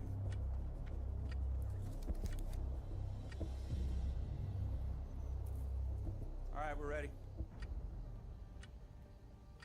You've come to a conclusion? I'm just saying. Yes.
Starts at number two. Whenever you guys are ready, feel free to step out. 56 was in 5th place. 41 and 64 tied for 3rd. Oh my God. Come on, sister. Wait, hold on. Anyway. Just like that? And now it's come down to 47 and 48, who have had the strongest alliance in this whole video since the very first day. But as you know, only one of them can win this $250,000. I came in 2nd. 47 is our winner. That's crazy. Thank you, Jesus. Thank you. Congratulations, 47. You struggled to eliminate other players. You built the strongest alliance, and even until the very end. No plot twist, no cheating. I'm not gonna let her walk. And that is why 100 people ultimately decided that that is your $250,000. And don't worry, all 4 of them are gonna walk away with $10,000. It's been absolutely amazing. This is crazy. 47, we have one final surprise for you. Come on out. You made it, sweetie. I can finally help you, Mom. Help. This was definitely one of my favorite videos to film. Let me know in the comments if you enjoyed the video being longer than normal. We're testing longer content to prepare for our upcoming Amazon Prime show, which I'll tell you more about later this year. Why? It's a pretty good video, in my opinion. Yeah, that's pretty good. I was locked in pretty much the whole time. You know what? I always wish that some of these videos that we had like actual supervillains, you know? People that like stall the games out, make the games like don't agree to game modes. Everybody agrees, they say no and shit. The guy just lies, but at the end says everybody that goes out and then fucking crunches the paper and put him in his pants or whatever. He's like, oh, I don't remember what was the last one. Like, I don't know, some shit, you know? Crazy. If he was the last one, he's like, by the way, I was lying.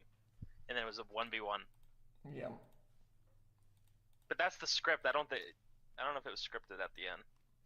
I mean, this had her mom on call though. I mean, maybe they had. They probably like, had all bunch. the families Yeah, and like all maybe. the 5 people. Yeah. That's a lot of logistics though. Think about it though. If you have like 10 contestants, like to fucking fly in like 10 other people, whatever, or more, just for like the last part. It's been absolutely amazing.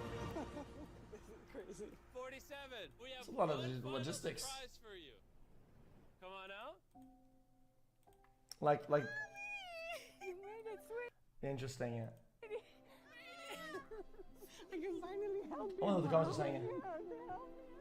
This was definitely one of my favorite videos to film. Let me know in the comments if you enjoyed the video being longer than normal. We're testing longer content to prepare for our upcoming Amazon Prime show. I think it was longer, but I think it was definitely worth the time. Tell you more about later this year. I don't think there's like a lot of stretches or like waste of time, whatever. I think it was all like. It was pretty good video. Yeah, I enjoyed Ending it. was a little fuzzy, but it's what it is. Alright, what are you doing now? I just wish less randomness, less like bullshit, like whatever personal narrative garbage. That's just my opinion though. I really hate that shit.